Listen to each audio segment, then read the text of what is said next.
It's time for exciting live and local sports action on Richmond's very own WBON TV, the leader in local sports television. Watch live on your big screen with the WBON TV Roku channel or by streaming the live player at WBONTV.com. And support these great local sponsors who support our community. Now, here's your announcers for the game. Good evening, everyone, and welcome into Berea, Kentucky for some high school football action right here on WBON TV, Channel 9. Michael Watkins here with you tonight in Berea with the Madison Southern crew, John Bailey and the notorious Jamie Boggs, as we welcome you into Berea.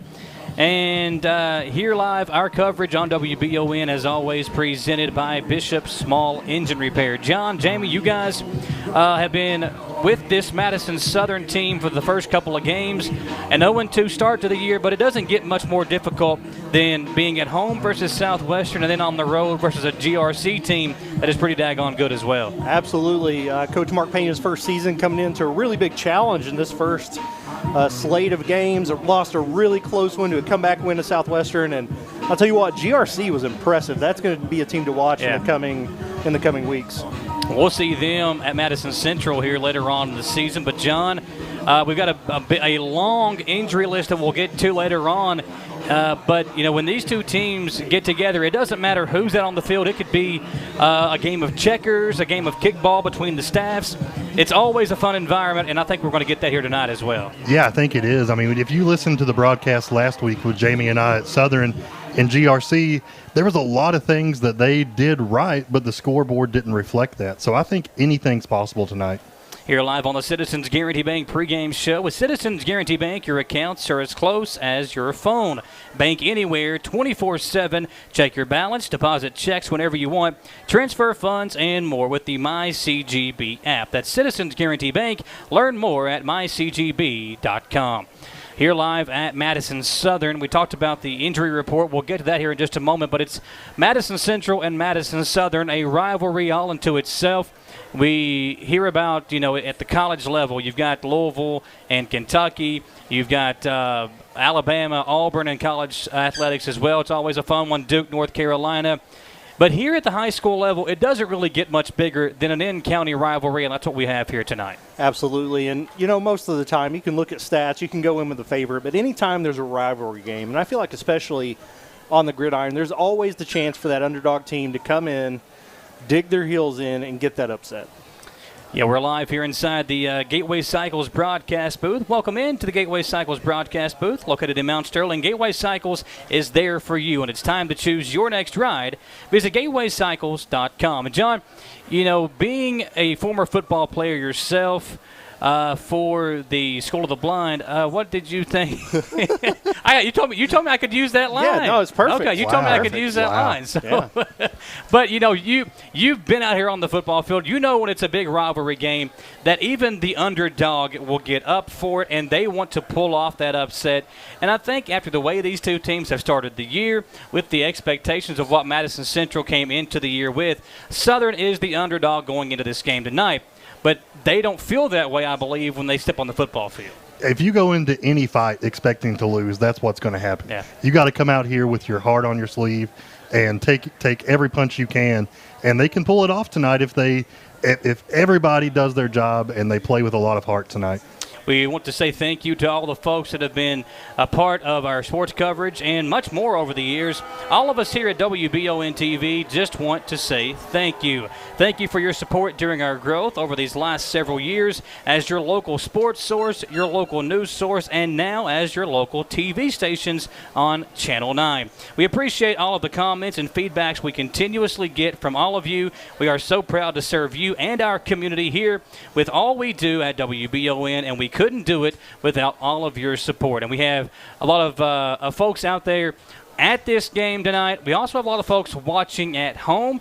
And it's also a big night for the EKU Colonels football team. They're on the road at Eastern Michigan. They just kicked off. Now, our game was supposed to kick off at 7:30. As you guys were coming up the steps, there was a lightning delay announced. So we are pushed back to a 7:45 p.m. start now, and we'll dive deeper into what that might do to these two teams. I think before the game, it's not really that big of an issue.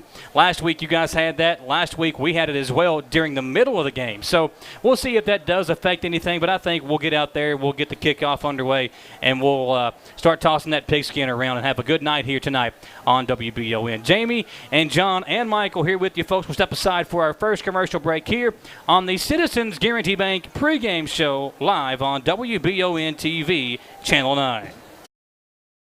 I'm Michelle. And I'm Jennifer. And in the spring of 1992, Bishop Small Engine Repair was born in our mom and dad's barn in Estill County. Then in the fall of 1992, we made the move to Madison County, where we are today. With the support of our family, customers, and community, we have continued to grow in the outdoor power industry. With a full line of products from Coconut, Grasshopper, Echo, and Shindawa, we can help you tackle your yard so you can enjoy it with your family. Bishop Small Engine Repair, where our focus is our customer. Stop on in, 119 North Estill Avenue in Richmond. We can't wait to see you. Fayette County Corrections is seeking to fill several positions now. The pay is great along with a long list of benefits and incentives, but the relationships created on the job are one thing that can't be taken for granted. It allowed me to kind of gather in that family feel, the feel of camaraderie along with my fellow officers, and to get to know people, as to see them flourish in their career, and to be an opportunity to try to help them along the way to share my experiences. Apply today at lexingtonky.gov/correctionsjobs. Whether you're in the market for a brand new Chevrolet, you're looking for a pre-owned quality vehicle, or your family car is in need of service by our GM certified technician, Jack Burford has what you need. Come to Jack Burford Chevrolet in Richmond for all of your automotive needs. Family owned and operated since 1964, Jack Burford Chevrolet is your hometown Chevrolet dealership. Check us out at jackburford.com or come in and see us today. We are located on the EKU bypass across the street from Walmart. Hey, I didn't order any pizza. Jake from State Farm.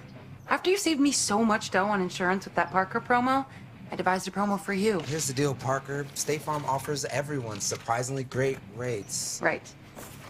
Pepperoni pockets, cuckoo crusties. There's no promo, it's just great rates. And a side of ranch.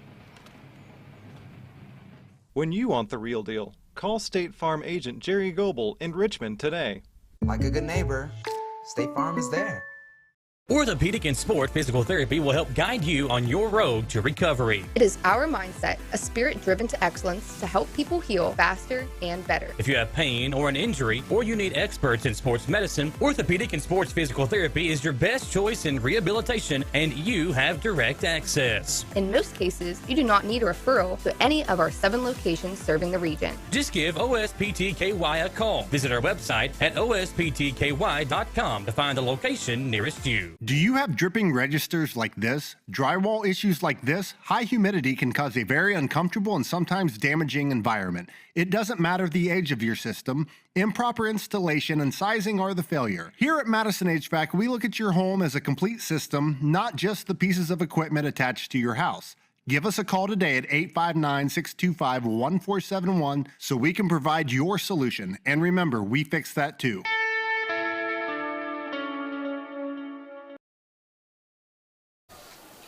Back here on WBON TV, Channel 9, John Bailey, Jamie Boggs, the JBs, and M-Dub here tonight in Berea for Madison Southern and Madison Central High School football action on the Citizens Guarantee Bank pregame show. Our coverage each and every single week is always presented by Bishop Small Engine Repair in Richmond, right there on North Estill Avenue. Jamie, John, fun night here in Berea tonight for what should be a good game. It's always exciting when these two schools get together. The rivalry last year took a backseat to COVID-19, obviously canceled because of the COVID-19. I think there was an outbreak in the Madison Southern team, so that game had to be canceled. And the cool thing about this game tonight, neither of these two coaches have had to experience the rivalry before. So this is their their first taste of it. Obviously, Mark Payne in his first year, Holcomb in his second year, but again, last year's game canceled. So these two coaches getting their first taste of it. Mark Payne's been a long-time assistant coach. Mike Holcomb's been in a lot of big games before, so I don't think it'll be, too big for either guy. But it's very cool to see them experience this game for the first time. Absolutely. You can feel the electricity. We've heard a lot from the fans over here on the southern side already. It's a whiteout game. Everybody with their white T-shirts, their white paint. A lot of hooping and hollering at the players already. Certainly going to be a fun night of football with a lot of energy. Well, I just got a text from Tom Gross. He was actually coming up here tonight, too. He had taken his shirt off and painted his chest, and they made him turn around and go back to the house. So he's watching at home on HD, he said, and I appreciate Tom tuning us in. Tom Gross, normally with me for the Madison Central games. He'll be back with myself when we travel over to South Laurel next Friday night. But, John, when these two teams squaring off tonight, we haven't talked about the injury report yet, but again, even without some of the star players and some of the big names in this game, it's still going to be a fun night for whoever is out there on the field. Oh, yeah, absolutely. I mean, I remember my playing days. The night before my rivalry game, I couldn't sleep at all. I was anxious. I was excited. And I'm looking out on the field, and I'm seeing that. I'm seeing these two teams excited to square off tonight. Here it's time let's take a look at that injury report. We keep talking about it. Let's talk about the guys that are not playing tonight for these two teams. And our injury report today, courtesy of Orthopedic Sports and Physical Therapy. Get yourself back in the game with help from Orthopedic Sports and Physical Therapy. Visit osptky.com to find out more about what Orthopedic Sports and Physical Therapy can do for you. Folks, there are some massive names not playing in this game tonight, and a couple of them we might not see out there for a while. First of all, we'll start with the home team, Madison Southern. You guys saw him when you guys got here. I spoke up to him in the booth. Stephen Whitehead, the star running back for the Eagles, a broken neck. And unless he pulls a Kurt Angle somehow, I don't think Stephen Whitehead will be able to play much this season. Whitehead, the star tailback for Madison Southern, had a couple of big touchdowns in that Week 1 loss to Southwestern. He's not playing tonight.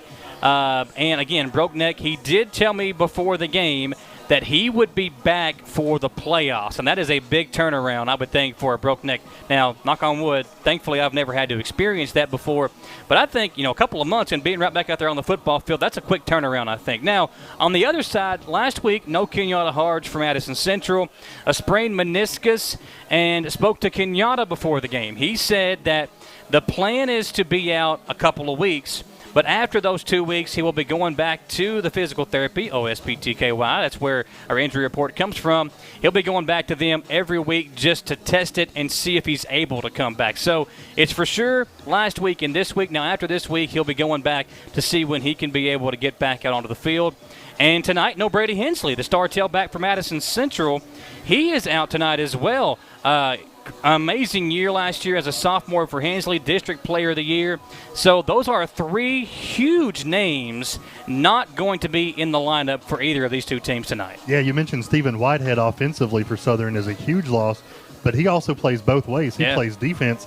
He was almost the team leader in tackles last week, right behind Preston Williams. Whitehead had 7 tackles and 2 for loss, so a huge defensive blow to Southern as well. And, Jamie, whenever you have athletes like Harge and Hensley, like Whitehead, all of those guys played both sides of the field, you not only lose a running back, as we talked about, but as John just pointed out, you lose a star tackler. Central, Kenyatta Harge is their top rusher, rushing after the quarterback on defense, and Hensley a starting safety. So you lose guys on both sides of the field, and you've got to find young guys who may not have played that position before to step up into that role. And you're stepping up into that role in maybe the biggest game they've ever played in. And it changes the entire game plan. You're not going to call the same plays with backup in there than you are with Brady Hensley. You're not going to run the ball up the middle as much without Stephen Whitehead. I expect to see Madison Southern throwing the ball a little bit more. They have seen some success there Ethan Woods has been throwing the ball really well, but it changes the entire focus and game plan, which, A, it makes it hard for you to adjust, but it also makes it hard to plan for the other team when you don't know what they're going to do with the change in personnel. Live here at Madison Southern on the Citizens Guarantee Bank pregame show. With Citizens Guarantee Bank, your accounts are as close as your phone. You can bank anywhere 24/7. You can check your balance, deposit checks whenever you want, transfer funds, and more with the MyCGB app. Visit mycgb.com to learn more. Step aside for one more commercial break. Lots more to get to when we come back here live in Berea at Madison Southern High School. The Indians and the Eagles, a rivalry renewed, and we will look back at some of the more recent games between these two teams when we come back on WBON TV Channel 9. Citizens Guarantee Bank makes banking on the go a breeze. Banking on the go has never been easier with options like balance inquiries, make payments from any mobile device, transfer funds between accounts, activate or deactivate a card with just a tap. And with mobile checking deposit, you can deposit checks straight into your eligible checking account using your iPhone, iPad, or Android device. Take advantage of all these fast, convenient, and secure services of Citizens Guarantee Bank. Mobile carrier charges and rules and restrictions may apply. See bank for details. Citizens Guarantee Bank, member FDIC. Equal housing lender. Who makes the best meal in Richmond? Nuevo Vallarta. Friendly service, a place that's good for kids and good for groups. Head to Nuevo Vallarta on Big Hill Avenue in Richmond. Nuevo Vallarta is known for warm hospitality, great prices, great food, and the best fajitas in town. Start with an appetizer, order a la carte, or choose from their huge menu of Mexican favorites for grown-ups and kids. Nuevo Vallarta on Big Hill Avenue in Richmond. At Jones Family and Cosmetic Dentistry, the health and safety of our patients is important. Along with following CDC guidelines, we have added a JADE unit, a medical-grade air purifier in every operatory. Our new patient special, x-rays, exam, cleaning, and fluoride is only $99. We offer patients single-visit restorations on crowns, bridges, inlays, onlays, and veneers with CERAC.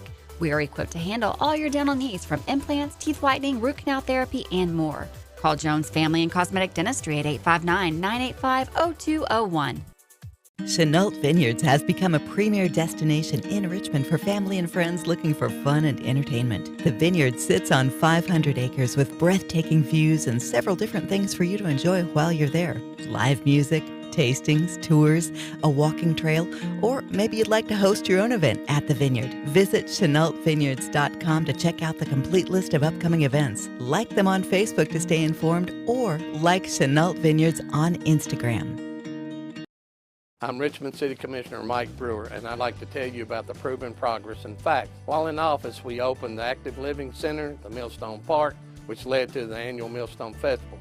By working together, we've achieved a great deal in our city by keeping our tax dollars down and not creating new taxes. We've been under budget for the last 4 years while also increasing wages. With 20 years of experience in city government, I'm once again asking for your vote to continue moving Richmond forward. I'm Mike Brewer, number 1 on the ballot. Looking for some fun this fall? The Galaxy Bowling Center has a league for you. No matter your skill level, you can come out, make some new friends, and have a great time. Call 624-4444 for details. Or, if you're more of a trivia person, Champions Bar and Grill has you covered every Tuesday, starting at 7 with great prizes and all-you-can-eat wings for only $19.99. Why go anywhere else? The Galaxy Bowling Center and Champions Bar and Grill, your ticket to fun just off I-75, exit 87 in Richmond. Back here on WBON TV, Michael Watkins, Jamie Boggs, John Bailey here with you tonight. And we're presented by Bishop Small Engine Repair on WBON TV. Guys, big game here between these two rivalry schools, Madison Central and Madison Southern. And as we look ahead to the game tonight, let's look ahead and give us our keys to the game, brought to you by Jack Burford Chevrolet. Get the keys to your next ride at Jack Burford Chevrolet on the Eastern Bypass in Richmond. Visit jackburford.com to see the entire inventory. First, we'll look at the visiting team, the Indians of Madison Central. Without Brady Hensley and Kenyatta Hart, the backfield looks much different. It's not really a power run game as it is a finesse run game. And last week we saw the sophomore Bryant Mathis have a big game coming in, but Brock Eads made big play after big play, both as a running back but also in the return game, setting up that game-tying touchdown and then the two-point conversion for Brady Hensley that won the game for Central last week. So the key tonight, I think, for Madison Central is to keep this at a low-scoring game. If they can keep it in the mid to upper 20s, I think it will favor the Indians because, again, you don't have your star running back that can get those big chunk plays for you. Keep the game low-scoring, control the clock, but also know that whenever you need a big play, you can go to Jaden West. I think those are going to be the keys tonight for the Madison Central Indians. Guys, for Madison Southern, without Stephen Whitehead, that is a big loss. But what do you think the keys are going to be for the Eagles tonight? Exactly. Stephen Whitehead being gone is a huge loss for Southern. But I think it starts on the perimeter tonight. I think they got to be able to get the ball out there and have some wide receivers reel it in. Ethan Woods has been putting the ball right on the money. And those wide receivers have just been dropping it, so they got to reel those in. Talked to Caleb Johnson, starting left tackle for Southern. He said this week they really focused on mindset. This is a team who's faced a lot of adversity over the last couple of weeks, and they're going to face adversity tonight at times, and it's staying in that right mindset that's going to keep them in the game. So that's my takeaways here. That's my emphasis on the game.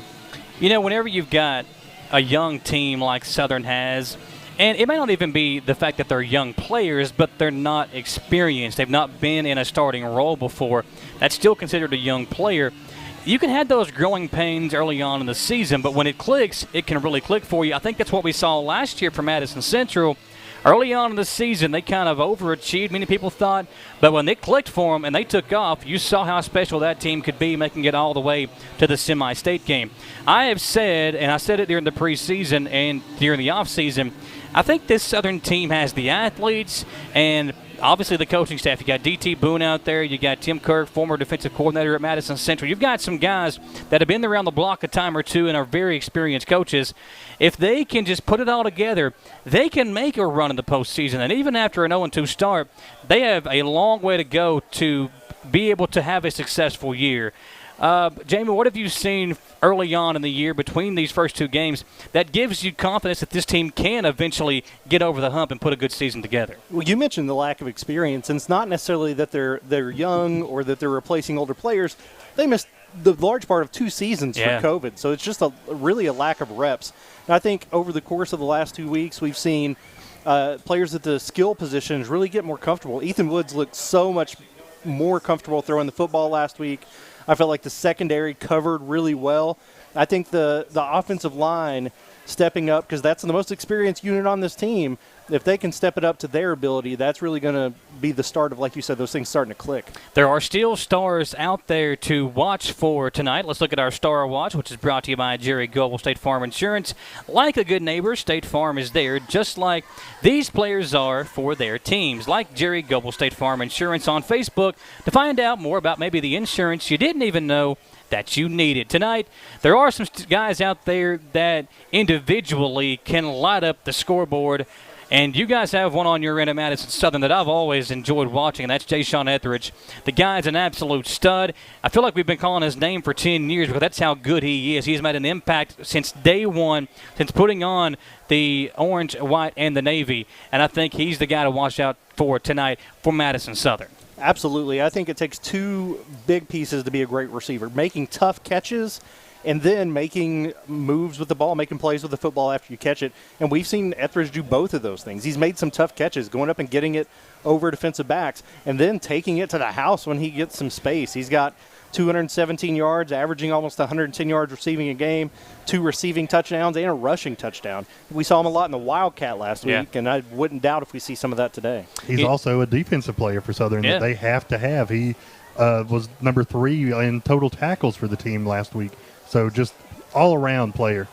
Star Watch for Madison Central. If one good wide receiver is on one team, you deserve another on the other side. And that's what the Indians have in Jaden West. That young man, 13 catches, 177 yards through 2 games, 4 touchdowns. Had 3 touchdowns in that Week 1 win, including the game winner with 2 seconds to go over LCA. Last week, when they realized that Hensley was not going to be able to come back into the ballgame, they just kept feeding Jaden West, and he made the defense pay. West, about 6'4", 6'3", 6'4", long, lanky, freak athlete for Madison Central, and he's had some big games in the past. I would look for him to be the guy to watch out for tonight for Madison Central, especially without Brady Hensley on the field. That's your Star Watch tonight, brought to you by Jerry Goebel, State Farm Insurance. Folks, we will step aside for one more 3-minute commercial break. When we come back, we'll look back at some of the big games in the last 5 or 6 years between these two teams. It is always fun when they get together, and we'll look back at some of those games in the past when we come back on WBON TV, Channel 9. To some, it's just a boat. But to Jim, it's his escape from meetings, traffic, and the grind of daily life. He may not catch any keepers, but he wouldn't trade his day on the lake for anything in the world. That's why his boat is insured by Kentucky Farm Bureau. But it's not just Kentucky's Farm Bureau. It's Jim's Recharge the Battery Farm Bureau. My Farm Bureau. David Mayo, John Rader, and Chris Hornsby with Kentucky Farm Bureau. Batteries Unlimited in Richmond can energize you when your batteries fade out. They can also cut and make most home and automobile keys, replace and program key fobs, and make copies of your house keys.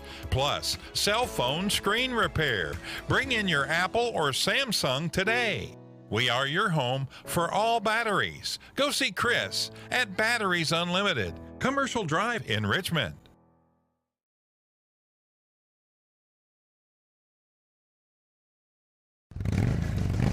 Gateway Cycles in Mount Sterling has the largest showroom in Central Kentucky with all the power sports products you can dream of for your next adventure. Gateway Cycles has a qualified, certified service department, friendly sales staff so you can ride free and play hard. Local people serving local people. We are here to make your dream a living adventure. Stop in and see us today at Gateway Cycles in Mount Sterling or visit us at gatewaycycles.com.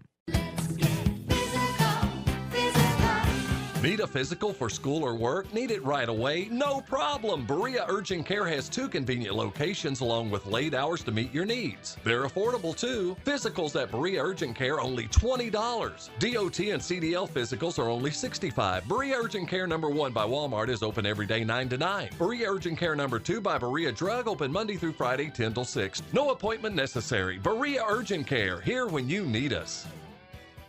Hey Madison County, did you know Berea Ace Hardware is more than just a hardware store? Berea Ace Hardware carries the top brands like Skag, Echo, Steel, Spartan, Toro, Bentelli e-bikes, Wolf brand scooters, Trailmaster go-karts, and Red Cat Racing RC cars. Check us out at BereaAce.com. We sell fun at Berea Ace. Ace is the place with the helpful hardware, folks.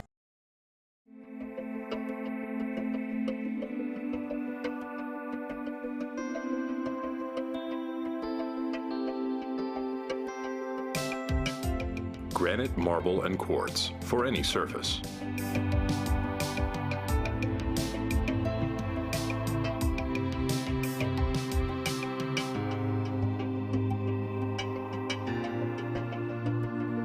Make a lifetime commitment you won't regret. Back here on WBON TV, Channel 9. Appreciate you joining us here, folks, live at Berea, or live in Berea at Madison Southern High School.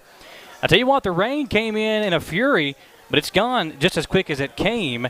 And the sun back out. Got some partly cloudy skies here. A 77-degree temperature right now. And tell you what, when it's hot or when it's going to be turning cold here very soon, you got to remember one name. That's Madison HVAC. Give them a call today at 859-625-1471. They are a member of the Bryant Heating and Cooling Systems, and they'll do whatever it takes to get your heating and air unit performing at its peak performance. That's Madison HVAC. Visit MadisonHVACR.com to learn more. Guys, feels amazing outside today. So some football weather. College football is officially underway. We got the NFL starting next week. This is, I mean, if you're a sports fan, this is the time of year you just absolutely have to love. Oh, yeah. This is my kind of weather. This is my kind of season. It's all about football all the time. My kids get tired of hearing about it. That's all I talk about. Y'all do a lot of fantasy football? Yeah, I'm on a few teams. I don't know. I'm a huge baseball guy, but fantasy baseball, the season's too long. Yeah. It's hard to keep up with. Yeah, I've done 19 fantasy football drafts thus far. I've got a couple more. This year or in your life? life? This year. Are you kidding me? That's yeah, unhealthy, I'm addicted to the drafting process. Yeah. I would love to have some of these guys on my fantasy team, especially the numbers they put up in these first 2 weeks. And you look back, in this rivalry, there have been some unreal, just individual talent between these two teams. We've seen Madison Southern go to the state championship game a few years ago under John Clark. Madison Central won their first regional title under Mark Sanders a few years ago and then turned around. And then year one of Mike Holcomb win it last year. Obviously no game between these two teams last year. But on the Live at 5 newscast that we do each and every single day here on WBON TV, this week I've looked back at some of those big games between these two teams over the years. If you're listening on radio, you won't be able to see the highlights or anything like that, but you'll be able to hear some of the call and some of the sports segments that we put together for the Live at 5 newscast. So let's play that. It's looking back at some of the big games over the years between Madison Central and Madison Southern. And here's what we've been doing on the Live at 5 newscast this week.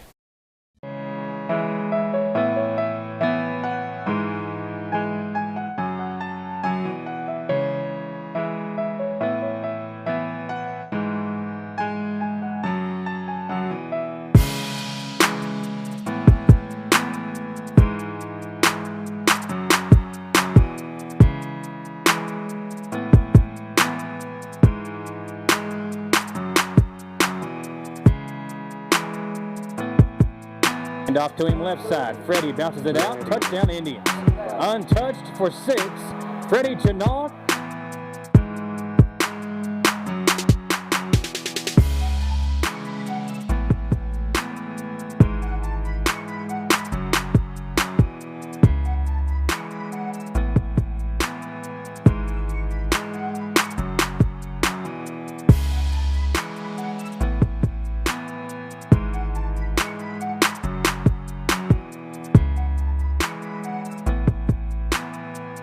Got Tinsley. He's going deep to Tinsley. That ball is picked off by Ken Humphrey.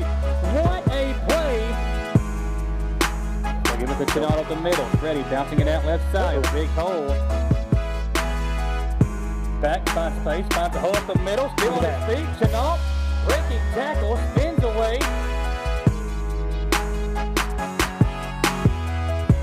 Miller bouncing off defenders, punishing his way in for a Indian touchdown. Knuckles, first down and more for Knuckles. He's stealing his feet. Touchdown. What a run by Knuckles. What a play by Knuckles. In 2020, the two teams met in the final game of the season with the Eagles gearing up for a big playoff run and the Indians heading into their postseason as the last place team in their district. Southern got a stop early in the game, and once they had the ball on offense, were able to get it inside the 5-yard line. However, the Indians' defense would get a stop on 4th down and take over deep in their own territory. Southern once again was able to move the ball down the field the next time they got the football. Got deep in the red zone again, but only was able to come away with 3 points, courtesy of a Jay Sturrison field goal. On the next drive by the Indians, the Southern defense forced another punt, and a young man that seemed to always have a big game in this rivalry, Walter Smith, returned that punt 55 yards for an Eagles TD to give them a 10-0 lead. Early in the second quarter, Smith got in the end zone again, this time on a read option play with him playing the quarterback for the Eagles as they jumped ahead 17-0. He wasn't done. After a Jonah Farnstrom interception, Walter Smith once again found his way into the end zone, this time on the receiving end of a Cole Carpenter touchdown pass as Southern stretched that lead to 24-0. The Eagles would go on to win 44-14 for their second straight win in their in-county rivalry series. Tomorrow, we'll look at another game from this rivalry from over the years as we continue to build toward this year's matchup on Friday night. In 2019, when Madison Central hosted Madison Southern in high school football, the two teams met in just the third game of the season. The Indians were coming off a season in which they had won their first regional championship in program history, and the Eagles were just 2 years removed from playing in the state championship game. In that game in 2019, however, both teams came in 0-2, looking for a spark as they headed toward the middle of the season. Southern jumped out to an early 7-0 lead on a touchdown pass from Tobias Storm to the guy we spoke about yesterday who always played big in this rivalry, Walter Smith. On the next Eagles possession, Madison Central was able to force a fumble and recover it deep in Southern territory, setting themselves up in the red zone to begin the drive. A few plays later, Ashton Holberg would score the first of his 2 touchdowns in the game, and after a successful 2-point conversion, Central led 8-7. When Southern got the ball back, they knew who to get the ball to. Tobias Storm once again connected with his star wide receiver, Walter Smith, this time for a 73-yard touchdown, and after a failed 2-point try, the Eagles led 13-8. Central added a field goal at the end of the first quarter and trailed 13-11 after one, and that was as close as they got. Not only was Walter Smith catching passes, on the next Madison Southern possession, Smith threw a TD pass to Brock Palmer, and the Eagles would go on to win 34-25. That victory was the first win in this series since 2014 for Madison Southern and was the first of back-to-back victories for John Clark. Central will look to end that 2-game skid this Friday when the two teams meet in Berea in a game that you can catch live right here on WBON TV. When it comes to the matchup in football between Madison Central and Madison Southern, the closest game in recent history took place in 2015 with the Indians winning 27-21. The Eagles had entered that matchup in the last game of the year, winning 3 straight games, and were looking to build some momentum heading into the postseason. Central had lost 2 of 3 heading into that game versus Southern, with injuries being a big issue that year for Madison Central. Still, we know when these two teams are set to face off, it's always a fun environment and a big game, and that was the case on this night in late October. Southern jumped on the board first after a great drive early in the first quarter to take a 7-0 lead on an 8-yard, 6-yard TD run. It wasn't until the second quarter in which the Indians would get on the board courtesy of a touchdown pass from Zach Harden to Evan Harris for his only catch of the game. On the ensuing drive by the Eagles, the Central defense was able to force a fumble, and Jared Grant would recover it. Corian Cryer would carry the ball inside the 5-yard line, and 2 plays later, Harden would sneak it into the end zone to give Central a 14-7 lead late in the second quarter. Southern would tie it at the half on a Carter Smith TD run, and the two teams would go into the locker room, knotted at 14. A Landon White field goal was the first points of the second half, but when White kicked off to the Eagles on the ensuing drive, Peyton Skidmore would set up his team with a big return inside the 5-yard line. Landon Stacy would run it in from there, and once again, Southern would take the lead. The biggest play of the game came on the Indians' next drive. Corian Cryer took 169 yards to the house to give Central the lead for good, and they would go on to win 27-21. Will tomorrow night's game live up to the excitement of that matchup in 2015? Last one back in 2015 when Madison Central and Madison Southern squared off. That was the closest game we've had in this rivalry, a 6-point game back in 2015. We've had some big performances. Now about the pep section, those are always fun. You got the Cowboys over there dressed up tonight, the Western theme for Madison Central. Madison Southern's got the white out as they are the home team tonight. And, again, it's just so much fun when these two schools get together. We are so excited to be here tonight for Madison Central and Madison Southern. And our coverage, once again, presented by Bishop's Small Engine Repair. We come at you live here on WBON TV. John Bailey, Jamie Boggs, Michael Watkins here with you. No Tom Gross with us tonight. He'll be back with me next week. You guys are on the road at Lafayette. We're on the road at South Laurel. Our plan is to next week, if we can do one of those games on BON, we will. But then on Saturday, Berea, the Pirates are at home. For their first home game of the year, they'll play Caverna. We'll have that game for you on WBON next Saturday. Now, EKU, we talked about them earlier in the broadcast. They're kicking off their season tonight at home, or excuse me, on the road at Eastern Michigan. That game is underway. Last time I just checked, right before we came back on the air, Colonels are marching it up the field and are inside EMU territory with about 5 minutes to play in the first quarter. EKU trying to get on the board first in that game. But here, we're expecting a fun one between the Eagles and the Indians. And, guys, I think that we talked about it. Doesn't really matter who's out there for these two teams. It's going to be a fun night. The only thing that really worries me tonight is the field conditions. You got turf, but that rain came down. And again, it didn't rain much, but it rained hard for about, maybe 15, 20, 30 minutes, somewhere through there. And that could affect the field conditions here tonight. And it could, and there's a reason that this turf was replaced recently. The other turf seemed to have some issues. There were a lot of injuries on that turf, and that's kind of the risk-reward with it. But it certainly is wet. Hopefully the sun's been out just enough. Hopefully the drainage is good enough to provide a safe playing field and to, it's hard to run when it's wet. So you'd love to see a situation where the runners have the ability to make their cuts and get to where they want to be. Yeah, and you've got some good athletes out there that can shift and move quickly. And, John, that could play an issue tonight, especially out in space where some of these guys like to operate like a Jaden West, like a Jay Sean Etheridge, like a Brock Eads. And we've got one guy coming back tonight that we haven't really had a chance to talk about, Jackson Chambers. I actually spoke to Jackson in the offseason. He transferred to Boyle County. He was predicted to be the starting quarterback of this team. Transferred to Boyle County. And then you and I, we're sitting out there, we're watching the teams warm up, and we see Chambers out there warming up, and we're like, oh, is he back? So we'll talk to somebody over in the press box. He is back tonight starting, or not starting. I don't know if he's starting. He could be starting, but he's back to playing for Madison Southern. That is a big addition to this team.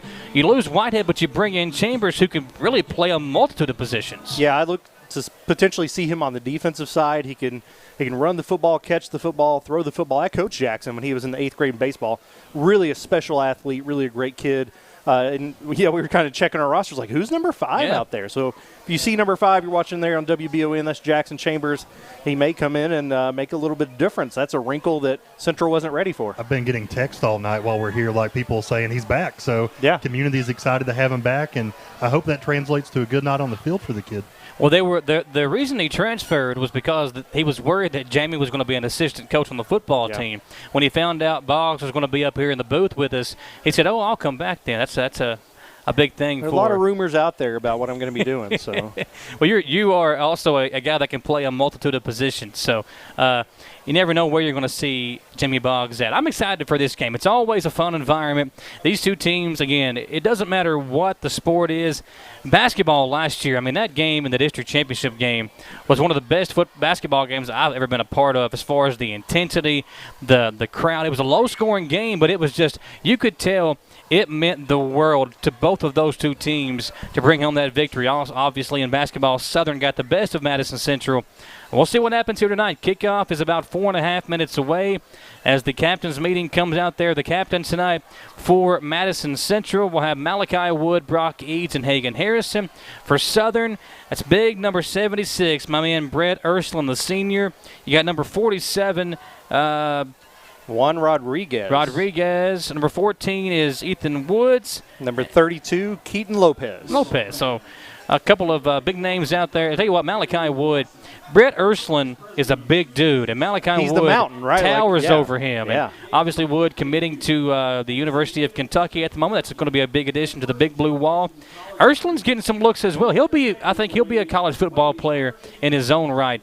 Just waiting on his time to come. He didn't start playing football till, I think, last year. So it's going to be, I think, a guy that we're going to hear his name called on Saturdays at some point as well. Such a big guy, but so agile, and that's what sets these guys apart to go on to the next level, right? You got to have size and strength, but you got to have speed and agility. Wood has that. Ursuline has that. You can see it on the basketball court. Be some nice matchups between those two today. Number 2, Kate Sullivan, is a name we're going to call a lot tonight. He has the wheels when he gets the ball, and I saw he picked up an offer this week from the University of the Cumberlands, my alma mater. So excited for that kid. Hopefully he'll be playing on Saturdays as well. So the coin toss about to take place. I believe that. Trying to see who that is out there with the coin toss. I think that's the referee, Michael. Well, I think we brought in some hometown heroes, but I don't know who they are. See who wins the toss. Looks like Madison Southern has won the toss. We'll get the Eagles win, and they will defer. So the Indians will receive the opening kickoff. We appreciate you joining us here, folks, on the Citizens Guarantee Bank pregame show. We've got a full crew here tonight. We've got Jacob Beck down on the field tonight with our field cam. Our high and wide, our main camera tonight is Jericho Puckett. Our hero cam tonight will be Copeland Peterson. And then we'll also have Dawson Roll down on the field getting some shots for us as well. So a big crew here this evening. Our producer tonight could be Gage Hill, the legend himself, and Samantha Burford will be providing our halftime interviews with both coaches. As the two teams get set to come out onto the field, here comes the Madison Central Indians. Come hear the Boo Birds in the background. Led by right beside the Southern student section. Led by New Eagle Order himself, Wayno out there. Legend. And Madison Southern will come out of the big tunnel to the right as the crowd comes onto their feet. Oh, yeah, a little Enter Sandman. Dude, I get so juiced up. Like, I'm ready to go. Isn't it amazing how all the songs used for this are from, from the 90s? Yeah, and you know what? I'm glad that you're sitting between me and John, because if he gets too fired up, you're going to be the guy that takes the hit. There's no way he can stop me. John, I'm not going to tell you what he said during the commercial break about you. I won't let you know what he said. I'll take care of it. You know, you guys do a podcast together. So talk about that while we got a minute here. You got Bless Their Hearts podcast. And do you call it that because if you listen to it, bless your heart? Is that why you call it that? Yeah, you know the old Southern phrase before somebody says something awful about you, bless your heart, or bless his heart, bless our hearts, because we make fools of ourselves. We also talk a lot about murder, Michael, over on True Crime Cast. Cover some local cases, cover a lot of small-town crimes. True crime's a big genre in the podcasting world. It's a good time. There you go. And you can get that on Apple Podcasts. Apple Podcasts, Spotify, wherever you get your podcast. And Madison Southern comes out of the tunnel, and it is football time in Berea. I like it. I'm excited, man. Let's get this game underway.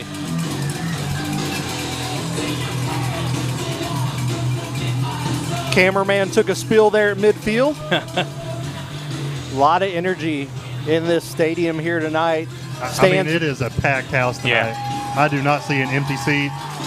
I can feel the energy. Dude, I am ready. Like, let me go suit up. Well, I mean, you got the bands here. There are people spread out all around the track. We knew it was going to be this way, though, and we are going to get things underway. The Indians will receive the opening kickoff, and you've been joining, listening, and watching the Citizens Guarantee Bank pregame show. Visit mycgb.com to learn more about the ways that Citizens Guarantee Bank can take care of you and your money. John, Jamie, Michael here with you on the call, folks. We are excited for football in Berea. Man, John got me fired up when he said that. That's awesome. I'm telling you, anytime John, if anybody's listened to any of our Madison Southern broadcasts, he gets fired up.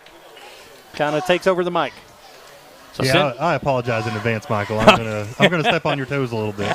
I'll try to do my best here. You know, last year and for a long time, Donald Foster was the longtime voice of Madison Southern. And he was one of those guys. Listen, he was a Madison Southern fan through and through. Miss Don, I don't get to talk to him a whole lot. He works over there at the Peddler's Mall, and I stop in there, get to talk to him every now and then.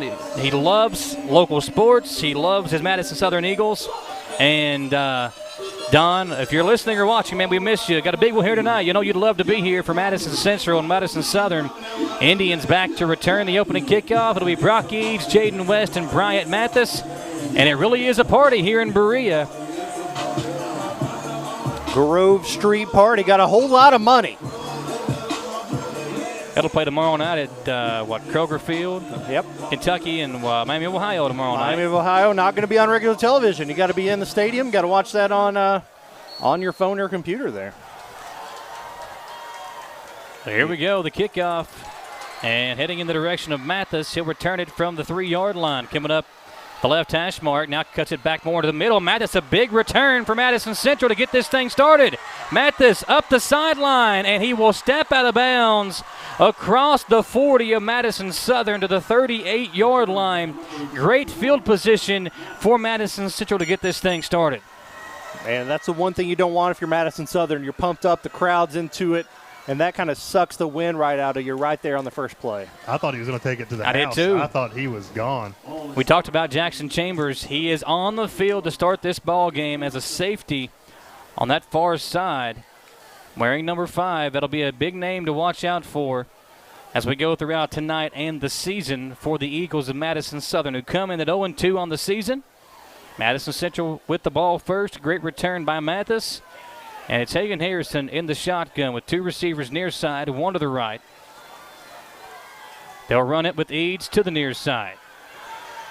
Eads pushed back in the backfield. Good penetration by the Eagles defense. Preston Williams, a guy that you all talked about, who had a big game last week against GRC, forced Eads to cut it back even further.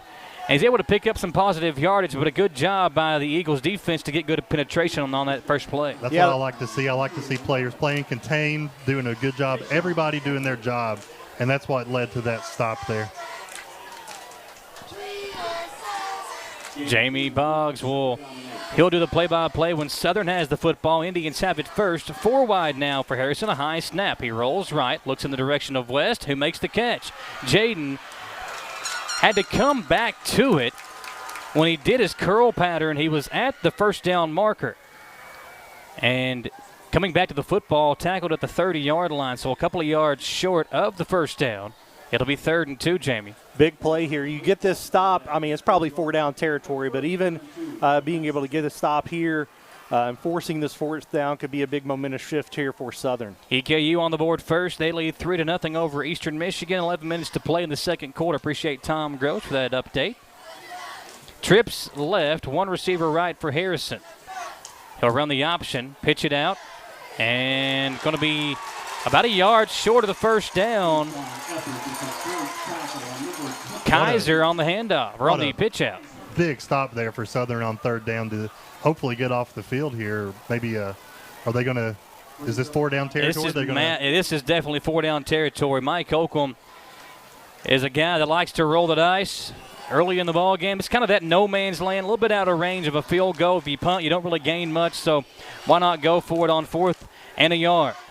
Eads to the left of Harrison. They're at the left hash mark, and they'll draw the Eagles offsides. That's what you don't want to see there. You had a great defensive stand, but that's going to be all for nothing there on that penalty. They'll convert that to a 1st down. And, Jamie, that's one thing that you cannot do. In a rivalry game, a big game like this, you can't have those mental mistakes that basically give up a free 1st down to Madison Central. And that's been a struggle for the Eagles. They've had a hard time. They were hit with some pass interference penalties in week 1 against Southwestern. Last week, several offsides penalties, some personal fouls. You've got to keep the laundry off the turf. Hand off to Eads. Good job by the Eagles to plug up the hole. That's Keaton Lopez on the stop. Gain of 4 to the 21-yard line. 2nd down and 6 coming up for Madison Central. Indians 2-0 on the season, come from behind victories on their final drive in wins over LCA, one of the top teams in the state in Class 2A, and a Dunbar team that's going to surprise some folks this year. Lopez getting the stop there in for Stephen Whitehead tonight with the linebacker spot. They gave it to Eads, running right side, and again it's Williams there to make the stop. He'll lose yardage back to the other side of the 21-yard line. He was in between the 21 and 20. Now loses a full yard back in between the 21 and 22-yard line. 3rd down and about 7 now coming up for the Indians. Tried to make a hard cut there and kind of lost his footing. I wonder if the weather is having an impact early in this game. 2 receivers each way for Harrison. He's got Eads to his left. Travis Grant and Jaden West out there along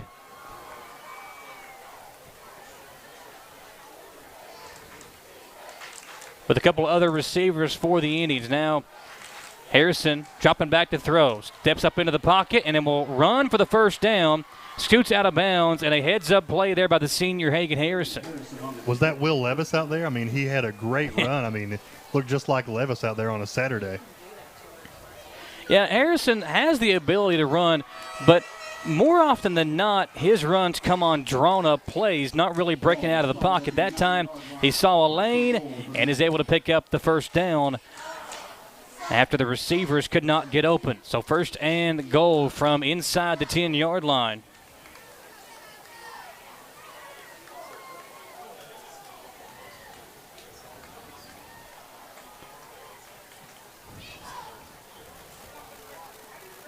Let's see where the Indians go now with Eads to the right of Harrison in the backfield. They'll give it to him. Eads again running near side. Etheridge got a hand on him. Couldn't bring him down and gain tackling by the Eagles. Preston Williams once again in there for Madison Southern, along with a guy you all talked about, number 47, Juan Rodriguez. Yeah, he's going to need to step up on the offensive end as well. Probably going to be stepping into that starting running back role in Whitehead's absence. But so far, really good job containing the run game here, aside from the quarterback scramble on that last play. Really good job in pursuit and keeping Central within the hashes. Elijah Steele, who was the starting quarterback last year for Central to start the season, is wide left at wide receiver. They run the option. They pitch it to Eads. He lost the football. Eagles say they have it, and it looks like they do. They do. Big turnover there for Southern Eagles. You know, I mentioned the good run defense there. Central also really containing the option. There's a reason that so many high schools and even college teams run that option. It's really hard to contain. They've done such a great job here so far. He had about 2 different players he could have pitched that ball to, and he went inside, and Southern was all over it. Eads had no breathing room, and now the Eagles take over offensively, and I'll turn it over to the play-by-play man for Madison Southern. Here's Jamie Boggs. The Eagles take over on their own 9-yard line. Woods is going to take the handoff up the middle to Rodriguez, where he's going to be hit by a host of Indians there for no gain. Nice stop there. There was a couple of big guys that stepped up last week. Max Murphy, Cody Maggard, a couple of guys that played big last week for the Indians, and let's see if those guys can come through with some big defensive games again tonight. Got both Etheridge and Sullivan over to the right. Rodriguez in the backfield. Woods takes the snap. Another handoff up the middle. He's going to cut back and get some room to run. Rodriguez is going to get really close to that first down marker. Great vision by that young man. He saw what he needed to do, and he made an excellent cut to get more yards on that play. They had him down probably about 2 or 3 yards off the line of scrimmage, and he fought for several more. We're going to get third and about a half a yard here for the Eagles as Rodriguez is going to bring the play back in and hand it to Woods. You know, we talked about Mark Payne liking to run this up-tempo offense, and I think they've just not had as much success moving the chains to get in those sets as he likes. But he's trying to run a lot of plays, get a lot of reps out of these guys. Woods takes the snap again, another handoff to Rodriguez, penetration, but it looks like he's going to fall forward with the football and get a Madison Southern first down. On that hit, I don't know if you guys saw it, a mouth guard went flying at the point of that collision, and Rodriguez runs off the field. He's a little shaken up. Yeah. Definitely a bell ringer right there. I hope that kid's all right. Yeah, we need him in the game. Those mouth guards are extremely important for head safety, preventing concussions, and he came off. Yeah, it looked like watching professional wrestling, and he kicked the gum out of somebody's mouth. Like it just went flying out of there. Hopefully, 2 running backs in the backfield now. Hopefully Juan's okay. Sullivan goes in motion. They're going to hand off up the middle to Williams. He's going to get hit, but he's going to keep running through some Indians and get a gain of 2. Another big guy, leading tackler for this Madison Southern defense. Hasn't gotten a ton of carries so far this year due to Whitehead and Rodriguez getting most of those. But we're going to see him more in the backfield now. He's joined there by Sullivan. Ian Woods out to the left. Ethan Moore and Jay-Sean Etheridge out to the right. And we're going to have a 2nd and about 7 here for the Eagles. Etheridge in motion behind the quarterback. Fake the swing pass. It's not there. Hands it off to Sullivan. He's going to go around the right side and get a gain of about 4. And we're going to come up with a 3rd and 2.5. I love watching Sullivan play football. That kid is explosive. Anytime he has the ball, it's like rocket jets come on. Yeah, it's somebody like you think about your New England Patriots, Michael. Yeah. Somebody like a Wes Welker out there who just can flat out move when he's trying to get open or with a ball in his hands. Talked about the New England Patriots, a former Eagle on the Patriots roster, Damian Harris, obviously the starting tailback for the New England Patriots right now. Had a great season last season. Played in this rivalry game a few times as well. Another handoff right up the middle. It's going to go to Sullivan. He's going to cut back. He's only going to get 2. It's going to bring up a 4th and 1 for the Eagles on their own 29-yard line. Now, this is one of those, I feel like you have to punt, but now the Eagles, listen, you're the underdog in this game. You're playing at home. I like the aggressive play call here if you are Madison Southern. And you've had no negative plays. Every play has been for positive yardage. You're going to try to get them jump off sides here. Rodriguez back at running back. Doubles to the left. Central almost came across there. We're going to look to the sideline for a play. Are we going to snap it or are we going to call timeout? Woods looks ready to snap the ball, and he's going to do it. Hand off to Rodriguez. He gets up the middle. He's hit, but he falls forward for another. Madison Southern, first down. So much to be said for falling forward after contact from a running back position. Southern has done a really good job doing that the last few games. But, yeah, in this instance, it helps get a first down for Madison Southern Eagles. Yeah, you know, and with these two teams, you know, both teams running the ball a lot on their opening drive. Southern right now controlling the line of scrimmage. Woods is going to drop back for the first time. He looks out in the flats. He's going to hit Williams wide open, going to cut it up, try to run over the defender. Cuts back to the middle and tripped up and comes down around the 47-yard line. Great throw out in the flats, cut back to the middle, and Preston Williams makes a big play for the Eagles. I call that great yak, yards after contact. And he was hit as soon as he caught it, but was able to get about 10 more yards after contact. A flag comes in late at midfield, and they're pointing toward Madison Central. And that's one thing that you can't allow to happen as we look back at the Whitaker Bank replay here and the catch by Williams. But you can't allow the emotions to get the best of you in this game, guys. You know, we've seen both of these teams grinding it out, and that is going to be unsportsmanlike conduct against the Indians. We've seen both of these teams grinding for first downs, going for it, third and fourth down, getting small chunks of yards. 15 yards is worth about 5 plays so far in this game. Huge penalty against the Indians. This drive started way back on what? They're on 9. The 9-yard line. Great. Sitting at the 39 of the Indians. Wood joining the backfield by Sullivan. He's going to hand it off to him. Cut back to the left side. Great pull block there. And he's going to get about 6 yards. Offensive line made a great hole for Sullivan to run through, and he hits it hard. Great run there by Sullivan. Number 36, Isaac Moore there with that kick block that really allowed Sullivan to turn it back up the middle. Ethan Moore out on the right side. Etheridge and Rodriguez in the backfield. As a former offensive lineman, it does my heart really good to hear you call an offensive lineman's name on a great block. So good job, guy. Etheridge and Ian Woods out to the left. Rodriguez in the pistol formation behind Woods. He's going to come up beside him. Hand off back across that left side right behind Ursuline, and he's going to make a break for it as well and get about 3 more yards. It's going to get us to about 3rd and 2. Kaiser on that stop for Madison Central. That's a guy that's really had to step up in the absence of Kenyatta Harge. But now a 3rd and short again, and you're in that position, Jamie, where if you don't pick it up on 3rd down, you probably go for it, especially with the way the Eagles are running the football here. Absolutely 4-down territory. It's just a matter of what you're going to do on this play. Do you take a shot knowing that you can run the ball again? Or, and that's what they're going to do, throw it to Etheridge in the flat. He breaks a tackle. He's breaking up the sideline. 10-5, touchdown, Jay Sean Etheridge, and the Madison Southern Eagles lead the Central Indians early here in the first quarter. Knowing you have 3rd and 2 and you're in 4-down territory, it's a great call to make that pass there. Try to go for it, and it pays off big time early in the game for Madison Southern. And I've seen that same play from Jay Sean Etheridge so many times where he makes the catch, breaks one tackle, and when he gets out in open space, you are not going to catch that young man. You saw Eads basically say, okay, you're gone, I can't catch you, and Etheridge takes it to the house. A huge momentum swing, turning the turnover into points. Nobody close to him as he broke for that touchdown. Looks like we're going to get a 2-point conversion attempt. Looks like the Eagles running that old swing and gate formation that the Indians used to run, where they line up, they'll swing the gate or the offensive line, if you will, back to your normal extra point formation. Central did that for so many years under Mark Centers, and they would always, it seemed like, draw the other team off sides. The Indians step off sides there, and now it's basically a free 2-point conversion if you can get it. Yeah, all the offensive line is to the left of the center with just Jackson Chambers and Juan Rodriguez sitting there behind him.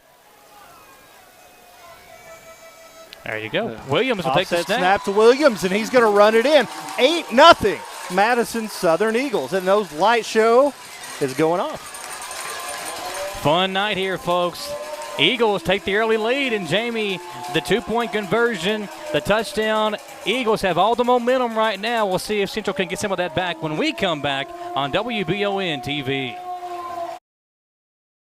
Support local and get your vehicle running at its peak performance with CT Diesel Performance off exit 97 in Richmond.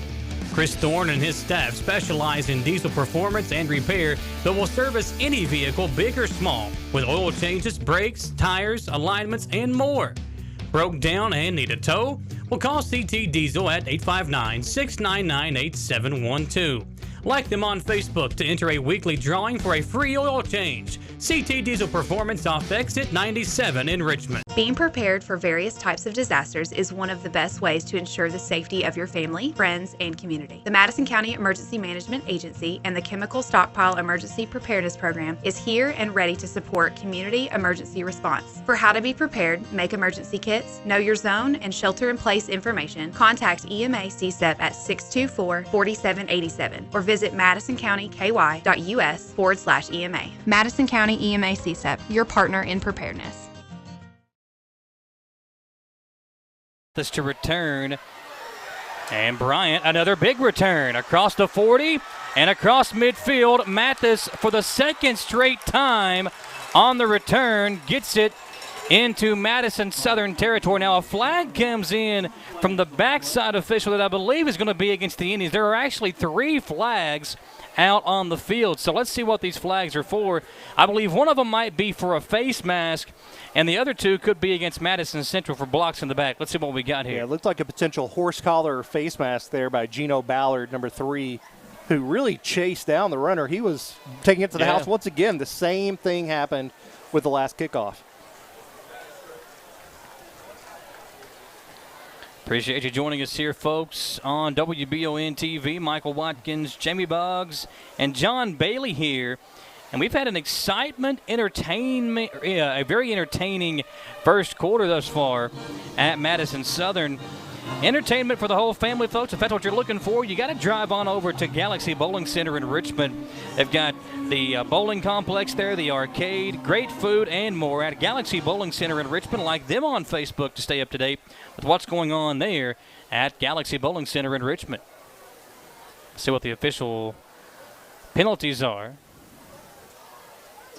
It's going to take them a minute to clean up the laundry on the field. Well, there's one all the way back there as well. I didn't even see that. Oh, wow, yeah. There's 4 flags on the field. There are 2 they still haven't picked up. I can see the math face, the gif with Zach Galifianakis with the numbers going by the officials. So horse collar against the Eagles. Blocking the back against Madison Central. They'll offset for a re-kick. All right. Let's redo it all. So Madison Southern will come back onto the field. They'll re-kick this thing off, and it'll be like we never even played that play. And Southern tried to do a squib kick there, and I anticipate he'll do a little better job this time. Try to get some defenders down there before he's able to pick up the ball. And, maybe take a gander at kicking it to somebody else. Yeah. He's got roughly 80 return yards in the first quarter. There I would is kick a in a different left direction. side of this field that they could kick it to. Now they're going to kick it off from the 45-yard line. So there was 2 unsportsmanlike penalties against Madison Central and the horse collar against Southern. So two of those penalties offset. One of them is counted off for Madison Central. So they'll kick off from the Indians 45, and I would expect this one to go into the end zone. I would hope so, and let yourself have good field position if you're Madison Southern. Now, they have some success with those squib kicks in the first couple games, putting in those in-between areas and just causing somebody to fall on it. So here's the kick, and that one about 3 feet short of the upright. So Central will take over on their own 20-yard line. Glad to have you tuned in here, folks. Madison Southern on a Jay-Sean Etheridge touchdown takes the early lead. 2-point conversion. It's 8-0 Eagles.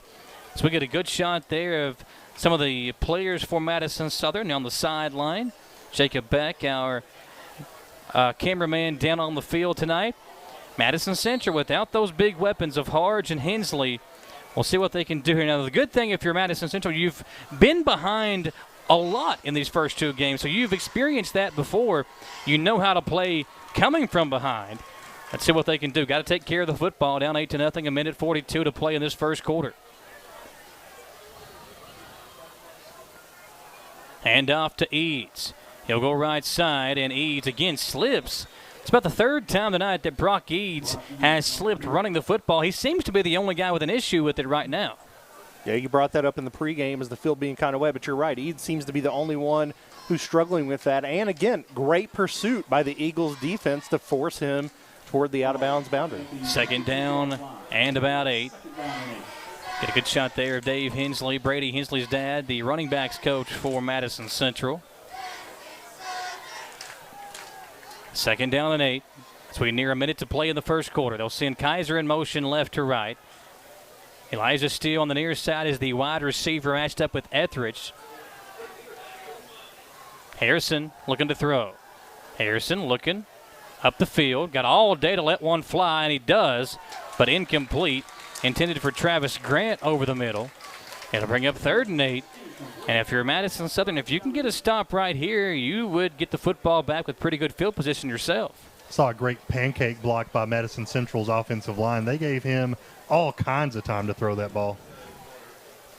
Harrison might have been better off that time to just take off like we saw him doing that last drive. Now, looking out there on the field, no Jaden West at the moment for Madison Central. Wasn't out there on that last play, not out there right now for this 3rd and 8.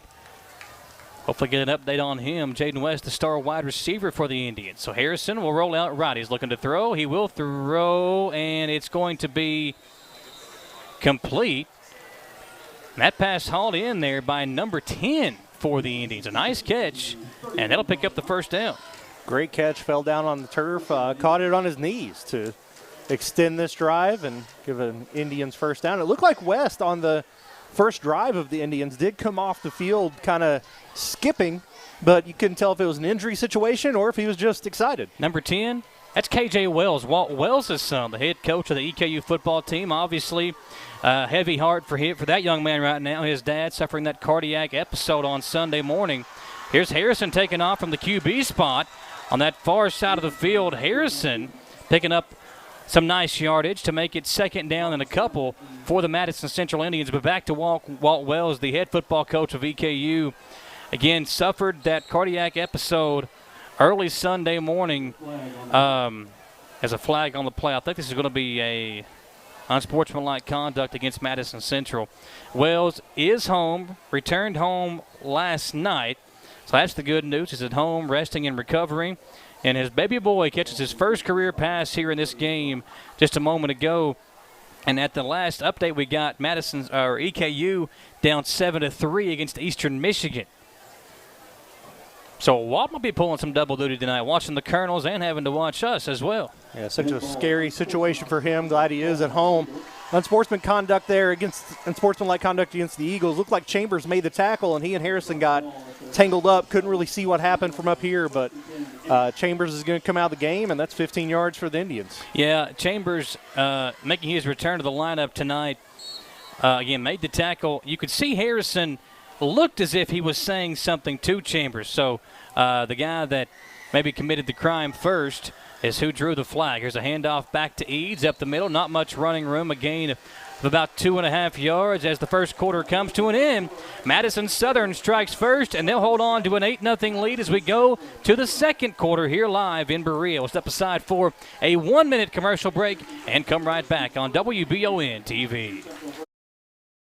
I'm Michelle. And I'm Jennifer, and in the spring of 1992, Bishop Small Engine Repair was born in our mom and dad's barn in Estill County. Then in the fall of 1992, we made the move to Madison County, where we are today.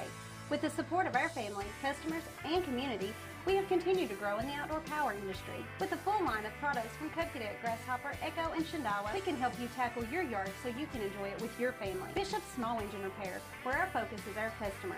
Stop on in, 119 North Estill Avenue in Richmond. We can't wait to see you. Fayette County Corrections is seeking to fill several positions now. The pay is great along with a long list of benefits and incentives, but the relationships created on the job are one thing that can't be taken for granted. It allowed me to kind of gather in that family feel, the feel of camaraderie along with my fellow officers, and to get to know people, as to see them flourish in their career, and to be an opportunity to try to help them along the way to share my experiences. Apply today at lexingtonky.gov/correctionsjobs.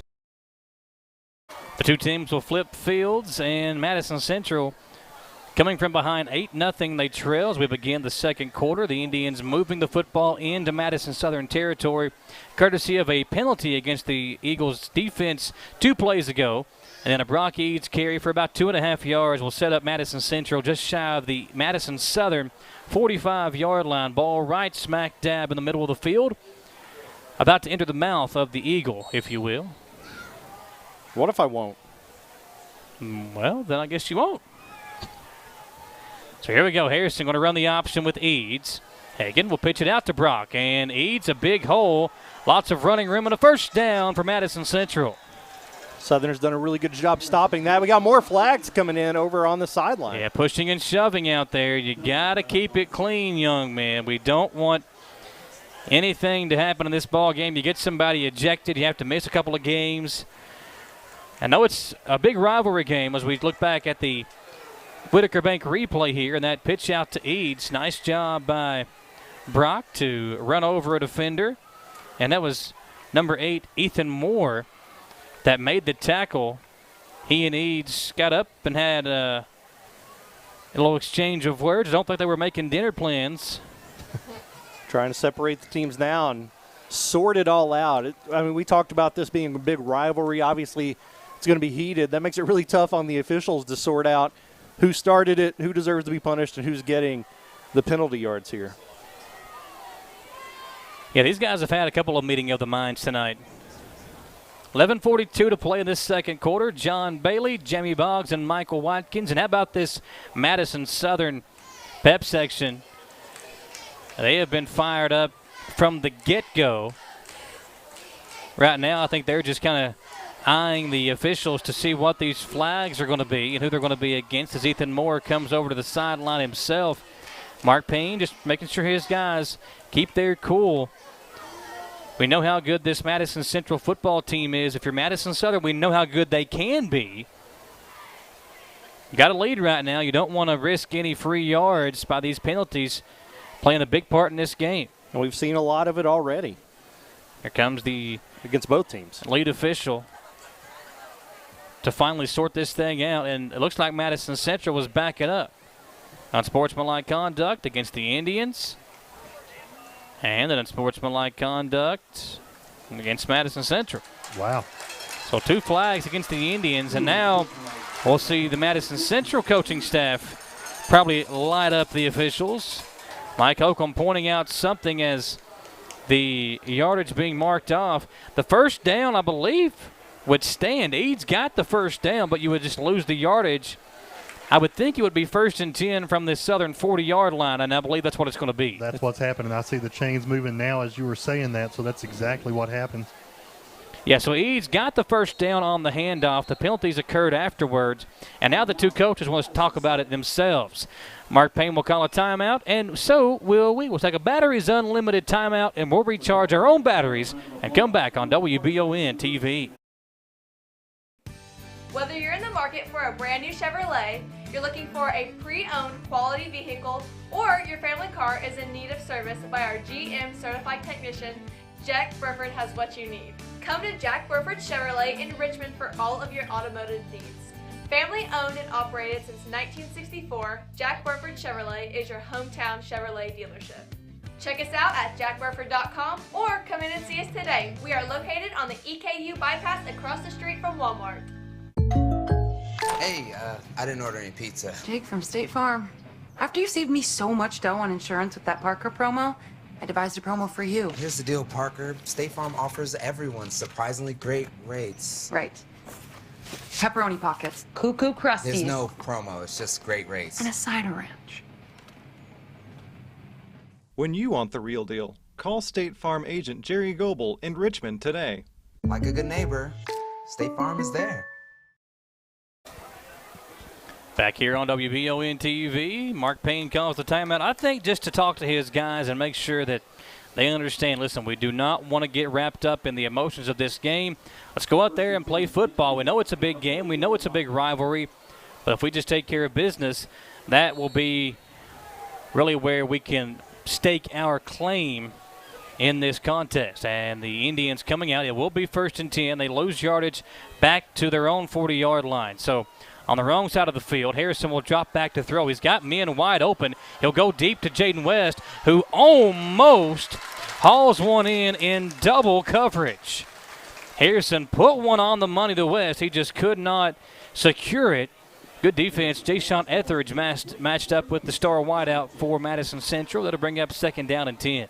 With that penalty of 30 yards, I think they were trying to get a big chunk of that back on one pass. And, man, it was right there where he wanted it. It just couldn't be hauled in. Yeah, good throw by Harrison. He has been on the money when he's connected with Jaden West. Travis Grant's been a big target for the Indians as well this year. Right now we got Parker Mullins, Grant, and Elijah Steele on the near side. 3 right, 1 receiver left. That's West. Run the option play again. They'll pitch it out to Steele. Elijah wrapped up, tackled at the 40. It's Preston Williams again on the stop for Madison Southern. No gain, and a 3rd and 10 coming up for the Madison Central Indians. I don't think Madison Southern's seen a lot of the option this year, and they're doing a really good job holding the Central Indians in check there. It's a hard concept to coach the option, but they're doing a really good job with it. The elite official chatting with Brock Eads here. Making him go off the field. Maybe some kind of issue with a helmet they're trying to take care of for his safety. 11 minutes, 12 seconds left here in the second quarter. Still 1st and 10. 1st and 10, you don't need to get all 30 yards back, but it seems like that's what they're trying to do. 3rd down for Madison Central as Harrison comes out of the chat with Mike Holcomb. I believe you almost have to go to the air here. You want to pick up some kind of positive yardage. Mathis, they'll run the option with Mathis. They'll pitch it out to him from Harrison, and Mathis slips that time, and he'll get no gain. Brought down there by Jayshawn Etheridge. 3rd and 10, and it looks like the Indians are set to punt this one away. That brings up 4th and 10 for the Indians. Such a big swing. You get that 30-yard penalty, you're nearing the red zone, and now you're back and you're punting from your own territory and losing completely your field position that you had. 2 big players, 2 big-time athletes back to return for Madison Southern. We've got Jayshawn Etheridge and Cade Sullivan as this ball high up into the air. It'll take a Madison Central bounce and hauled in by Rylan Rhodes. An Eagles player kind of shaken up. It's number 15, Aiden Lilly. He ran into the Madison Central player Fuentes and then kind of came up limp, hobbling over to the sideline now. Hopefully he's okay. It's listed as Aiden Lilly on the roster. If that is Aiden, I do know that he has been struggling with a leg injury, so maybe he just wasn't ready. Maybe he just pulled something there. Is 15 Aiden Lilly on your roster? Nope. Hey, Mitchell Mills. There you go. 'Cause he's not built like Aiden Lilly. All right, we got Woods with 2 running backs with him. Doubles to the right. He's going to hand off to Sullivan around the right end. He's going to cut it up, and he's going to have a hole. He's going to cut back across. He's going to get a gain of about 9 yards. That handoff off right tackle. Sullivan's always had good field vision. He's able to see exactly where he needs to go. Does a really good job there on a nice gain on a 1st down. He almost broke that one, too. If he breaks that one tackle, he might have been gone. 2nd and short here. Do you think Southern has it in them to try to go downfield for a big chunk play here? Well, they ended up scoring on a long pass on their last possession, but they're going to hand it off to Etheridge. He's going to get around right in and find some space. Stiff arm as he gets into the sideline. Looks like a late hit came in there at the end. No flag, but that is a Madison Southern 1st down. Whitaker Bank replay. We see Etheridge as he nears the sideline. That stiff arm of the sophomore Mathis. And Jayshawn Etheridge making big plays again for this Madison Southern football team, wearing the number 11 of his former teammate Walter Smith, who tore his ACL last year. And Etheridge making big plays like Smith used to do in this rivalry game. Sullivan in motion, going to hand off to Rodriguez up the middle, and he's going to break a tackle and get a gain of 5. Madison Southern has all the momentum going their way. There's another flag. That's Ursuline mixing it up with Maggard. And again, the emotions getting the best of these 2 teams. This might be against Madison Central again. If it is, it would be another unsportsmanlike conduct penalty. Ursuline picked up his mouthpiece, thought he was reaching for the flag. I was like, that's not the best idea you've ever had, my friend. This is not looking like the Madison Southern team we saw last week. All the momentum is right there with Southern, And I think that just goes to show you that when you're facing your home county rival, anything's a possibility. Well, we knew the Eagles would play hard in this game because of the rivalry itself. And Ursuline still, he is livid right now. Mark Payne trying to calm him down on the sidelines. And this is going to be against Madison Southern. So the penalty marked off going the other way. And it'll negate the big play made by Rodriguez. Madison Southern comes out here and has some great plays to get the ball marching down the field. And that kind of stuff just takes the wind out of your sails. You cannot do that if you want to have a shot in this game. Now we're looking at 2nd and 20 as opposed to the second short they had there. Preston Williams back in the game. Woods joined in the backfield by Rodriguez. He's got Etheridge out to his right as well as Ethan Moore. He's going to drop back, look in the flats again, completion.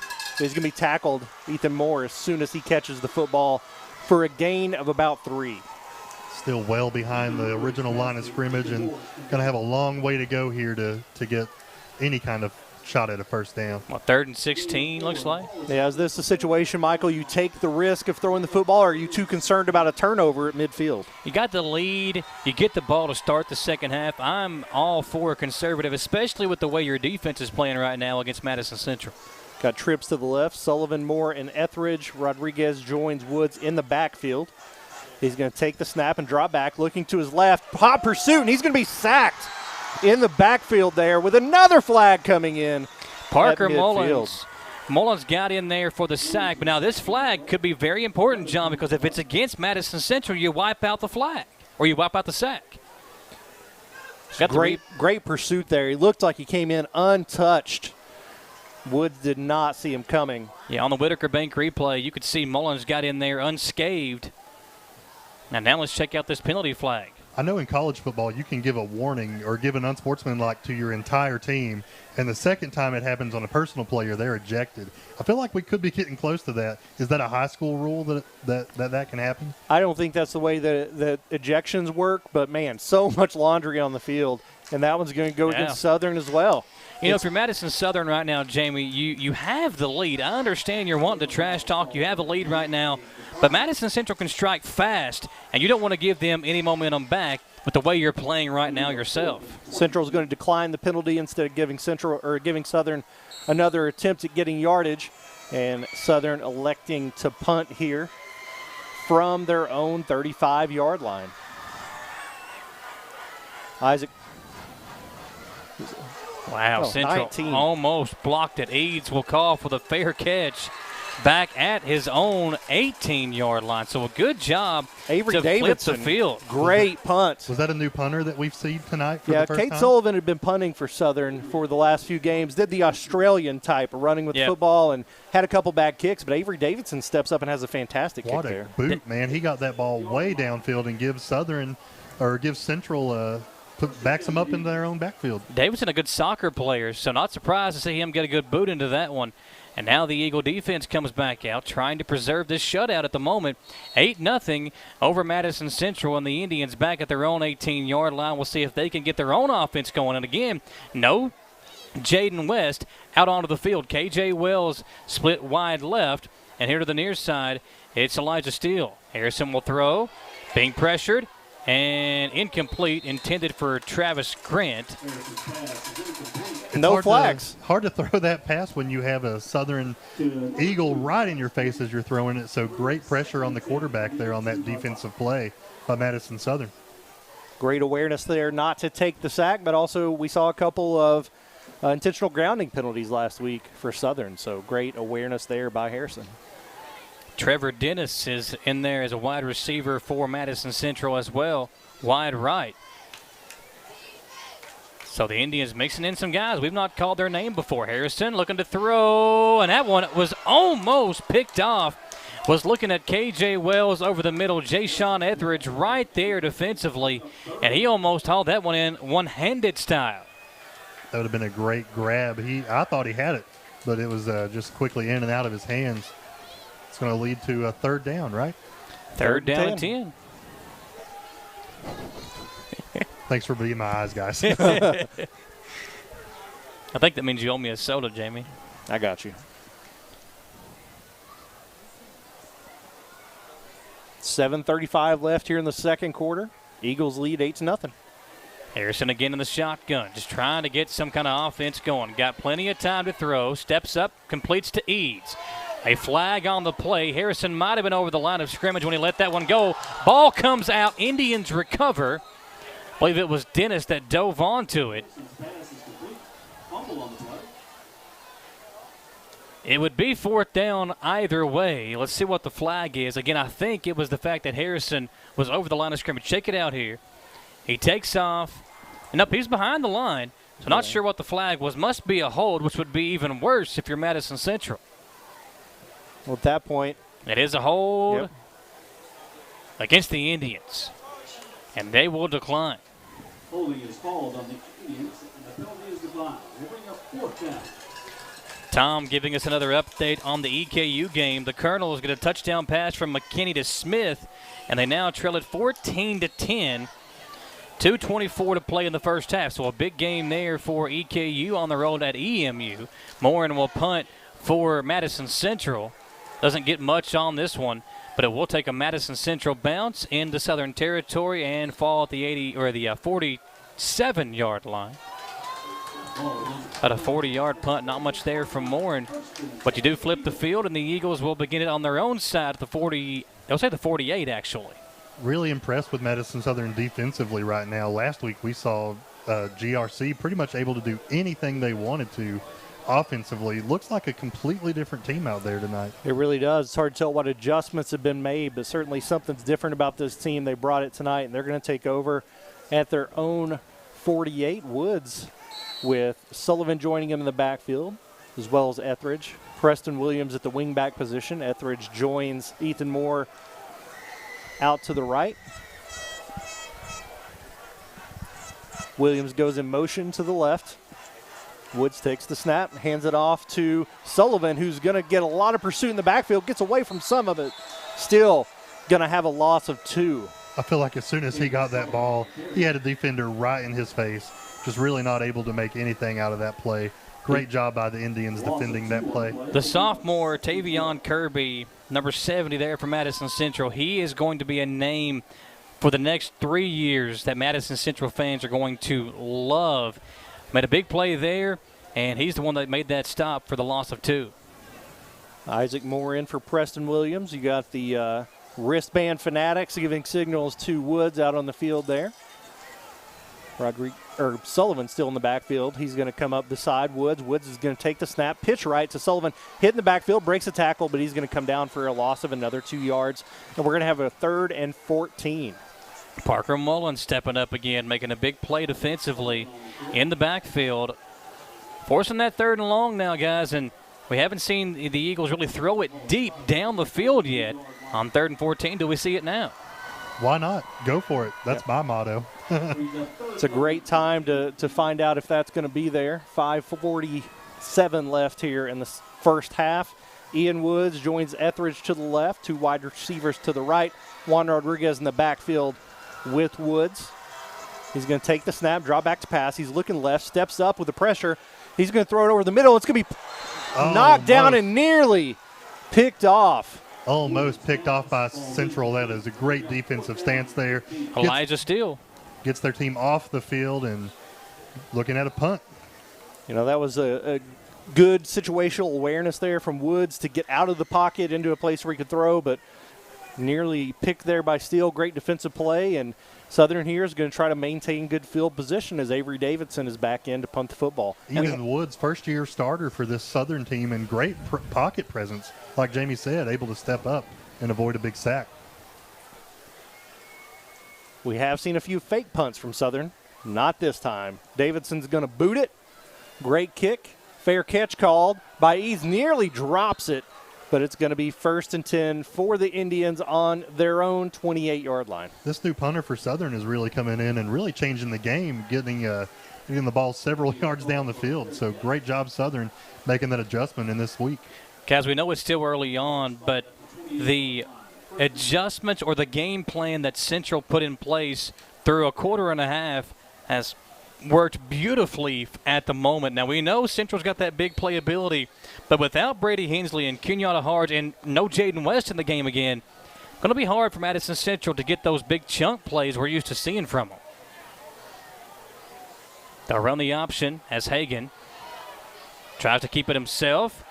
Being pursued from behind, he will run out of bounds. Cade Sullivan was giving him a chase, and just got a text from Dawson Rowe, who's down there on the sideline. Got an update. Jaden West is currently being worked on by the trainers. Not sure what the issue is, but an update.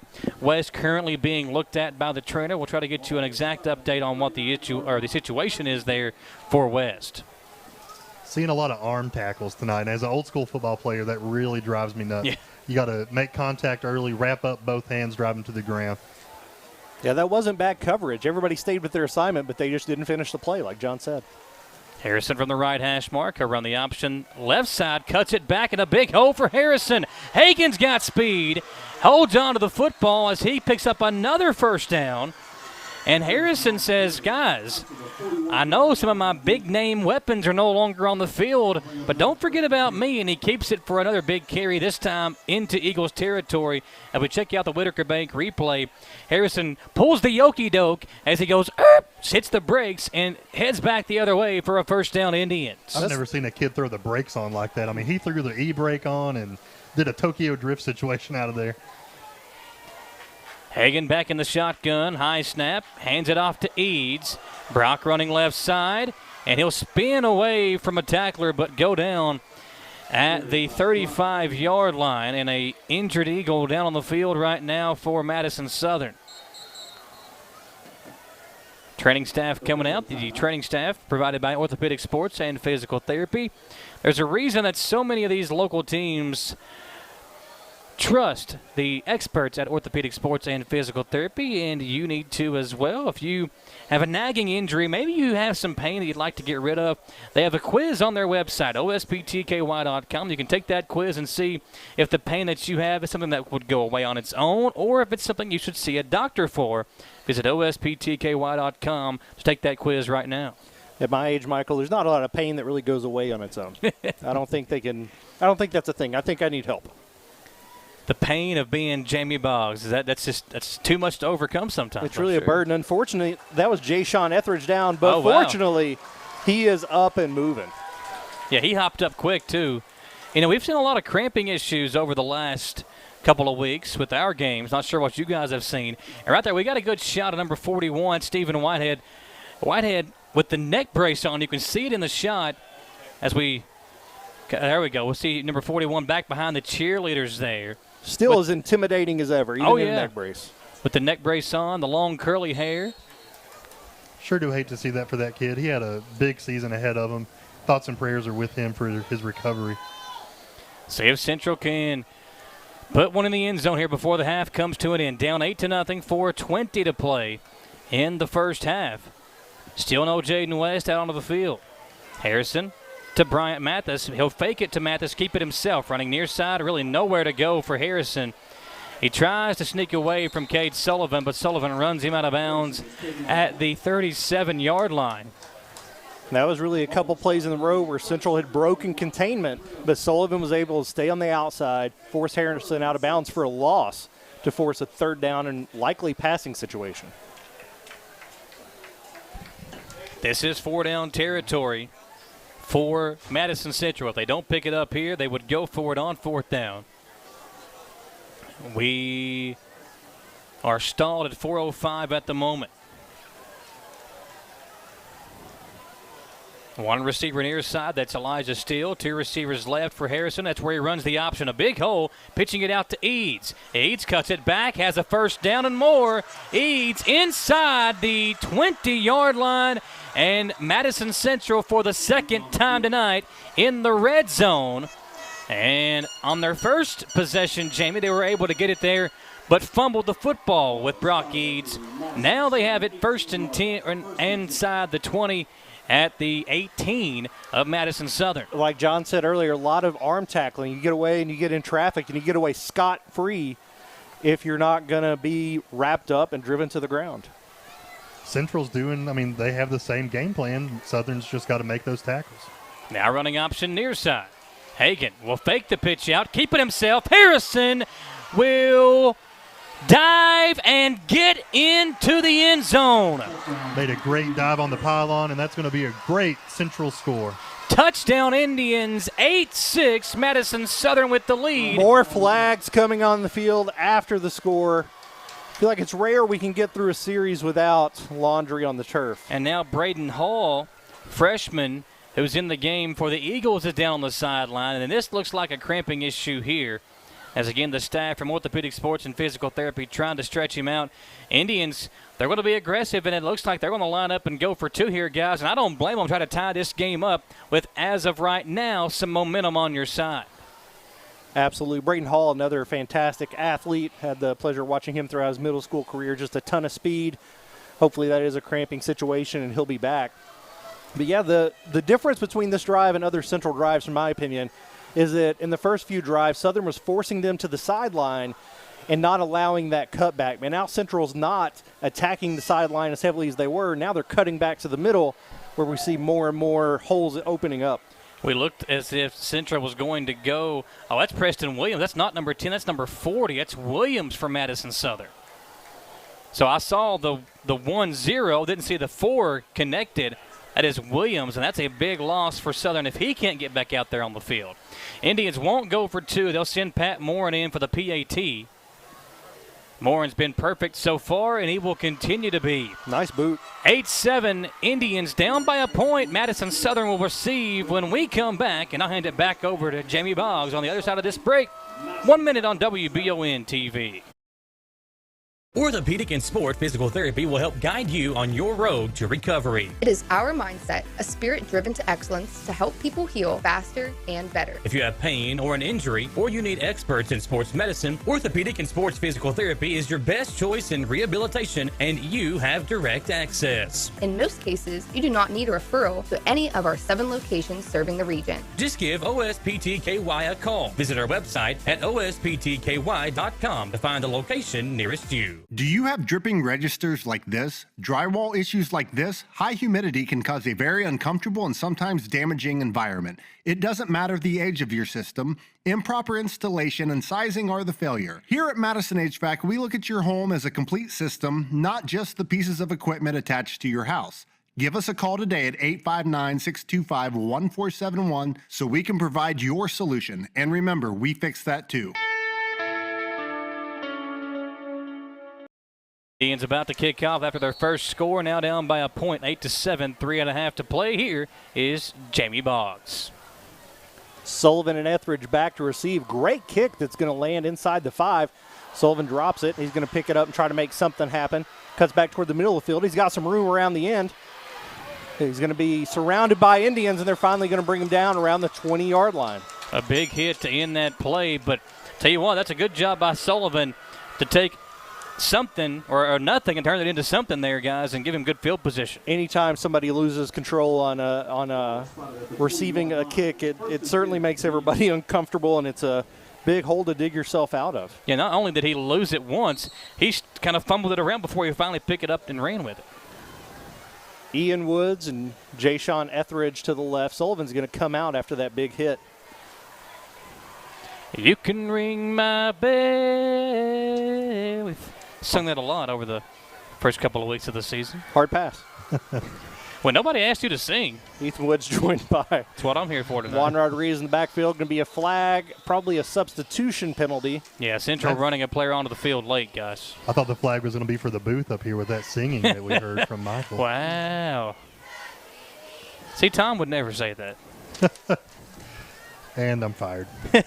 We do got some score updates. Good while it lasted. Tom giving us some score updates. EKU down 14-10 at the half. Breathitt County leading Hazard 14-7. Woodford County the same lead over Dunbar 14-7. And LCA leading Belfry and Henry Clay leading Great Crossing 7-0 in the first half of those games. No penalty is going to be called on the play, and we're going to have a first down Eagles. Woods looking at the blitz coming off the left side. It's not going to come. Crossing route to his brother Ian Woods. It's going to be a catch for a Madison Southern first down. Great pass and catch there by the brothers. I love to see that. Don't you? Like when a brother throws a pass to another brother, that's just great football. Can you imagine if Ian would have dropped that, though? Oh, I mean, man. the fight that would happen tonight when they got home. Dinner tomorrow night is going to be really awkward, but thankfully he hauls it in. I got an opportunity to coach Ian, and he was a great running back at Foley a couple of years ago. Glad to see him in the game. 1st and 10 Eagles. Same setup here. Woods is going to take the snap, hand off to Rodriguez, and he's got room. Off left tackle, breaks a couple tackles, and another. Madison Southern first down with 2:38 remaining here in the second quarter. The chains are going to move. The Eagles once again lead 8-7. 1st and 10 Eagles. Same personnel stays in the game. Oh, Kate Sullivan's going to come in for Jay-Sean Etheridge, give him a breather after he went down earlier. He's going to pick up the play call and split out to the right. 2:24 remaining in the second quarter. Woods, another handoff to Rodriguez, another big hole. He's going to take advantage for a gain of 9. Shout out to this Madison Southern offensive line. By this time in the game, the last couple of games, we've seen them kind of gas because a lot of them are playing defensive line as well. But here, they're doing really well here. Getting a great push off the line and continuing this drive is going to be 2nd and 1 right at the 50-yard line. 2 minutes remaining. Handoff to Rodriguez again for the first down. Yeah, and if you're Madison Central, you almost have to have a stop here because if Southern is able to score, they also receive the ball to start the second half. So they could put a 2-score gap between you and them if they get one here to end this second quarter. On the flip side of that, Southern needs to make sure they do not turn the ball over. If nothing else, maintain possession so that you get that possession back after the break. Rodriguez still in the backfield with Woods. His brother split off by himself to the left. We're going to hand off to Rodriguez again. There is a hole, but not a big one. He's going to get a gain of 3, and he's going to cough it up. Ethan Woods is going to dive on it. That's going to be a loss of 5. Central almost got to that ball, and it came out late. I don't know if it would have been, well, they are going to say it was a fumble. It looked like he was down before it came out. Yeah, it's certainly a quick call there. That's going to be a timeout, Madison Southern. Let's take it with them. We'll come right back in 1 minute after a Batteries Unlimited recharge on WBON TV.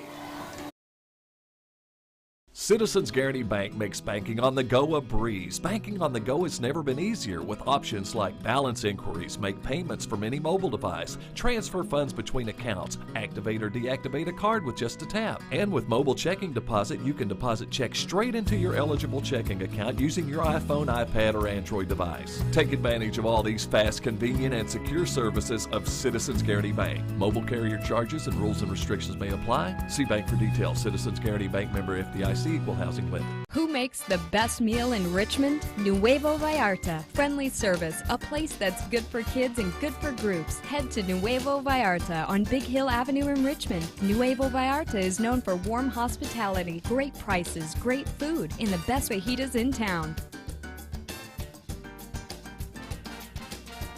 Start with an appetizer, order a la carte, or choose from their huge menu of Mexican favorites for grown-ups and kids. Nuevo Vallarta on Big Hill Avenue in Richmond. And we're back here at Madison Southern High School. 2nd and 14 for the Eagles. 1:09 left here in the first half. Offsides. It's going to be called on the Indians as a couple offensive linemen really sell that call, John. They sold it. I wonder if they're having a fun in a drama class this year at Madison Southern. Offside. They definitely sold it. Michael, they just played Dixieland Delight. I mean, we're going to sing a song. That would be a great one to come into. Well, Michael is standing up dancing. It's good. 2nd and 9 for the Eagles. Ian Woods, Jay-Sean Etheridge going in motion. He's going to get a sweep around the end, stiff arm. Going to try to cut it back across the middle. Lots of Indians in pursuit, and he's going to get a gain of about 2 after running about 40 yards. Yeah, John, nice play there. And we can see when these guys get out on the perimeter, Etheridge, Sullivan, they can really cause a lot of damage with the speed that they have. Sullivan has wheels. I've said it all year long. Love to see that kid get in space. He can make plays for Madison Southern. Got an Eagle down at the 49-yard line. It's like an offensive lineman was cut down there. That was number 67. He's going to get up and be okay. That's Carson Livers. And he's going to come out of the game, and the Eagles are going to have a 3rd and 7 with 55 seconds remaining in the second half. Ball is spotted at the 45-yard line. And bring up third down. Not a timeout. So they're going to come back onto the field. Rodriguez, Sullivan, Etheridge, Ian Woods, and Ethan Moore in its skill positions, with Ethan Woods for the Eagles. Looking at the wristband waivers over here for the play call. I really want to know what's happening. Woods takes the snap. He's going to drop back and look for an out route. He's going to hit Ethan Moore for a first down. That should stop the clock. It does. 36 seconds. Tick, tick, tick. Move the chains, move the ball to, what, the 30-yard line, Jamie? No, the 35-yard line. And Central playing more of a prevent defense right now just to try to stop a deep ball. Tick, tick, tick, 30 seconds. Woods takes another snap. He's going to throw it deep this time. Ethan Moore is going to go up and bring it in. Hauls it in. Are they calling it an incomplete pass? He did not carry it all the way to the ground. That one was about an inch away of being a highlight reel catch by Moore, but he just could not bring it all the way down to the field. Really such a great effort. High point that ball, put it right where he needs to be. That's unfortunate for Southern that didn't get called. Yeah, that's a great throw by Woods again. The play before on the out route, that's a really hard throw to make. And he certainly did it. Trips to the left. Woods is going to take the snap, and he looks right. He's going to throw short to Ethan Moore. He's going to be tackled short of the first down. Timeout's going to be called by Madison Southern with 16 seconds left here in the second quarter. You play that prevent, what it does is it opens up some short passes for your offense, and they've been taking advantage of that, getting some short passes out to the sideline. Like to see you go out of bounds there, but you're hauled down before you're able to do so. Southern's moving the ball, though, Jamie, trying to make this a pretty good game. Another timeout here. Samantha Burford will chat with Mark Payne when the half comes to an end. At the moment, his team on top 8-7. Under 17 seconds left to play in this first half, but it's been a really fun first half. We talked about it before the game, guys. When you have a rivalry like this, especially with some of the big names that are out, the guys that are out there making these plays may not ever get a chance to play in a game like this again, and they're out there playing their tails off on both sides of the ball. Both of these two teams putting it all out there on the field right now, and Southern holding on to a 1-point lead. Caleb Johnson, offensive lineman, defensive lineman, said he worked on his mindset all week. The whole team focused on it, and you're seeing the results of those efforts here tonight. No timeouts left. 16 seconds remaining. Trips to the left. Ethan Moore to the right. Ethan Woods is going to take the snap. He's looking deep. He's going to throw deep. Miscommunication and almost intercepted as he was looking for Etheridge to paint the sideline, but he cut in. That's going to bring up a 4th and 5 on the 31-yard line for the Eagles. Yeah, the player for Central there looked as if he didn't want to make the interception. He's like, well, do I catch it or do I just let it fall? He looked like he kind of pulled his hands down at the end of that play to not haul it in, but that does bring up a 4th and 5 either way. No matter what happens at the end of this play, the clock stops. So you look to maybe see the Eagles take a quick slant and try to get a first down and out of bounds, or they take a shot to the end zone. Either way, we got 12 seconds left in the second half. Woods takes the snap, drops back, looking left again, over the middle, and it's going to be knocked down and incomplete. Hayden Kaiser again defensively making a big play for Madison Central to get the turnover on downs, but the Indians don't really have much time left to do anything with it. So just over 8 seconds, and they'll take over, guys. Good defensive stand, but if you're Madison Southern, just get a stop here, and let's go into the half with a 1-point lead. Absolutely, and here you got 8 seconds to work with. They do have 3 timeouts, but you got 2 plays max here, so you got to think they're either going to kneel on it or they're going to try something trickier, throw it downfield. With no Jaden West, he's the obvious deep threat for Madison Central. He's not in the game, hasn't played but about maybe 5 or 6 snaps tonight. So we'll try to check on him again at the break, as Harrison will have 2 receivers to the right side.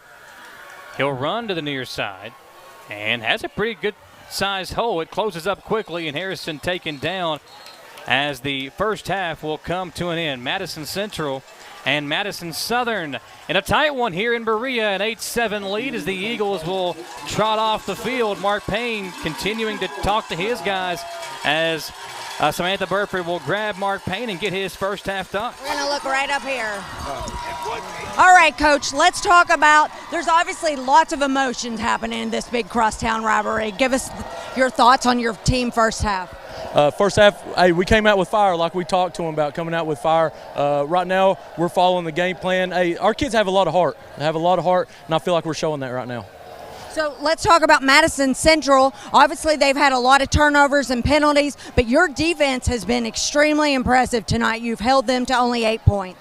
Well, with that said, they're doing a heck of a job defensively as well. Right now, we just got to keep our heads, and that's going to decide the game, I think, is who comes out on top is going to be all about who can control their emotions. All right, thanks a lot, Coach. Good luck. All right, we'll see you second half. All right, we're going to take that quick commercial, and we're going to be 3 minutes, but you are going to want to hear all the halftime statistics right after this quick message. At Jones Family and Cosmetic Dentistry, the health and safety of our patients is important. Along with following CDC guidelines, we have added a JADE unit, a medical-grade air purifier in every operatory. Our new patient special, X-rays, exam, cleaning, and fluoride is only $99. We offer patients single-visit restorations on crowns, bridges, inlays, onlays, and veneers with CERAC. We are equipped to handle all your dental needs from implants, teeth whitening, root canal therapy, and more. Call Jones Family and Cosmetic Dentistry at 859-985-0201. Chenault Vineyards has become a premier destination in Richmond for family and friends looking for fun and entertainment. The vineyard sits on 500 acres with breathtaking views and several different things for you to enjoy while you're there. Live music, tastings, tours, a walking trail, or maybe you'd like to host your own event at the vineyard. Visit ChenaultVineyards.com to check out the complete list of upcoming events. Like them on Facebook to stay informed, or like Chenault Vineyards on Instagram. I'm Richmond City Commissioner Mike Brewer, and I'd like to tell you about the proven progress and facts. While in office, we opened the Active Living Center, the Millstone Park, which led to the annual Millstone Festival. By working together, we've achieved a great deal in our city by keeping our tax dollars down and not creating new taxes. We've been under budget for the last 4 years while also increasing wages. With 20 years of experience in city government, I'm once again asking for your vote to continue moving Richmond forward. I'm Mike Brewer, number 1 on the ballot. Looking for some fun this fall? The Galaxy Bowling Center has a league for you. No matter your skill level, you can come out, make some new friends, and have a great time. Call 624-4444 for details. Or, if you're more of a trivia person, Champions Bar and Grill has you covered every Tuesday, starting at 7 with great prizes and all-you-can-eat wings for only $19.99. Why go anywhere else? The Galaxy Bowling Center and Champions Bar and Grill, your ticket to fun just off I-75, exit 87 in Richmond. Gateway Cycles in Mount Sterling has the largest showroom in Central Kentucky with all the power sports products you can dream of for your next adventure. Gateway Cycles has a qualified, certified service department, friendly sales staff so you can ride free and play hard. Local people serving local people. We are here to make your dream a living adventure. Stop in and see us today at Gateway Cycles in Mount Sterling or visit us at gatewaycycles.com. Need a physical for school or work? Need it right away? No problem. Berea Urgent Care has 2 convenient locations along with late hours to meet your needs. They're affordable too. Physicals at Berea Urgent Care only $20. DOT and CDL physicals are only $65. Berea Urgent Care number 1 by Walmart is open every day 9 to 9. Berea Urgent Care number 2 by Berea Drug open Monday through Friday 10 till 6. No appointment necessary. Berea Urgent Care, here when you need us. We're back on WBON TV, Channel 9. Michael Watkins here with you, along with Jamie Boggs and John Bailey. Our coverage on WBON TV, as always, presented by Bishop Small Engine Repairs. The Eagles marching band out there performing. Samantha Burford will have video of this performance, and we'll post that up on our social media. So on Twitter and Facebook, we'll have this performance of the Madison Southern Band. But back to our halftime coverage here, guys. It's the halftime show, which is brought to you by Fayette County Corrections. Still searching for a job with great pay and great benefits? Well, Fayette County Corrections is hiring, starting at $20 an hour, and that includes a long list of benefits and incentives. You can visit lexington.gov/correctionsjobs to apply. That's lexingtonky.gov/correctionsjobs to apply with the Fayette County Corrections Facility in Lexington right now. And guys, I tell you what, we've needed some corrections officers right now to kind of break up some of the big plays we've seen after the play. We've seen a lot of chirping going on. And listen, this is a big rivalry game. We understand the emotions that come along with it. But as Mark Payne said, whichever one of these two teams can control those emotions in the second half will probably be the one to come out and get this win. You definitely need to play with heart, but you have to play clean football. In a game this close, you cannot afford those mistakes that are going to end up hurting your team. We've seen so many drives stalled because of penalties, so many big gains completely wiped out because people insist on continuing to get their message across to the opposition, which, again, we've been there. Like, I get it. But at some point, you've got to just settle in and go with a game plan. We had a 30-yard swing out there at one point on 2 personal foul calls. You just can't have that in the game. And, you know, if you're Madison Southern, and I've been getting texts all night from people that are watching or listening into the ball game, they're shocked at the score. I'm not really surprised at the score because we knew Southern had this kind of talent coming into the season. And with the fact that Central has lost a couple of players to injury, adding all that in, not really surprised the halftime score was a 1-point lead right now. Michael, you said before the game that if this ends up being a game that goes into the upper 20s or to the 30s, then that benefits Madison Central. But here we are with single digits in the first half. I think that has to benefit the Eagles, John. Yeah, Jamie, something I wanted to call out for Southern is we've seen them in the last 2 games get a little winded after the halftime. They have so many players playing both sides of the ball. Hopefully conditioning was a point of emphasis this week in practice. They're going to come up fired up and able to sustain that all game. I mean, you would like to think it happens every game, but I think in a rivalry game, even if conditioning wasn't an emphasis, there's so much emotion that you can overcome that for a while. But there's also that point where you crash, right? Like you're so excited, you're so pumped, and then the energy gets wiped out, and you have to maintain that for 4 quarters. Sorry, guys. We just had a meeting with the Michael Watkins fan club. I saw that. You know, I saw both of those people come in here. Well, I think one of them was paid by the other one. I saw you handing them money. It was weird. You listen, I'm trying to get a hot dog or something up here, but it has been a fun night so far thus far. We wanted a close game. We've gotten a close game, and these two teams leaving it out on the field at the moment. A 1-point lead for Madison Southern here live on the Fayette County Corrections halftime show. We'll step aside. We don't have any official stats from the game tonight, but we'll try to get you some of those when we come back here live in Berea on WBON TV. We'll step aside for a 3-minute commercial break and come back on the Fayette County Corrections halftime show. To some, it's just a boat.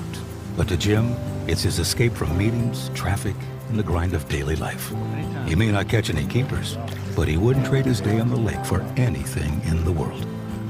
That's why his boat is insured by Kentucky Farm Bureau. But it's not just Kentucky's Farm Bureau. It's Jim's Recharge the Battery Farm Bureau. My Farm Bureau. David Mayo, John Rader, and Chris Hornsby with Kentucky Farm Bureau.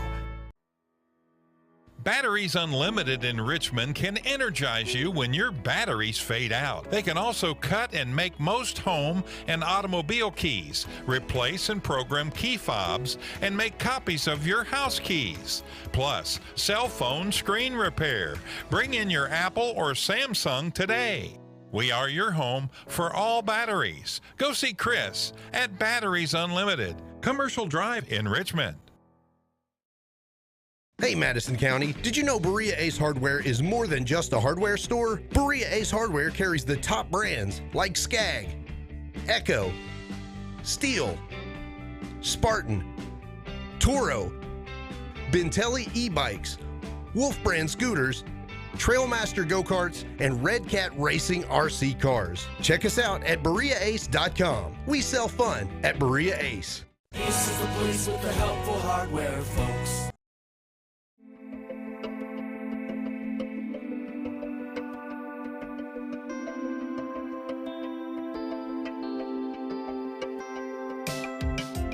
Granite, marble, and quartz for any surface.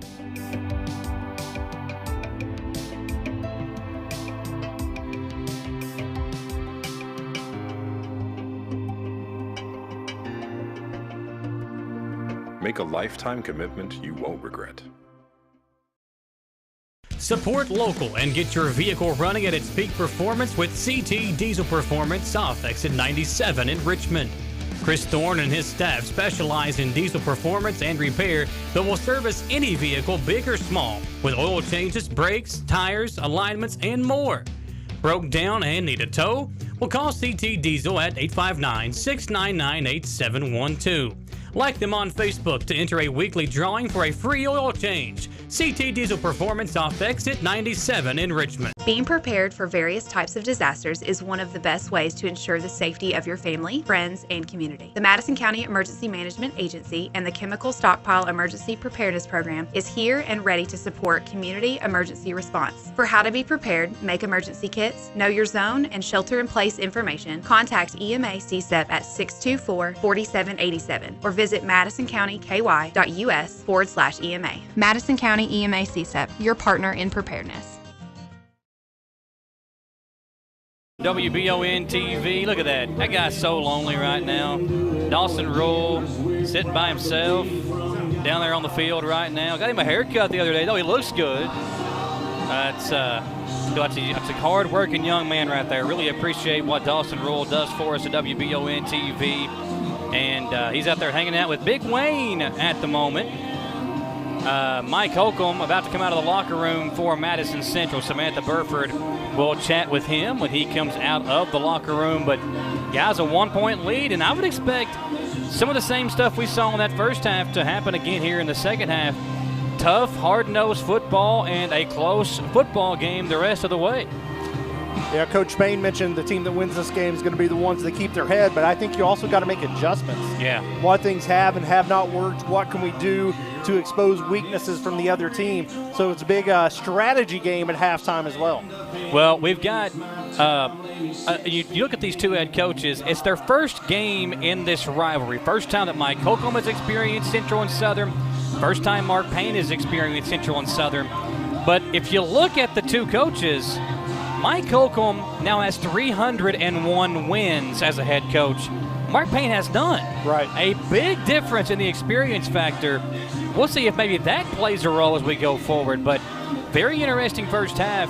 And for Madison Central, it's just been nobody out there right now to step up and make a big play offensively. Now, defensively, they've had guys step up. The same for Madison Southern.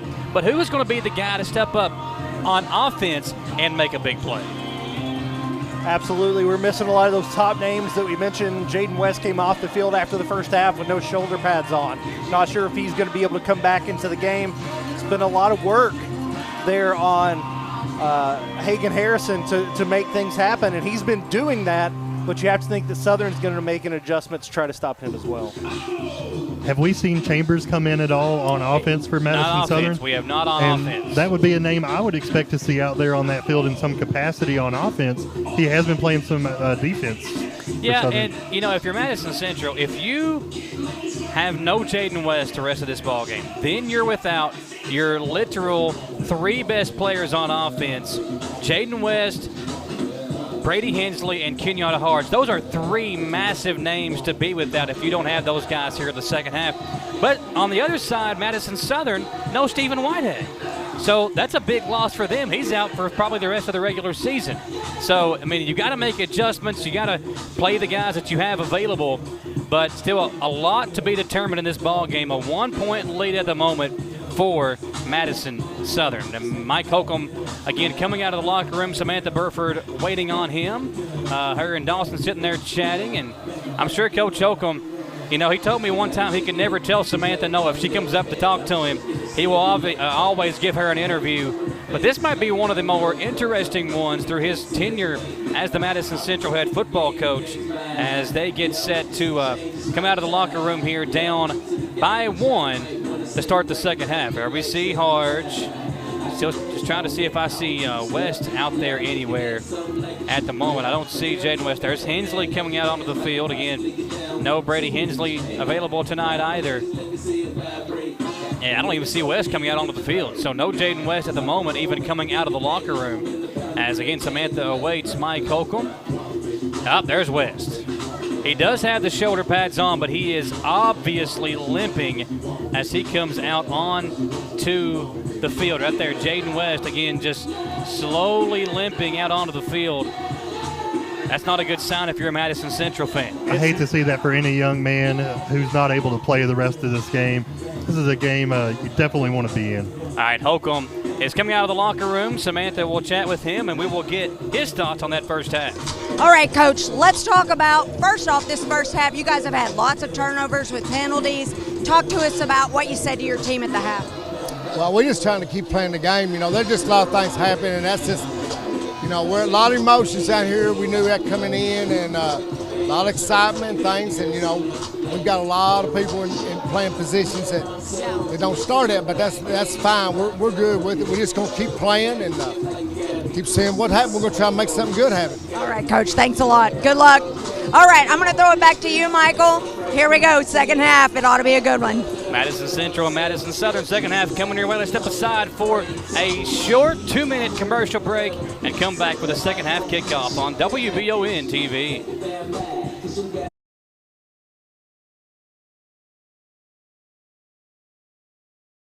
I'm Michelle. And I'm Jennifer. And in the spring of 1992, Bishop Small Engine Repair was born in our mom and dad's barn in Estill County. Then in the fall of 1992, we made the move to Madison County, where we are today. With the support of our family, customers, and community, we have continued to grow in the outdoor power industry. With a full line of products from Kokodet, Grasshopper, Echo, and Shindawa, we can help you tackle your yard so you can enjoy it with your family. Bishop Small Engine Repair, where our focus is our customer. Stop on in, 119 North Estill Avenue in Richmond. We can't wait to see you. Fayette County Corrections is seeking to fill several positions now. The pay is great along with a long list of benefits and incentives, but the relationships created on the job are one thing that can't be taken for granted. It allowed me to kind of gather in that family feel, the feel of camaraderie along with my fellow officers, and to get to know people, as to see them flourish in their career, and to be an opportunity to try to help them along the way to share my experiences. Apply today at lexingtonky.gov/correctionsjobs. Whether you're in the market for a brand new Chevrolet, you're looking for a pre-owned quality vehicle, or your family car is in need of service by our GM certified technician, Jack Burford has what you need. Come to Jack Burford Chevrolet in Richmond for all of your automotive needs. Family owned and operated since 1964, Jack Burford Chevrolet is your hometown Chevrolet dealership. Check us out at jackburford.com or come in and see us today. We are located on the EKU bypass across the street from Walmart. Hey, I didn't order any pizza. Jake from State Farm. After you saved me so much dough on insurance with that Parker promo, I devised a promo for you. Here's the deal, Parker. State Farm offers everyone surprisingly great rates. Right. Pepperoni pockets, cuckoo crusties. There's no promo, it's just great rates. And a cider ranch. When you want the real deal, call State Farm agent Jerry Goebel in Richmond today. Like a good neighbor, State Farm is there. Welcome back to Madison Southern High School here on WBON TV. Coverage brought to you by Bishop Small Engine Repair of Richmond as the Madison Southern Eagles lead the Madison Central Indians 8-7 at the half. One score for each team. And the Eagles are set to receive here to start the second half of play at home in this crosstown rivalry. And, John, the first half was a real back-and-forth affair. It was, and I'm excited to see the second half. I hope Southern and Central able to keep up the momentum and keep this game as interesting as it has been. I think we're in for a great second half, man. Yeah, certainly a lot of it was a messy first half. A lot of penalties, but we're hoping to start this one clean as Cade Sullivan's going to receive the kick and get a full head of steam running forward. He's going to cut around left end. He's going to break a tackle. He's got some room up the sideline. He knocked out of bounds. Let's see where they're going to spot it. Woo, he barely stepped out of bounds there at the 34-yard line.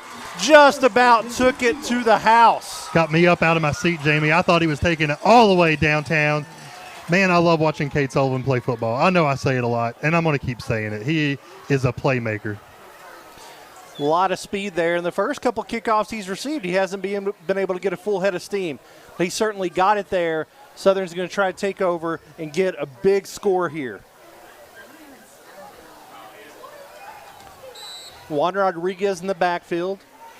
Ian Woods and Jay-Sean Etheridge to the left. Ethan Moore joined by Cade Sullivan wide out to the right side. Unfortunately, the snap goes over his head, and Ethan Woods is able to fall on it. Man. That was worst case scenario to start this drive. I think you see a little bit of that excitement getting ahead of the center and throws the ball about 10 yards over the head of quarterback Ethan Woods, and that's going to be a huge negative play. Jamie, we got to clean this up. If we're Southern, we cannot have many of those mistakes in order to keep this up. It's going to be a 2nd and 26 for the Eagles. Nice presence of mind there for Ethan Woods to jump on that fumble. I think they would call this 2nd and a country mile, fellas. As the Screen crow pass flies. to the right. Sullivan's going to get another head of steam, and he's going to gain about 8 yards. Still nowhere close to the original line of scrimmage. It's unfortunate to see that kind of play, and you still have a huge effort to get a first down. 3rd and 15 now for the Eagles. You know, I think if the Eagles are going to make progress here in the second half, getting the ball to Etheridge and Sullivan in space is a great strategy. Yeah, and don't forget about Ian Woods out here on the flat. I mean, it's a brother-on-brother pass here. Could be a huge effort. Trips left, and we're going to have a false start there on the Eagles. Looks like Sullivan jumped early. It's going to push it to 3rd and 20. Not an ideal situation. Yeah, Southern's gone the wrong way twice on this opening possession. And what you don't want to do here, and you're going to do it if you can't pick up at least 10 or 15 yards, is you're going to give Central really good field position to begin their own drive to start the second half. Especially after such a good kick return by Sullivan to back yourselves up in a hole here. Not a lot of options. You don't want to turn the ball over, but you want to get some field position so that you can get a good punt off if you don't happen to break it. Woods looks up. He's going to throw over the middle. Ethan Moore goes up and really plays great defense to keep that from being a turnover, and the punt team is going to come out here for the Eagles. The ball sailed on him, but he was able to jump up there and get a hand on it and prevent an interception. That would have been huge for Madison Central. If he doesn't touch it with that hand, almost made a great catch, but if he doesn't touch that ball, it goes right into the breadbasket of Nate Eads. That could have very easily been a pick six there for Central to start things in this first half. Avery Davidson had a couple great boots there in the first half. Back to punt for the Eagles. 4th and 20, 10:23 remaining here in the third quarter. Michael Watkins and John Bailey, and I'm Jamie Boggs here with coverage of this crosstown rivalry, living up to the hype so far. Davidson gets the boot into it. It's going to be received by Eads. He's going to take that ball around the 45-yard line. I tell you, that punter has been able to dig Southern out of some holes here. They were backed up well into the red zone there almost, and Central's going to take over on the Eagles 45. Yeah, see if the Indians offense can get going. Jaden West is back out there, but we saw him slowly limp out onto the field when he came out of the locker room. So we'll see just how maybe good he is. He may be more of a decoy here in the second half than an actual threat. And even with that, I think the value is there. It's just a matter of if you are able to take advantage of that, or if they keep just letting Harrison do his work with the option and with the quarterback draw. You guys are talking about Davidson, the punter. He scored 12 goals in 7 games this year for the Madison Southern soccer team. Had a goal in the win over Madison Central here on Tuesday night on this field. So he's got a good leg underneath him, and he's shown that tonight with 3 really good punts. Fantastic athlete as well. He's one of those guys that he can just show up to any sporting event, be good at what he's doing, and he's provided so much value here on special teams for the Eagles. Attention fans, please do not blow any whistles during the play. I was going to say, I thought I heard a whistle right when that punt occurred. I thought I heard a whistle right when the ball was snapped, and they just made an announcement over the PA system to not blow any whistles during the play. So we'll see how that shakes out the rest of the way. But I thought I heard one right before that snap occurred on the punt. So 1st and 10, Harrison with Eads now to his left, and they'll give it to Brock running the right side. Eads tries to find a hole. Not much running room, gain of about 5 near midfield for the ball carrier. Brock Eads will bring up 2nd down and 5 as we near the 10-minute mark of this third quarter. Fun night here in Berea thus far, a tight game. A 1-point lead for Madison Southern at the moment. Madison Central, no strangers from coming from behind to win ball games. They're having to do so again tonight if they want to do it here in Berea in the in-county rivalry game, the Battle of Madison County here on WBON. Here's a handoff, fake handoff to Eads. Harrison keeps, and a nice open field tackle by the Madison Southern defender. Braden Kelly, what a stop there. John's been looking for a tackle like that all night. We talked about arm tackle, and we saw a lot of that in the first half. Glad to see that cleaned up. I hope that continues for Madison Southern. Here we go in the second half. Harrison able to gain about half a yard, so the nose of the football about a foot shy of the 50-yard line. Ball on the left hash mark as Madison Central in this spot likes to run the football to the near side, to the strong side of the field.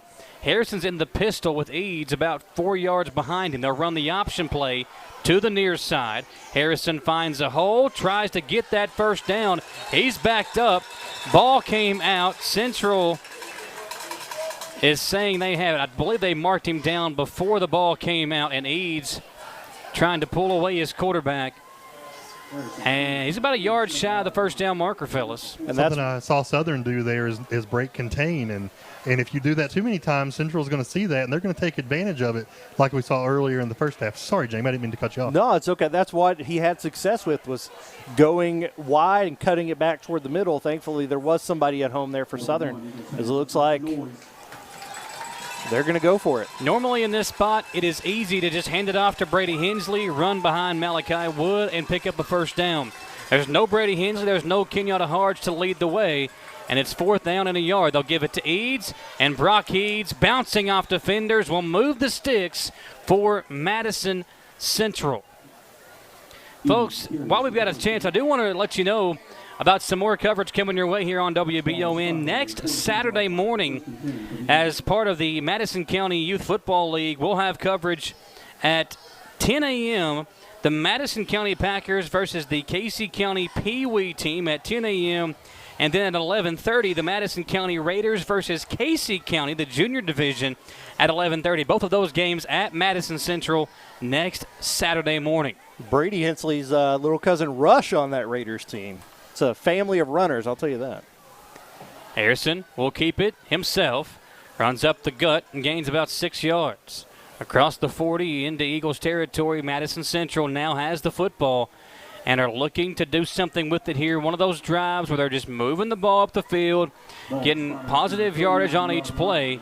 And with about 7:05 to go, Madison Central looking to march this one further downfield and take the lead. Jaden West now on the near side. He's in the game. Split out wide right, matched up with Cade Sullivan here. Big height advantage for West if they're able to even go to him.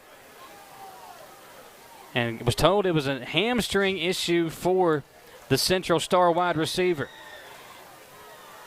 He is able to take off, but Harrison going to keep it himself. Running left, now cuts it back, and a nice job by Harrison to bounce away, and then more flags coming in after the play. It was only a matter of time, Michael. More chirping.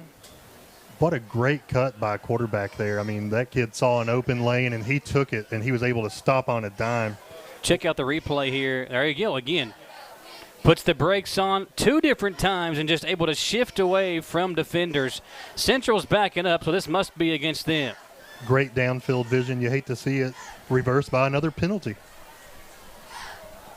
Here's the call from the White Hat. Unsportsmanlike. That's about the 7th or 8th time that Madison Central has drawn unsportsmanlike. The Eagles have drawn 4 or 5 themselves, and the emotion once again getting the best of these two teams. The first down will stand like we saw in the first half. They'll just mark the yardage off after the play. It'll be 1st and 10 from the Southern 48-yard line as Hagan Harrison looks over to his sideline to get the play call in from the legendary head coach Mike Holcomb with 301 wins in his career now. Mark Payne still looking for his first in his career. Harrison all day to let one fly. He'll go deep, and that one should have been picked off. Sean Etheridge made a perfect read, made a perfect cut, and just couldn't haul it in. Pass intended for Parker Mullins. Etheridge was matched up one-on-one coverage with Elijah Steele. And we know what kind of player Sean Etheridge is. This is a play he makes in his sleep. That time it just falls out of his hands, and the incompletion will bring up a 2nd down and 10. And just like we saw in that first half, guys, Central trying to get all those penalty yards back on one play. I think the fact that Hagan Harrison didn't even look at Jaden West tells you a lot of what you need to know about his ability here in the second half. And Cade Sullivan is being very aggressive and physical with West in this matchup on the near side. Yeah, West is basically jogging out there. They'll pitch it out to Eads. He'll pick it up off the ground and gain positive yardage. And again, a flag comes in. Another flag comes out. I think that one's probably going to be a late hit. Yeah, I think you're right, Jamie. Eads was out of bounds as a Southern defender came flying in after the play was over. What a great play by Eads there to pick that ball up. The pitch was late, and he mishandled it, had to pick it back up, and still made a great run. And that's going to be 15 more yards deep into Southern territory.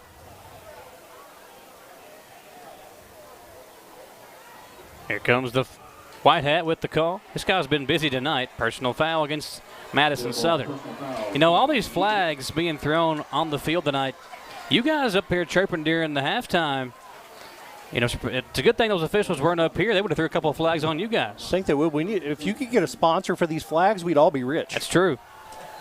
Where you at, Fayette County Corrections? Yeah. We need somebody, a laundry person to laundry on the field. Who've been saying that a lot tonight. 2 receivers right, 1 to the left side for Harrison. He's got Eads backed up to him in the pistol. They'll give it to Brock. He'll run right side, cut it back up the middle. Brock spun around and taken down at the 21-yard line for a gain of 4. 2nd down and 6 coming up for the Madison Central Indians. Down by a point. Just trying to keep their winning ways going. 2-0 on the year. 2 come from behind victories. 1 over LCA with 2 seconds to go. And then last week, it was a Brady Hensley touchdown and 2-point conversion when Central trailed by 7. They scored the TD, went for 2, got it with just over a minute to go, and got the victory over Dunbar. Hand off to Eads. He lost the football, got it back, skirts past it a couple of defenders, bounces off his own teammate, and picks up a 1st down. Spoke too soon about those arm tackles. We saw that again coming into play here. He had contact early. Nobody was able to wrap him up, and that's going to be good for a Well, you see right here on this replay, Cade Sullivan launched at him trying to knock the ball loose and missed him completely. Yeah, and if he doesn't bounce off of West there, he might have went to the end zone. And now another injured player down on the field. This is face first. Young man down on the field right now. I believe that might be Williams again, number 40. He has been a busy man tonight for this Madison Southern defense. It's either 40 or 42. No, that's Rodriguez. That's 47. So Juan Rodriguez is the defender down on the field. And this might be cramps. They've got him now on his back. Situation. He looks like he's rolled over and getting stretched out, so hopefully he'll be back in the game. John, when you played, how did you handle cramps? I was hoping you'd ask. We would go to the local Hardee's before the game and get salt packets and just take those during halftime if we needed to. But, I mean, our coach ran us so much, I don't think I ever got cramps on the field. Oh, wow. I would get them at like 3 o'clock in the morning the next day. The next day. It's the most Jellicoe thing I've ever heard. Can you imagine doing that now? Well, I mean, we're all in our 30s here, right? I mean, I pulled a hammy getting excited a minute ago. That's what I'm saying. We're all in our 30s. Except for Jamie, he's in his 50s. A salt packet would give me a heart attack immediately. Well, that's what I'm saying. Can you imagine just like pulling one back and taking a shot of salt right now? I mean, I could. I'd have to double up on my cholesterol and blood pressure medicine. But the things we used to do and get away with when we were young, right? 42, Dalton Lesson coming in the game, as well as number 99, Eric Barnes, who had a big stop earlier in this drive, as Southern's trying to defend their own red zone. How about this game, folks? We knew it would be fun. I don't think anybody expected it to be this close.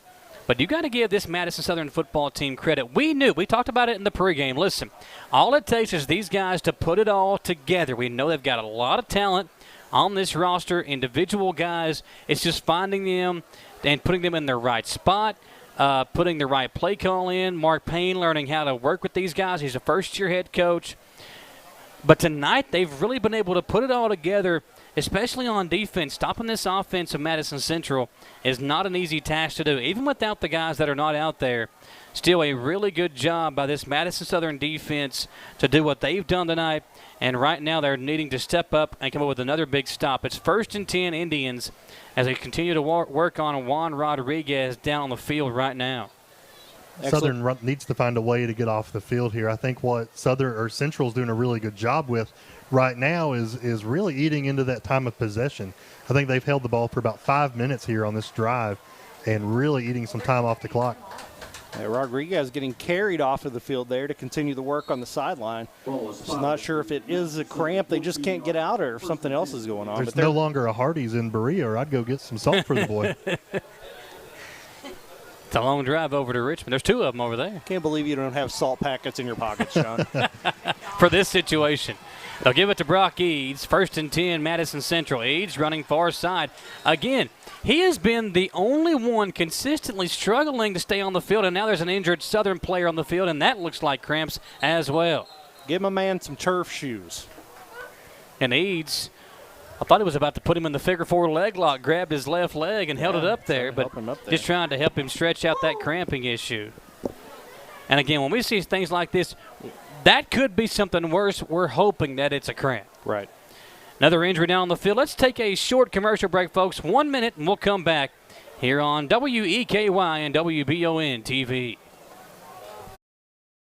Orthopedic and Sport Physical Therapy will help guide you on your road to recovery. It is our mindset, a spirit driven to excellence to help people heal faster and better. If you have pain or an injury, or you need experts in sports medicine, Orthopedic and Sports Physical Therapy is your best choice in rehabilitation, and you have direct access. In most cases, you do not need a referral to any of our 7 locations serving the region. Just give OSPTKY a call. Visit our website at osptky.com to find the location nearest you. Do you have dripping registers like this? Drywall issues like this? High humidity can cause a very uncomfortable and sometimes damaging environment. It doesn't matter the age of your system. Improper installation and sizing are the failure. Here at Madison HVAC, we look at your home as a complete system, not just the pieces of equipment attached to your house. Give us a call today at 859-625-1471 so we can provide your solution. And remember, we fix that too.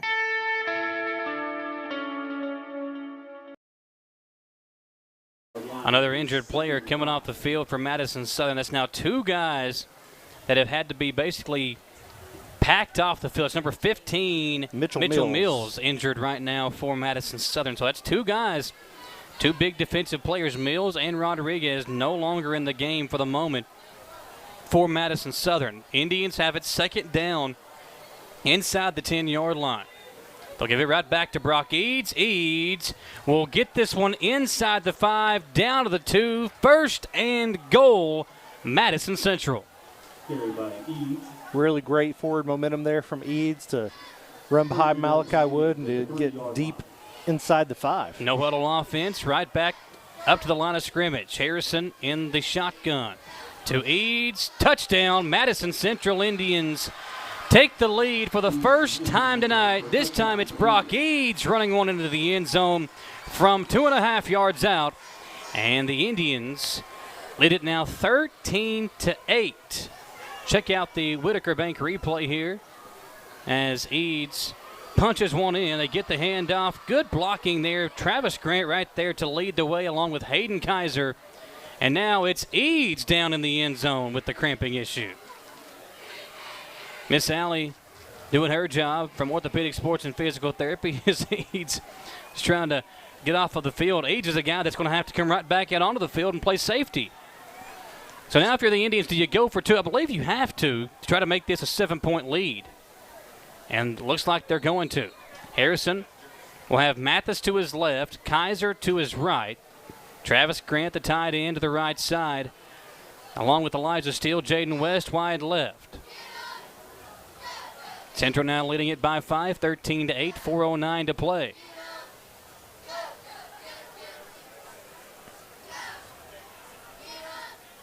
Harrison now gets the play call in from Mike Okel. See if they give it to Mathis. Maybe Big Kaiser run one in here. And a delay of game penalty against Madison Central. It's a bold move, Cotton. Let's see how it plays out for him. They're going to run the extra point team out. So I think Central was maybe just trying to draw them off sides maybe and then make it an easier 2-point try. Instead, they'll go for the extra point and try to make this a 6-point lead, 14-8. And there's a reason Mike Holcomb's won 300 games in his career, and I've won none as a head coach.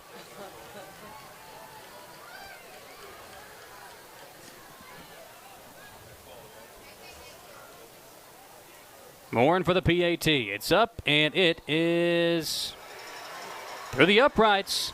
14-8 Indians with the 6-point lead. 4:09 to play in the third quarter. We'll step aside for a 1-minute commercial break and come back. Jamie Boggs back on the call when we come back on WEKY and WBON TV. Citizens Guaranty Bank makes banking on the go a breeze. Banking on the go has never been easier with options like balance inquiries, make payments from any mobile device, transfer funds between accounts, activate or deactivate a card with just a tap. And with mobile checking deposit, you can deposit checks straight into your eligible checking account using your iPhone, iPad, or Android device. Take advantage of all these fast, convenient, and secure services of Citizens Guaranty Bank. Mobile carrier charges and rules and restrictions may apply. See bank for details. Citizens Guaranty Bank, member FDIC. Equal housing lender. Who makes the best meal in Richmond? Nuevo Vallarta. Friendly service, a place that's good for kids and good for groups. Head to Nuevo Vallarta on Big Hill Avenue in Richmond. Nuevo Vallarta is known for warm hospitality, great prices, great food, and the best fajitas in town. Start with an appetizer, order a la carte, or choose from their huge menu of Mexican favorites for grown-ups and kids. Nuevo Vallarta on Big Hill Avenue in Richmond. Welcome back to Berea, Madison Southern High School here on WBON TV, brought to you by Bishop Small Engine Repair of Richmond, as the Madison Central Indians lead the Eagles 14-8. It's the Indians' first lead of the game as they're about to kick off to the Eagles. Jay Sean Etheridge and Cade Sullivan both waiting to receive the kickoff. Deep kick, and Sullivan's going to receive it near the sideline. Got good blockers in front of him. He's going to try to make something happen. He's going to be brought down and suplexed around the 27-yard line. Nice tackle by Travis Grant. And there you go, John. That was one of those get them with your body and sling them down with your arm tackles. You know, it's hard to take the coach out of me on that. I would say get a little lower, kid, you know. Always something you can improve on the field, right, Michael? Got the job done there, and the Eagles are going to take over at their 27-yard line. Trailing by 6, had an early score on a Jay Sean Etheridge touchdown reception. Had a couple good drives that have been called back by penalties, but now's the time for the Eagles to make something happen. Sullivan in the backfield with Ethan Woods. Jay Sean Etheridge out to the left. Going to go to Sullivan up the middle. There's a hole there, ran into his offensive lineman. Continue to drive those feet, though, and he's going to get a gain of about 6. I want to point out that lineman, number 77, Jamie, you can pull up his name, but he was blocking in the second level. I mean, it's good to see him get off his defensive lineman, get up and block a linebacker. He's expecting good things on that play. Connor Robinson, big old boy, standing about 6'3", 285, pushing that pile there. We got number 3, Gino Ballard, getting some action out to the right. He's split into trips with Jay Sean Etheridge and Ethan Moore. Ian Woods out to the left, and Sullivan still in the backfield with Woods. He's going to step up beside him. 3-man front from the Indians. Off left tackle for Sullivan. He's going to break, contain, and go out of bounds. See where they're going to spot it. I think he's got the first down from the way it looks at around the 37-yard line. Going to be close. No signal yet. May do a measurement on this one. We had someone comment and ask why we didn't show the handsome announcers. That's where you have to subscribe to our pay-per-view channel. Go to patreon.com and look up WBON Sports. That's Tom Gross. Tom, my normal colleague doing the Madison Central games. He'll be back with me next week. And the Indians on the road at South Laurel. Madison Southern back on the road next week against Lafayette. And Malachi Wood a little bit shaken up, a little cramping issue for Big Malachi, the former or the future Kentucky Wildcat at the moment. They're going to give Southern a first down on that. Close call there. Michael, we talked about this in week 1. How do you feel about the year 2022 when we have electric cars? We can do everything from our phone, and we're measuring first downs with sticks and chains. Yeah, I think it just keeps the tradition alive. You know, there's some things you just can't change.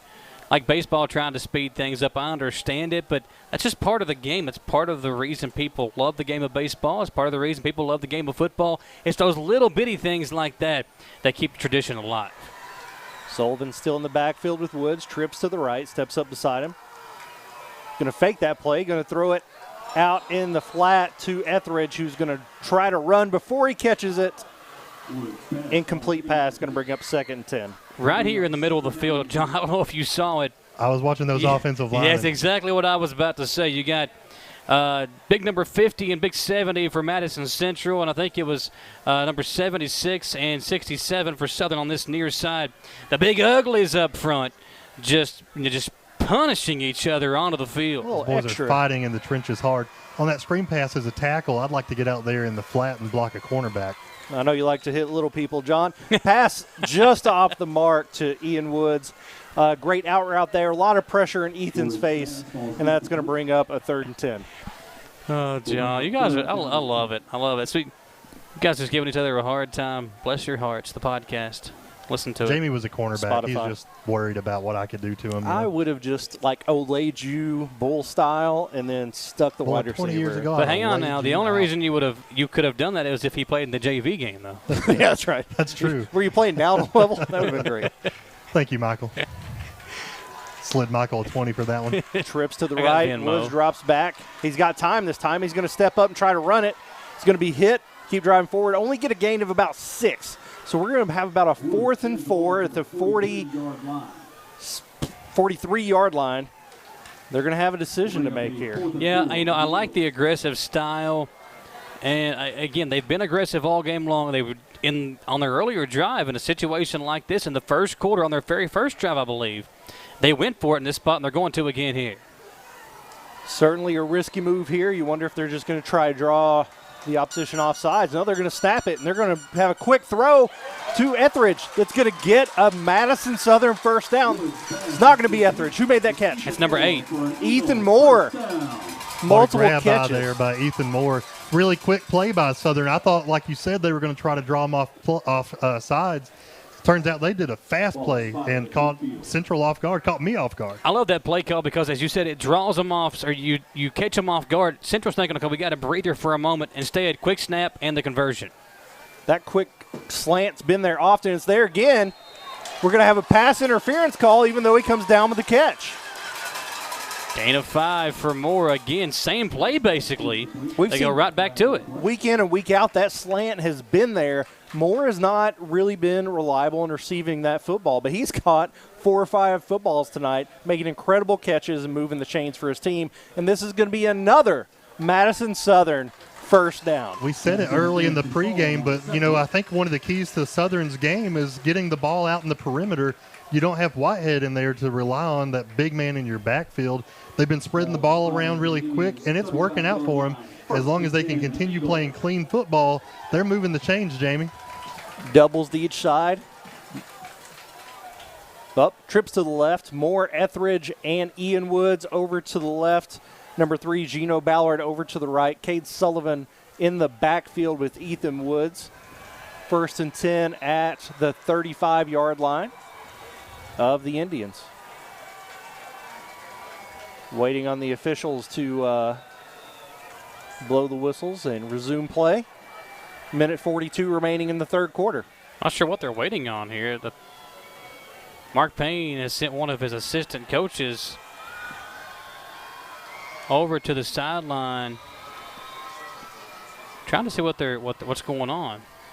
Trying to address some things that are happening off the field. Not sure why that stopped gameplay, but we're about to resume it here. In 1st and 10. Got a wide receiver going into Woods to get a call, maybe a change play here, taking advantage of that little timeout by the refs there. They went to go get Jay Simmons, so something must be going on. Another quick pass that's going to come up short. Ethan Woods trying to throw it to his brother Ethan. That's going to bring up 2nd and 10 on the 35. That spot on the field is consistently wide open. He just missed the target there. And, you don't have to make the perfect pass every time. Ethan's been making the throws that are going to get them down the field. He missed that one, but he's got a few more tries here as we're definitely in 4-down territory. Woods takes the snap. He's going to hand it off the middle to Sullivan. Sullivan's going to try to get around left end. Lots of pursuit. He's going to get brought down the backfield for a loss of 4. Central did a really good job containing that play. Sullivan trying to use his quick legs to get out to the perimeter, but Central was all over that defensively. What a great play by Central. Flying all around the field, and a great play there. So we got another Eagle that is looks like he has an equipment issue. That was Cade Sullivan. Doesn't have to come out of the game. Not an injury timeout there, but it is 3rd and 13. Trying to see what the issue was with off the field. Jay Simmons, the AD, and one of the an officer on duty are currently walking around the field right now. So we'll try to keep up to date with that situation as well. A little movement before the snap, and they're going to throw an illegal procedure flag and blow the play dead. Didn't hear a whistle. Wow, a gang of Central Indians take Jay-Sean Etheridge down after everybody else had stopped Everybody play. on Southern stopped playing, but there was no whistle. You got to play through the whistle. Southern stopped, and I don't know what was happening there, Jamie. I don't think they did either. The officials are going to come together. To be honest with you, I didn't hear a whistle. I think the Central players were right to continue play, but I think the officials, when they saw that everybody stopped moving, should have blown it dead. Yeah. They didn't. I didn't hear a whistle. I don't think they blew it dead. So, yeah, absolutely. Central play through the whistle on that.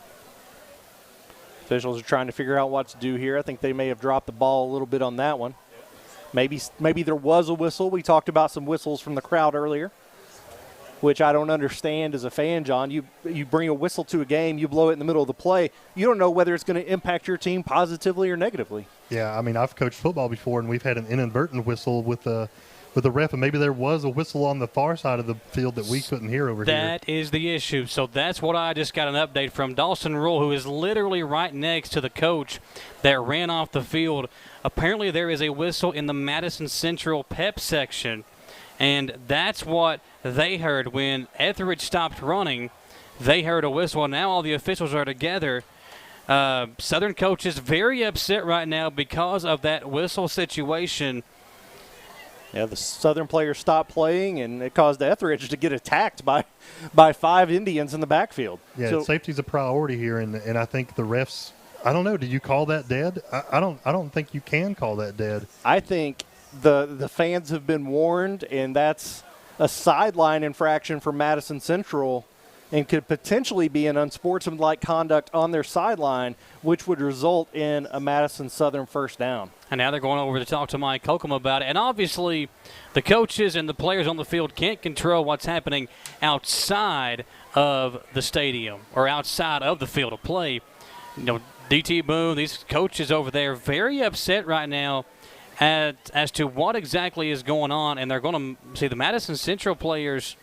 Oh, this might be a flag against Madison Central because of the whistle. They are marching it down the field. And Holcomb is livid right now. You think that it was chippy before, Michael. I think it's going to get very chippy now.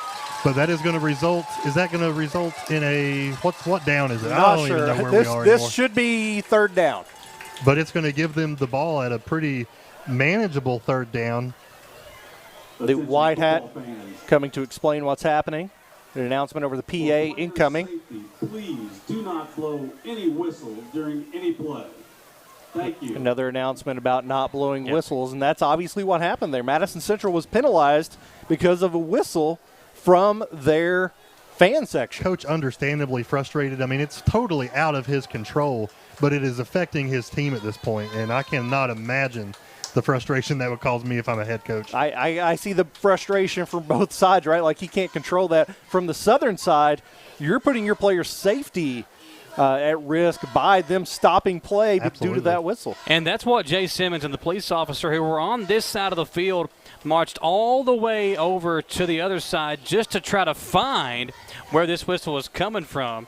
And we got a good shot here. The officials talking with some of the coaches. We have been told any whistles blowing due to safety concerns will be an unsportsmanlike foul.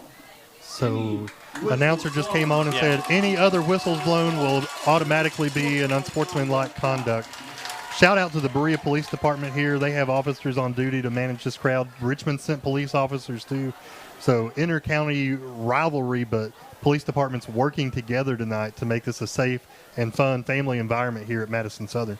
Yeah, Tom said that you can hear the whistle over the mics here on the TV channel. He's watching on a Spectrum cable channel, and you can hear them over the TV here. So that's how loud they are, and obviously the players on the field can hear them as well. 3rd and 4. I hear whistles everywhere. I don't know where they're coming from. I don't know if it's a real whistle or a fake whistle at this point. It looks like they said Madison Southern timeout on the Madison Central sideline. There it is. Madison Central timeout. You know what? We need one as well. Let's take a short commercial break, recharge, and come back in 1 minute, courtesy of Batteries Unlimited on WBON TV. At Jones Family and Cosmetic Dentistry, the health and safety of our patients is important. Along with following CDC guidelines, we have added a JADE unit, a medical-grade air purifier in every operatory. Our new patient special, X-rays, exam, cleaning, and fluoride is only $99. We offer patients single-visit restorations on crowns, bridges, inlays, onlays, and veneers with CERAC. We are equipped to handle all your dental needs from implants, teeth whitening, root canal therapy, and more. Call Jones Family and Cosmetic Dentistry at 859-985-0201. Chenault Vineyards has become a premier destination in Richmond for family and friends looking for fun and entertainment. The vineyard sits on 500 acres with breathtaking views and several different things for you to enjoy while you're there. Live music, tastings, tours, a walking trail, or maybe you'd like to host your own event at the vineyard. Visit ChenaultVineyards.com to check out the complete list of upcoming events. Like them on Facebook to stay informed, or like Chenault Vineyards on Instagram. To the jungle here at Madison Southern High School after the longest, most complicated, confusing third quarter of football we've seen here on WBON. Jungle, circus, zoo, I don't know what it is right now, but it is pandemonium. We've had whistles in the stands, we've had flags flying everywhere, and right now we have a 14-8 lead from the Madison Central Indians. John Bailey, Michael Watkins joining me, Jamie Boggs, here on WBON TV, brought to you by Bishop Small Engine Repair of Richmond, as we have a 3rd and 4 situation on the 29-yard line as the Eagles look to regain the lead or tie the game here against the Madison Central Indians. Ethan Woods takes the snap. He looks right. He's going to throw deep.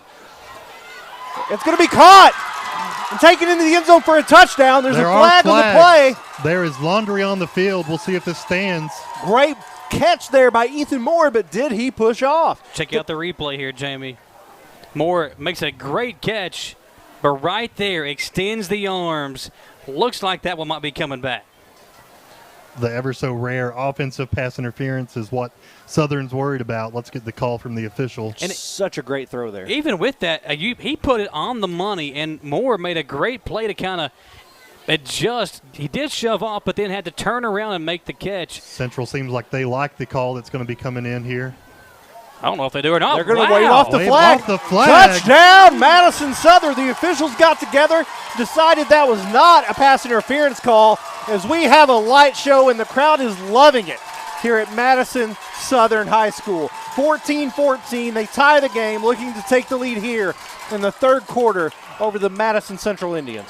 The only thing I can think of there is they're saying that the defensive player was pushing off as well. That's why they pulled the flag, and Holcomb is livid again out there at the 10-yard line, asking the official how you can throw that flag and then come back and wave it off. That's the only thing I can think of, is that the officials got together.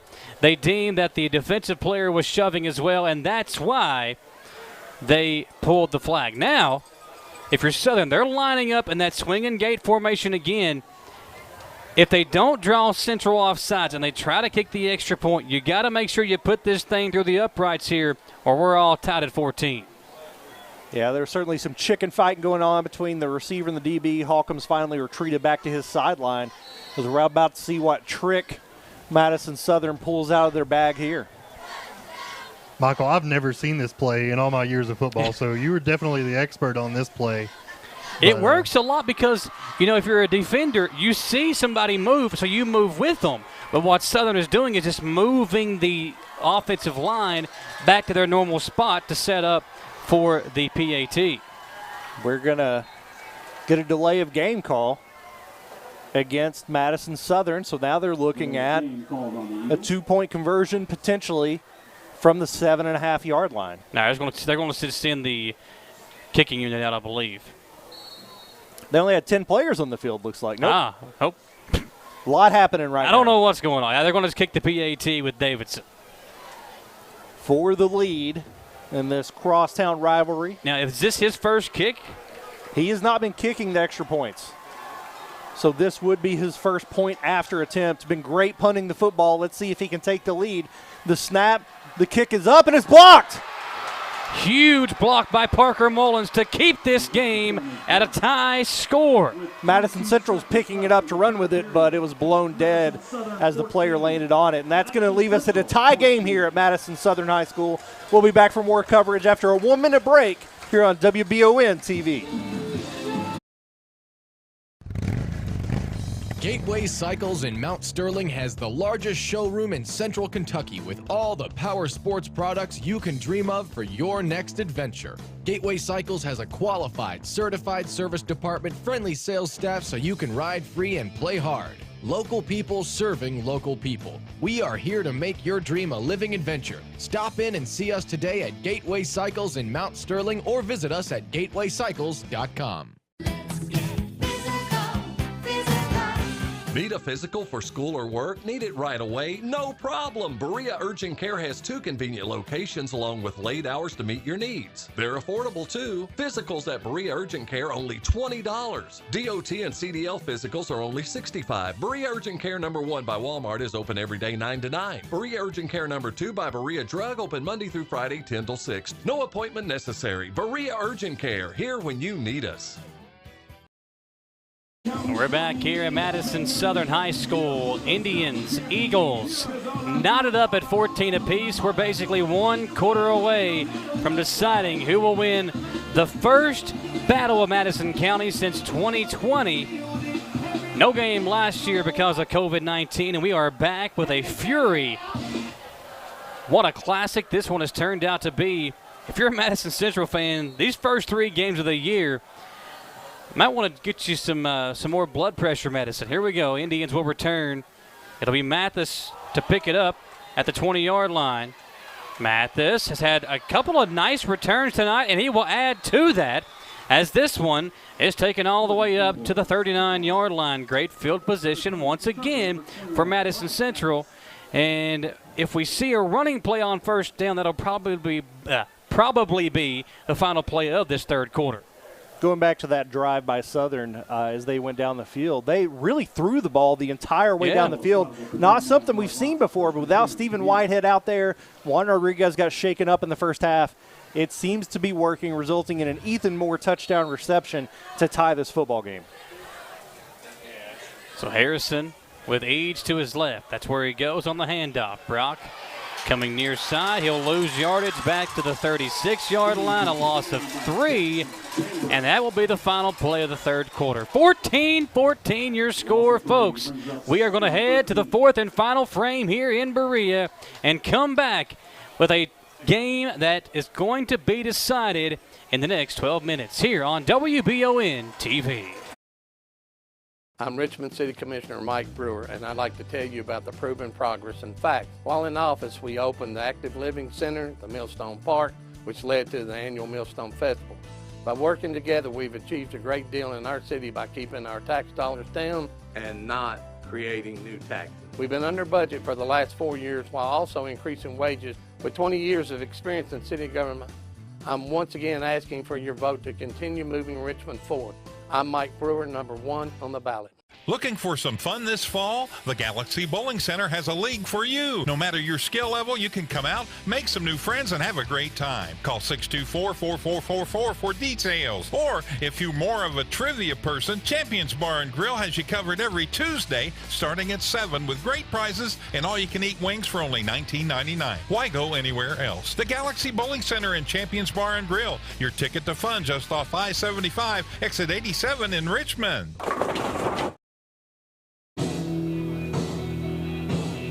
We're back at Madison Southern High School. For those about to rock, we're heading to the 4th and final period, potentially here in Berea. We might sniff some overtime tonight here, folks. We've got a 14-14 tie as Madison Central will have the football, second down and 13 from their own 36-yard line. Ball on the right hash mark. And got an update from Tom on the EKU Eastern Michigan game. With around 4 minutes left, the Colonels down 35-17 on the road at EMU without their head coach Walt Wells, who is at home recovering and resting from a cardiac episode that he suffered on Sunday morning. No Walt Wells on the sideline, and the Colonels looks like they're going to fall to 0-1 to start the season. Here in Berea, will it be win number 302 in the career of Mike Holcomb or win number 1 in the career of Mark Payne? We'll find out here in 14 minutes, folks, or 12 minutes, excuse me, as Hagan Harrison will take the snap. 3 receivers left, 1 to the right for Harrison. And he is going to take a hit in the backfield, coming in on a charge.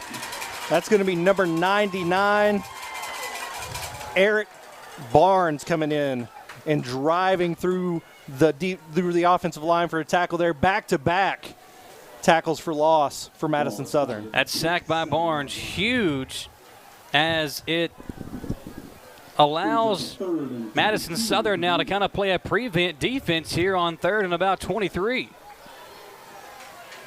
3 receivers left, 1 to the right, and the momentum currently on the side of the Madison Southern Eagles. Now if you're the Eagles defense, just don't let anybody get behind you here. Let's see if they go to Jaden West. West over the middle is open at the moment. Harrison doesn't see him. Lets one fly. Travis Grant almost made a nice catch. Ends up in the hands of K.J. Wells, but they say incomplete, and Central will have to punt it away deep in their own territory here. This has been an incredible defensive stand by Madison Southern. They've done a really good job of creating some havoc in the backfield, creating tackles for loss. Getting off the field on 3rd down is a huge, huge effort for Madison Southern. That's the first time in the second half we've seen Jaden West run a route, and he did get open. So that's something to watch for the rest of this fourth quarter as he looks banged up, but maybe he's ready to get back in there and make a difference. Morin will punt it away for the Indians. Back to return, the 2 speedster playmakers for the Eagles, Etheridge and Cade Sullivan.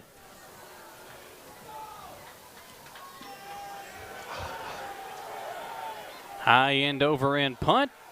Takes a Southern bounce into Eagles territory at the 42-yard line. Jamie Boggs will have this call for you folks as the Eagles, who scored a touchdown on their last drive, a TD pass from Woods to Moore, now looking to once again retake the lead as they come back out onto the field.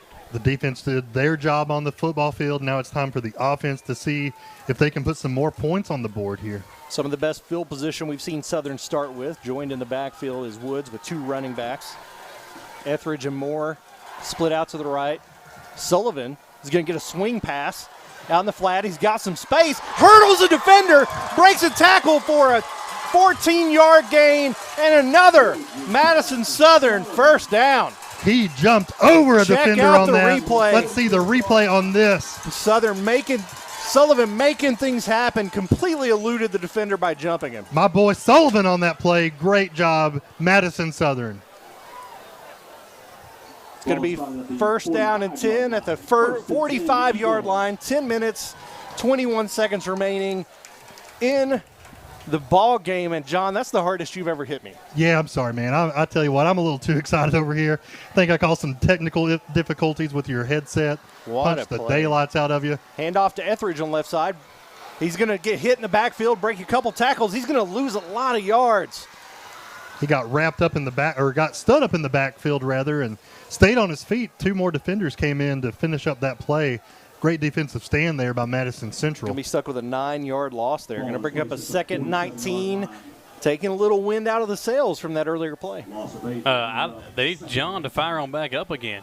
I think he just kicked a hole in the floorboard. I think so. We're going to – Cade Sullivan coming out limping, not a great sign for Southern. I think they've handed him a bottle of water and a packet of salt trying to get him back in there. A friend of mine brought me a bag of salt on a break we had earlier, so I'm ready to go, Coach. Put me in.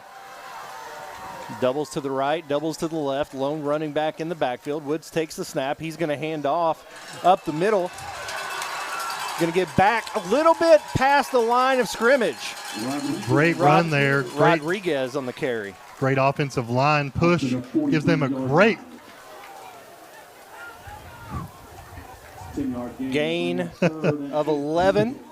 Going to bring up 3rd and 8 on the 44-yard line of Madison Central. Time is clicking away here. Madison Southern trying Preston to. Williams in at running back.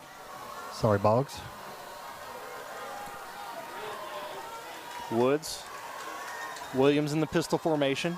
Going to take the snap, hand it off to him up the middle. Big boy in a big hole. He's going to get hit low. He's going to carry some defenders, and he's going to get a 6-yard gain and come up with a 4th and 2. There's a Madison Central Indian on the field. Ian Woods checking on him there.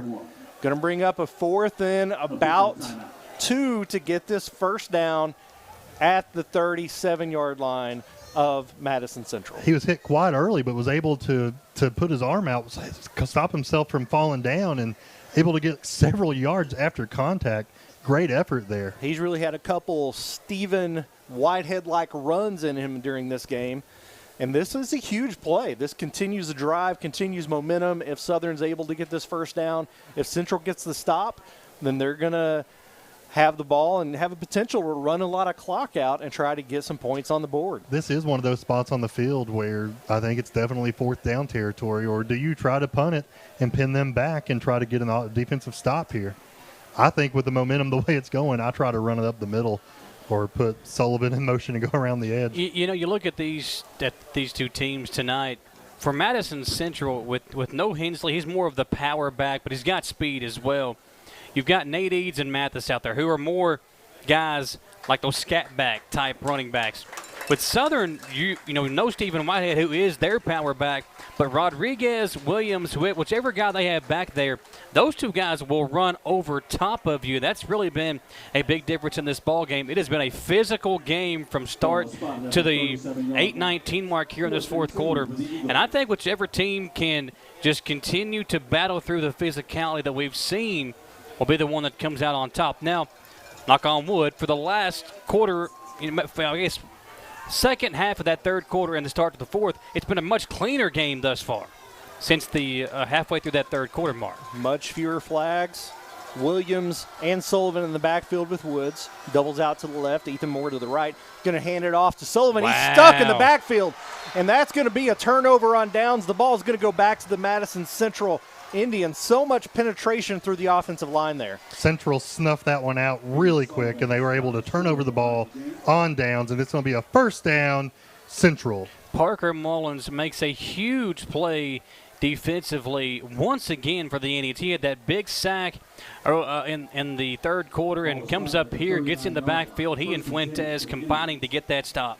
Huge bend but don't break defensive effort there for Madison Central. And now they've got the ball to try to find their way to the end zone to take a lead and win this game like they've done in the 4th quarter the last 2 weeks. The Cardiac Indians is what someone said we should call them. Let's see if they can live up to that name. Handoff, Brock Eads. And Eads lost the football again. That's going to be Madison Southern football. Madison Southern seems as if they've got it. Wow, they do.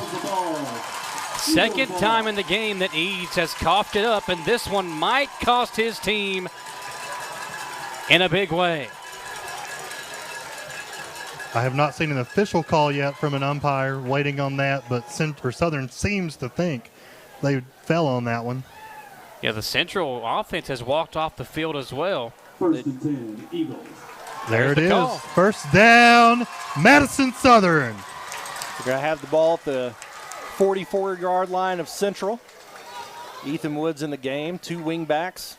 Sullivan's going to join him in the backfield. Ian Woods back at the game, a wide receiver. Etheridge split to the left. New life here for Madison Southern, who just turned the ball over on downs. Get it back one play later. This was a defense last week that allowed over 40 points from GRC, and they are playing lights out here. Right up the middle to Sullivan.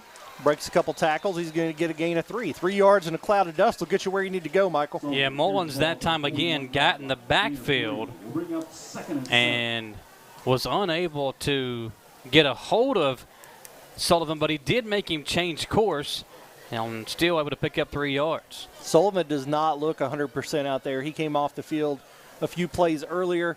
I know he's going to give it his effort. This kid has a big heart, but we'll see if his legs can keep up. Jamie, with as physical as this game has been, I don't know if anybody is healthy right now. Sullivan up the middle again, and he's stuck for no gain. Going to be coming up with a 3rd and 6 here. Sullivan carries for no gain. They're keeping it on the ground, Jamie. We saw them have great success when they were throwing the ball around. Not sure why the change there, but nevertheless, they're keeping it on the ground here and eating into some clock and not moving the ball as well as they were earlier in the second half. Sullivan coming out of the game again. Ethan Moore back in. We've got Etheridge and Ian Woods to the left, Ethan Moore to the right. 6 minutes and 40 seconds remaining in the game. Preston Williams in the backfield in the pistol formation behind Woods. He takes the snap, hands it off to Williams up the middle. He's going to cut it back. He's got several guys on his back. Maybe gets 2 yards, and we're going to have a 4th and 4. No pass attempts on this drive yet. We'll bring up 4th and 5. Jamie, they had success with that on the last, a couple of series ago. Why the change there? What's going on here? I think it's a balance between it's a risk-reward thing, right? Like there was success with the passing game. As it wasn't perfect, there's always a chance that you're going to turn the ball over. Maybe they feel like the defensive line of Central is wearing down. They're trying to run up their throat, but it's not working. It's 4th and 4. You're going to have to put the ball in the air or do something a little bit different, have a wrinkle here to try and make something happen. Madison Southern is going to call a timeout. Timeout by the Eagles. And, folks, we have had such a fun game tonight. We do want to say thank you. All of us here at WBON TV just want to say thank you. Thank you for your support during our growth over these last several years as your local sports source, your local news source, and now as your local TV stations on Channel 9. We appreciate your comments and feedback, and we want to continuously grow and continue to develop our program, and all the feedback that we have gotten from you is greatly appreciated. We're so proud to serve you and our communities here in Madison and surrounding counties with all we do here at WBON TV, and we couldn't do it without your support. Thank you for watching and listening to all of us here at WBON TV. A full cast here tonight as well. Jacob Beck, our down-on-the-field camera, Dawson Rule getting us some action shots down on the field as well. We've got Samantha Burford who provided our halftime interview, and up top, our hero cam provided by Copeland Peterson, and our high and wide, Jericho Puckett. John Bailey, Jamie Boggs, Michael Watkins here on the call with you. Back up at this radio station on 92.5 WEK. Well, we've got my man Zach Cook back as our radio producer, and our TV producer tonight is Gage Hill for WBON TV. We got 5:45 remaining to play in regulation here at Madison Southern. The Eagles have the ball 4th and 4 on the Indians' 44-yard line. Big play in this game. Central defense looking for another 4th down stop. Can they get it? Woods is going to take the snap, drop back to pass. He's got his brother over the middle wide open, and he's hit as the ball hits him. It's going to be an incomplete pass and another turnover on downs for the Eagles. That was a really well-placed ball. It was just really well defended. Yeah, Mathis was there at the safety position. And once again, Madison Central takes over following a turnover on downs. So the last 3 possessions, Southern gets the ball into Madison Central territory, a turnover on downs. Very next play, Central fumbles the football. Southern takes over once again, goes 4 plays, and a turnover on downs. And the football has moved about 6 yards in the last, 9 or 10 plays. Not a lot of movement in either direction or the scoreboard. 14-14. This is what you want a rivalry game to be like. Harrison going to keep it himself on the option play, and he'll gain about 8, maybe 9 yards. Near midfield, Harrison lunges forward as the Indians will have it 2nd down and a couple. Harrison had the option there to his right, but I don't think he ever intended to take it. I think I saw his head looking down the field, and Southern had a guy outside holding contain. Great run there by Harrison. Yeah, Harrison at times tonight has put the team on his back and made the play himself, again with an injured Jaden West, who's out there basically as a decoy. No Brady Hensley at all tonight, and no Kenyatta Hart, who's out for the second straight week with a sprained MCL. They will run the option. Hagan again keeps it, and Harrison spins away from a tackler. A first down for Madison Central. And I think Harrison, at the end of that play, tried to sell a late hit. He hit the deck, hops back up, and the Indians have it deep in Southern Territory at the 34-yard line. Central had success earlier running the option and cutting it back up field. In the last two plays, they've just attacked the sideline and been able to find lanes to run there. 5:27 to play in the fourth quarter. Clock stopped as Harrison was out of bounds. Hagan takes the snap. Run the option. Same exact play, same side of the field.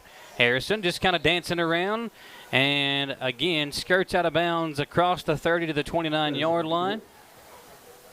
And no Tom tonight. Hey, Tom, Jamie and you, John. You know, this game has been so much fun. These guys just continuing to battle back and forth. And Tom giving us an update. So the ESPN app must be messed up. Earlier I looked, there was 4 minutes to go in the EKU game. Now they're saying 6:34 left. Colonel score again. They're down 35-27. So EKU hanging around against Eastern Michigan here in Berea. Hagan Harrison. A flag comes in, and I believe this one is going to be against Madison Central in a bad spot for a holding play against the Indians. It's usually the right location for a holding flag, and we've seen them run the same play 4 times in a row with success, John. If you're having success running that option offensively, on defense, what do you do to cut that off or make them do something different? Yeah, I mean, everybody has to be in their spot, and everybody has to go in and not do an arm tack. They got to hit them, wrap them up, bring them down. But, hey, if you're Central, if it ain't broke, don't fix it. They're getting 5 or 6 yards at least on this drive every time they run that play. So back it up to the 43-yard line, needing to get to the 24. So it's second down and 19. Ball is spotted at the 43-yard line.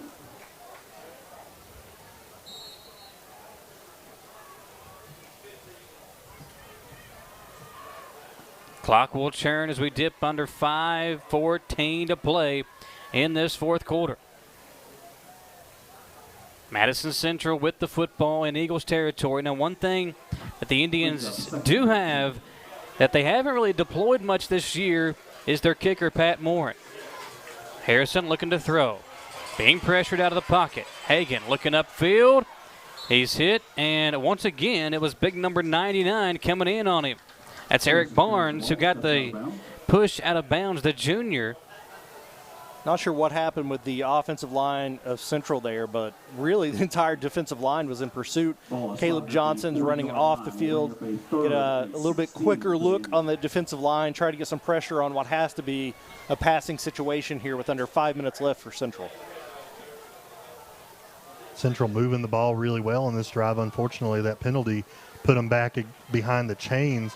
What are they going to do here on third down to see if they can keep the chains moving and keep progressing down the field and hopefully score a touchdown? I think they're in 4-down territory here. Do they go back to the option, try to gain some yards with that, or do they go to the air and roll the dice?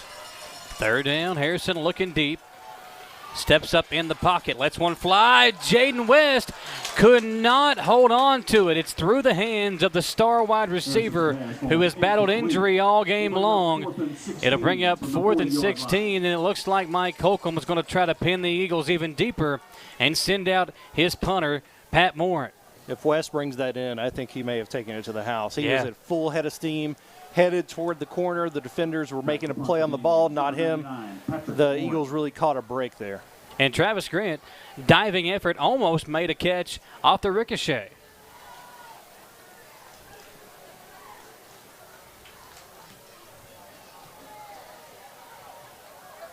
The Eagles will be back to their own 3-yard line. A great punt by Pat Morin.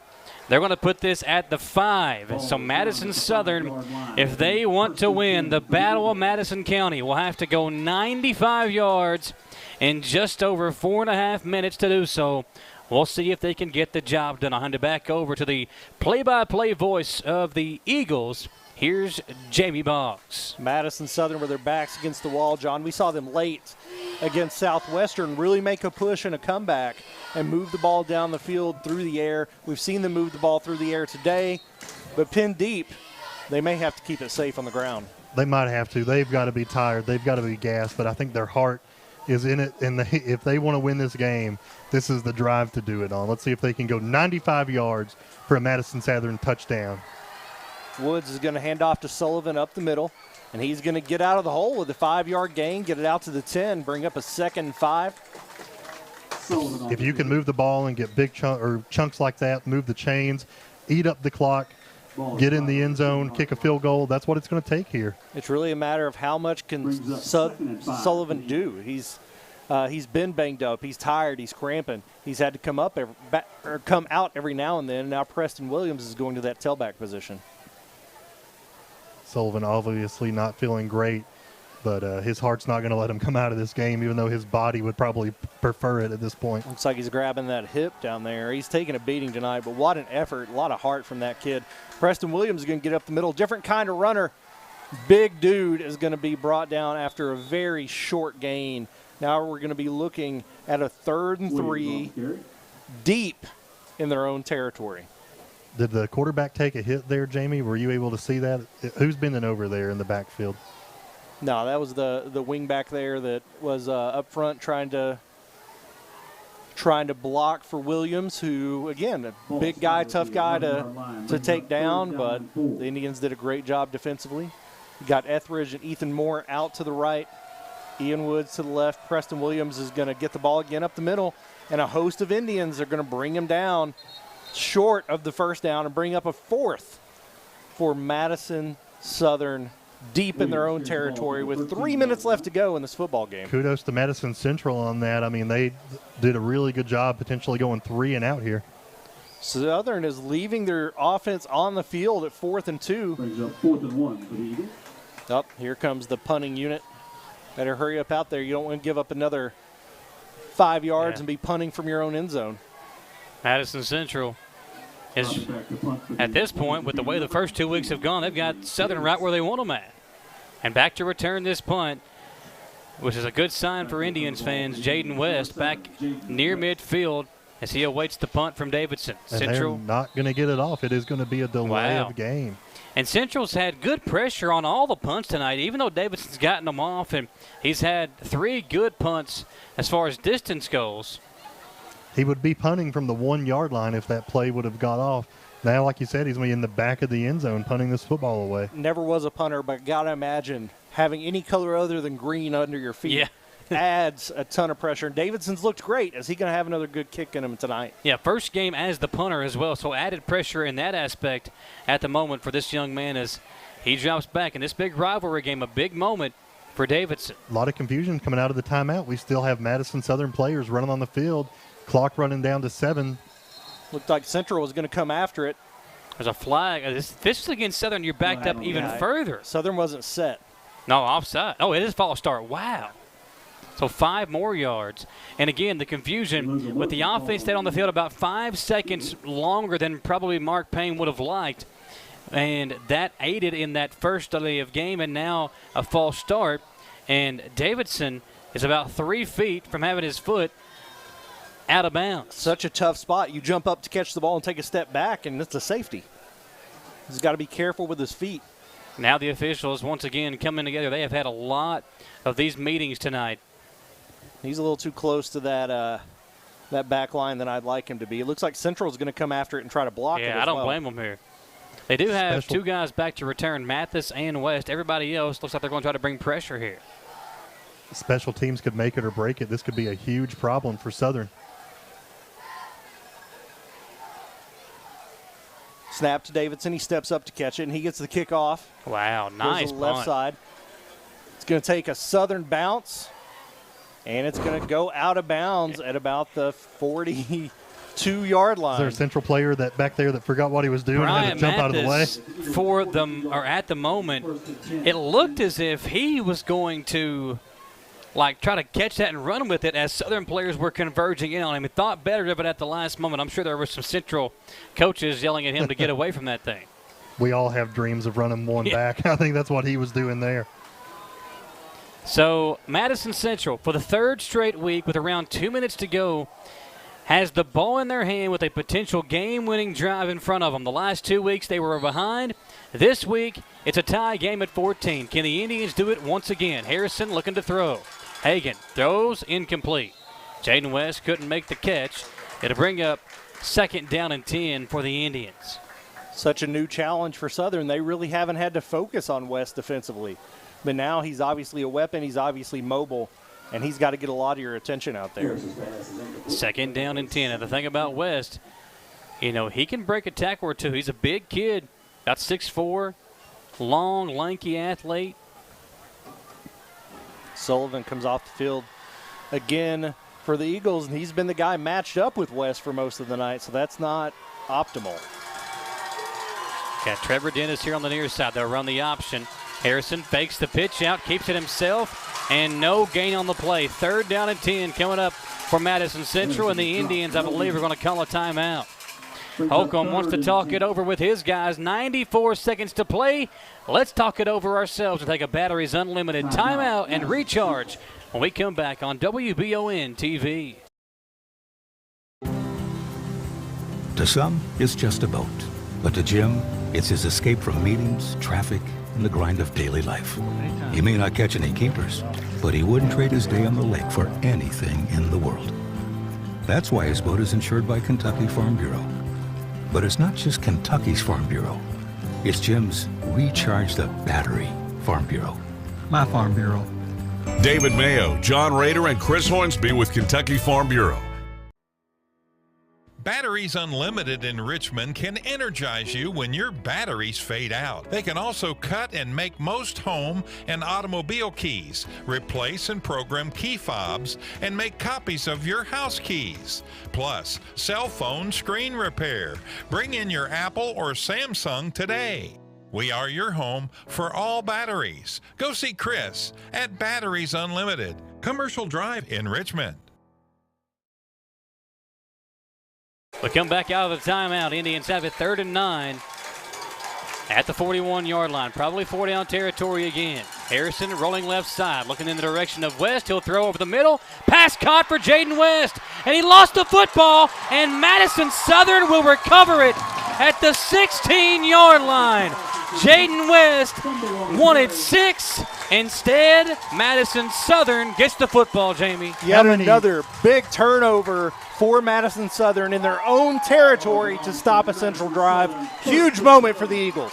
The world's giving them so many breaks, and whoever takes advantage of those breaks is going to win a football game. Jamie, this is too much for me, man. I'm so pumped. 3rd turnover of the game for Madison Central.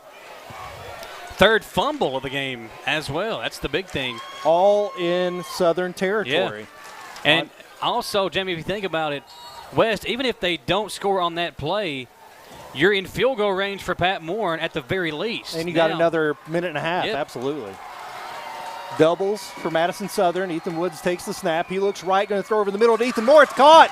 He's going to get a Madison Southern 1st down. Minute 22 remaining in the game, and they're going to have the ball at the 27-yard line. That slant's been there all day. They're going to have to speed things up with their play calling here. Got trips to the left. Ethan Woods is going to take the snap. He's looking right again. He tries to throw an out route to Moore, who slipped on his cut. Ultimately couldn't come down with it. Incomplete pass, stops the clock. 1:12. 2nd down and 10. Folks, if you're watching on Facebook, be sure to hit that share button. We got 1:12 left to play. Let the folks out there know they got to tune into this finish. 1:12 to play here in Berea. Hit share and let your friends see this finish here on WBON TV.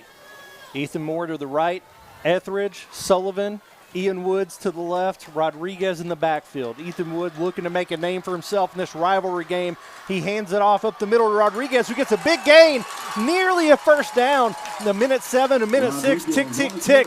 They're not going to stop the clock. It's going to be 3rd and 1.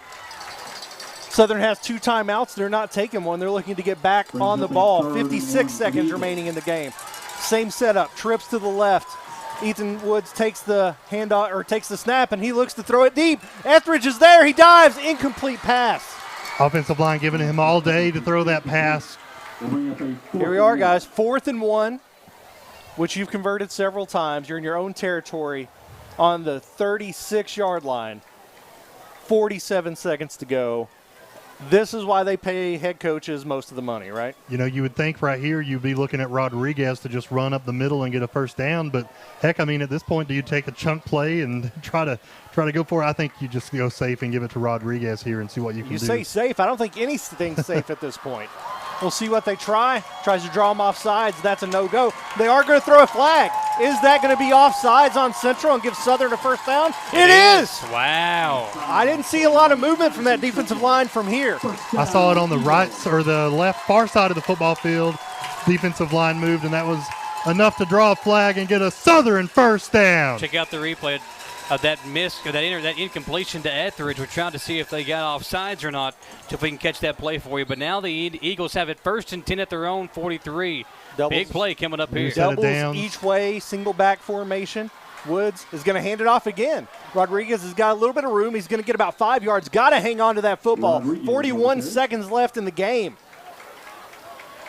Clock is not stopped. Time is still moving. We're down to about 30 seconds. Trying to save those timeouts for when they get down the red zone. Same formation. You got doubles. Ethan Wood takes the snap. He's looking to pass now. Throws an out route. It's broken on and nearly picked off by Jaden West. That would have been undoubtedly a pick six. Jaden West would have taken it to the house if he would have just held on to that ball just a little bit longer. That's going to stop the clock. Jamie, what are we? 24 seconds left in this ball game in regulation. That is a for sure touchdown for West. If he just hauls that one in, it has been a rough game for the star wide receiver for Madison Central. Missed another chance there to put this game away. 3rd and 6, still doubles formation. Woods drops back. He's looking deep this time. Ethan Moore is open.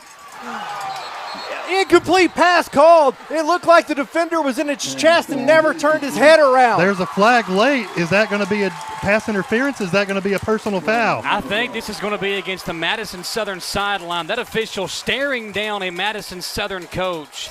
I think this is against the Eagles, and it's going to be. 100%. Everybody was looking for a pass interference call there, but. You see the replay there. The defender was definitely in the receiver's chest without turning his head around. And Coach Payne's not happy with what's going to happen here. We're looking at a potential 15-yard penalty down the field for Southern, but it's going the other direction in favor of Central with 19 seconds remaining. What a crazy finish to this ball game, folks. It has been such a fun night here in Berea, and now Southern, a penalty against them. There's been a few against Madison Central here in the second half that have been questionable. That flag not being thrown causes a questionable flag to be thrown against the Eagles. I'm not sure how we ended up with a 15-yard flag that made it a 4th and 12. Really think something's off on our math here. 20 seconds remaining, 4th and 11. What is Southern going to do? They're going for it. Trips to the right. Timeout called by Southern. Mark Payne going to have his guys huddle up here. Let's keep it right here, folks. What a fun game and what a fun finish we have in store for you. Overtime potentially on the horizon, but we still got 20 seconds left to decide exactly what is going to happen here in Berea. We do want to say thank you to all of our great sponsors like Bishop Small Engine Repair, CT Diesel Performance, Galaxy Bowling Center, Jerry Goebel State Farm Insurance, Orthopedic Sports and Physical Therapy, Berea Urgent Care, Kentucky Farm Bureau Insurance, Raider Mayo and Hornsby, Jack Burford Chevrolet, Gateway Cycles, Chenault Vineyards, Citizens Guarantee Bank, Jones Family and Cosmetic Dentistry, Batteries Unlimited, Fayette County Corrections, Madison HVAC, Nuevo Vallarta, Whitaker Bank, Berea Ace Hardware, Madison County EMA CSEP, and Mike Brewer for Richmond City Commissioner. All those great folks helping us bring you the coverage of this massive showdown in Berea. The Battle of Madison County coming down to the wire. And Jamie Boggs will have the call for you here in just a moment when they come back out onto the field. Jamie, we will be crowning our CT Diesel Performance of the game after the game, and there has been a lot of candidates here for this one tonight. So many big plays on both sides of the football from both teams. A few controversial calls going both ways. A lot of chippiness on the field and on the sidelines, but ultimately we've got 20 seconds to try to solve this thing in regulation. It is 4th and 11 from their own 41-yard line. And it looks like Madison Southern is going to punt the ball away. You know, I don't mind this idea because if you punt the ball away, you force Central to have to go further in 20 seconds. If you throw it here, something crazy could happen, a high snap, which could happen on a punt as well, and then you lose the ball game. The snap to Davidson. It's going to be called dead. Another false start. Southern really having trouble with their punt formation here in the fourth quarter. That's the third 5-yard penalty they've seen. Stephen Waison saying, well, this game has lived up to the hype. No better statement could describe this one tonight.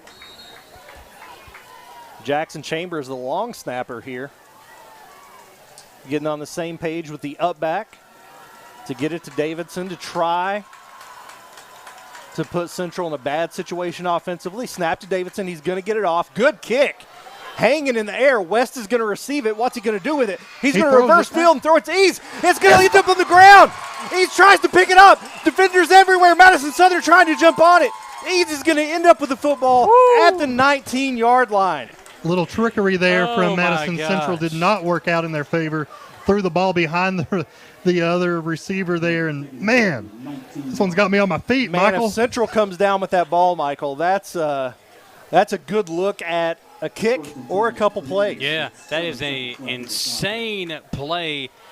I understand the setup. I mean, West throwing it, threw a good pass back to his teammate. Eads just dropped it, and Central catches a huge break there as it ends up back in the hands of Eads as he falls on it to preserve the possession, or preserve the possession. I'll get it out here in a moment. We've got a timeout on the field by Madison Southern.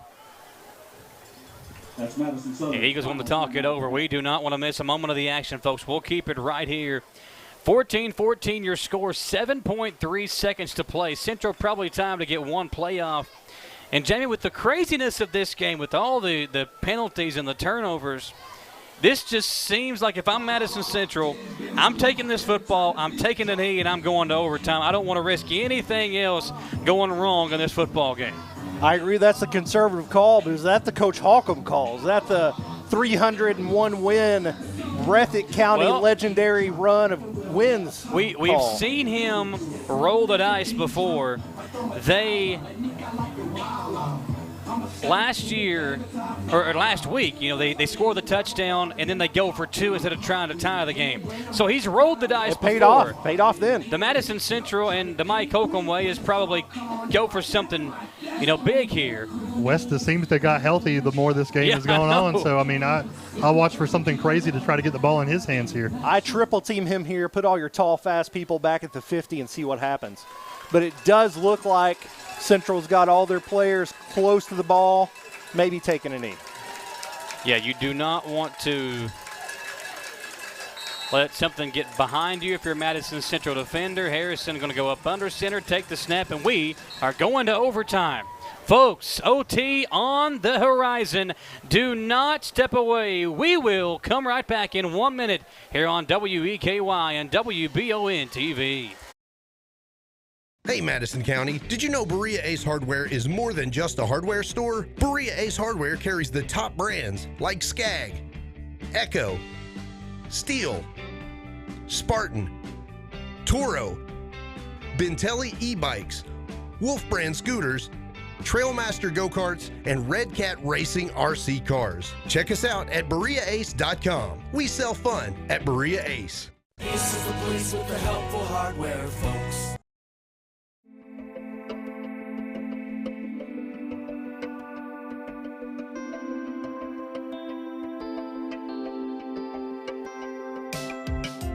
Granite, marble, and quartz for any surface.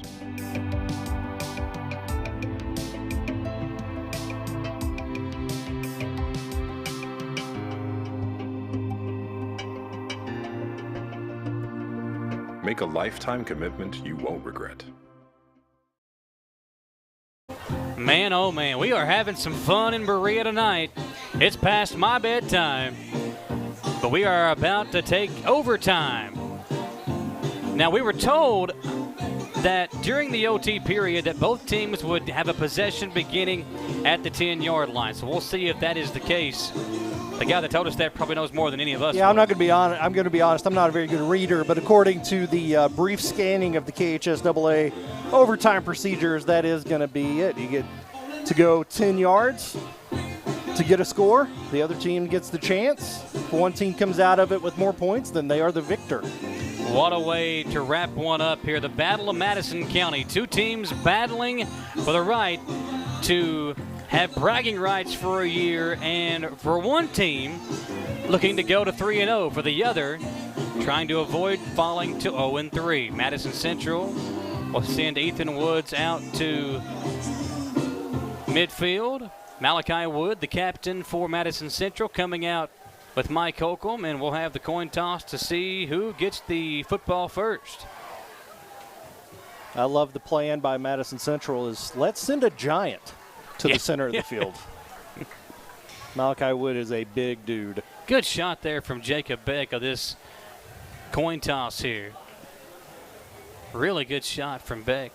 We'll try to see, obviously going over all the rules. What was it? I think Donovan McNabb in the NFL didn't know the overtime rules. He thought that his team was going to get the ball back after they gave up a touchdown in the overtime period. How do you play in the NFL for so long and not know?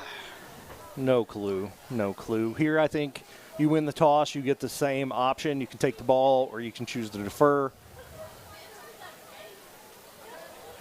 You can choose which side you want to defend. I don't know that that's really an issue here. If anybody has a huge preference. A lot of students down on if you're watching on WBON, on the right side of the field.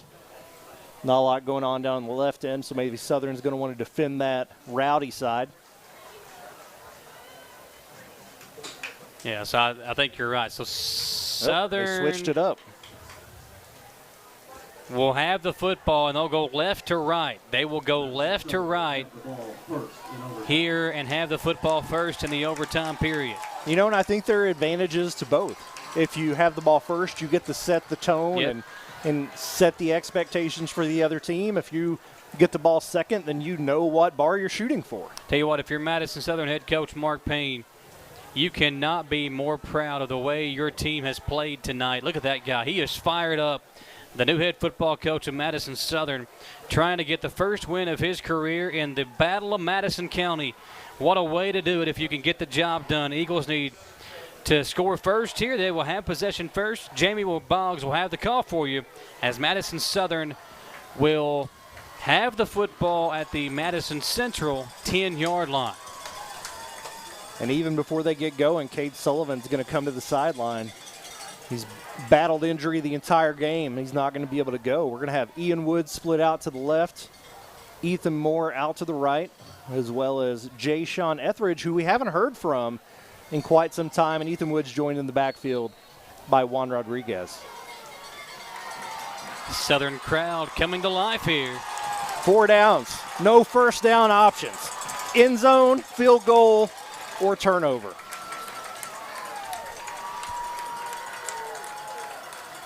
Woods looking to the sideline for his call by the wristband bandits. They're double teaming Ian Woods over on the left side. Ethan shifts over. He snaps it. Looks like it's going to be a delay of game. Not a good start. Not ideal to come out of a break. Is John okay? John's like he's like too much salt for my man over here. Now we're a first and goal from the 15. A little more room to work with. You still know that the end result needs to be the same. Jaden West covering Ethan Moore. He's had some big catches tonight. Woods takes the handoff, hands off to Rodriguez up the middle. He's hit at the line of scrimmage and gets nowhere, maybe a yard. So we're going to be looking at second goal from the 14-yard line. Yeah, he got across the 15, and they're going to mark it back. I guess the tail of the football would be at the 15-yard line. Not a lot of luck running the ball up the middle here in the fourth quarter for the Eagles. Seen most of their success through the air. Is that where they're going to go? You got Moore matched up with Jaden West. It's a big matchup here on the near side. No Jay Sean Etheridge in the game either. Nope, never mind. He's in the slot here. Etheridge is matched up with Eads, and Woods is going to drop back. He looks over the middle, nobody there. He's going to take off. He's going to have a little bit of room and get up to the 12-yard line. 3rd and goal from the 12. Central stacking the strong side of the ball there. I really thought he was going to have a lot more defenders in the face of Woods before he got that ball off, so good job seeing that and getting downfield, picking up a few yards, but it leaves you for a long 3rd down. 2 plays to work with. Try to get 4 or 5 here and then try to put one in the end zone. Southern crowd on pins and needles and on TikTok, some of them apparently. Sullivan coming back in the game. They got to get Williams out of there. 9 seconds to snap the ball. Waiting on the play. Can't afford another penalty. They only get 1 timeout in overtime. 3, they're looking to snap. Snap it to Woods. He looks to the right, over the middle, passes up. Ethan Moore tries to jump for it, and he's pushed in the back, and they're going to say it's uncatchable, and we're going to have no flag. Yeah, I think if Moore jumps up there, might have drawn a flag because he could have sold it somehow, kind of flailing his body a bit, but the fact that he didn't really try to attempt to catch that one, I think that's why the flag wasn't thrown. And now a field goal by Davidson. The ball was sailing really high over his head, but, yeah, like you said, you'd like to see some effort there and jump up and see if you get a call. You got 1 attempt so far by Davidson tonight on a PAT, and that was blocked, and that's the difference in the game why we're still tied. We'll see if he can get it up, and through the goalpost, they're bringing a player off, and they're going to end up taking their lone timeout. We had a player trying to run off the field. I mean, hate to say it, but special teams really kind of an issue. We've got a lot of confusion, players who don't know if they're supposed to be in or not, and had to burn a timeout there to get players where they need to be. Payne was livid as the player ran off the field. Again, it's just got to know where you're going to be at here in this situation. And, you know, in the days leading up to a game, a lot of times you'll just have a practice session where the coach will turn around and yell, punt team, everybody get out there. Field goal team, everybody get out there. And some people have been a little confused today. Well, you've had so many guys nicked up that there's probably guys that aren't normally in that position running on and off the field. You're going 2 or 3 deep, and that leads to a lot of confusion. I've been there. Special teams coordinator. I know exactly what you can do wrong there. So the last kick for points from Davidson was blocked. You have to think Southern feels good about their ability to block it again. Does that open the door for a potential fake? They were backed up a few times with penalties on that last block. They were kind of rushing to get people where they needed to go. They have a timeout. Let's see if they get the personnel in the right spot. Everybody execute their job and get a few points on the board for Madison Southern. Central's got a lot of defenders back. Jackson Chambers, the holder. Yeah, Central jumped off sides.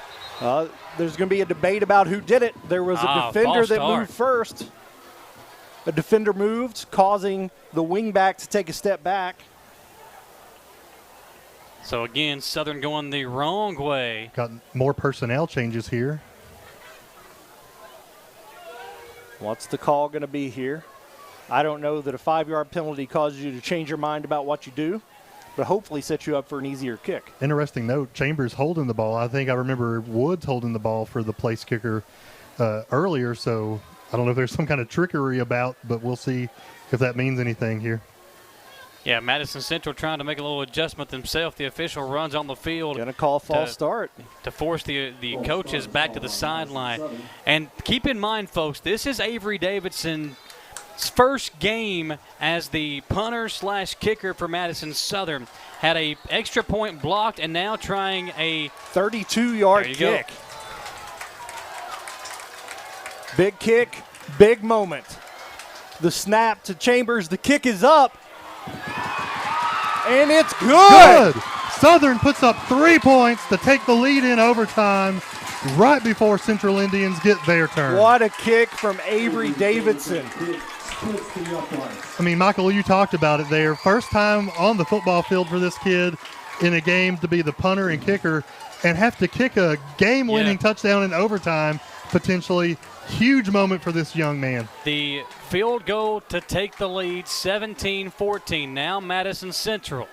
They'll get their turn with the football as they come out on the 10-yard line. Going to keep it on this side of the field. I like having the fans back here, Jamie. I think it adds a little flavor to the recipe here that has been the Battle of Madison County in overtime.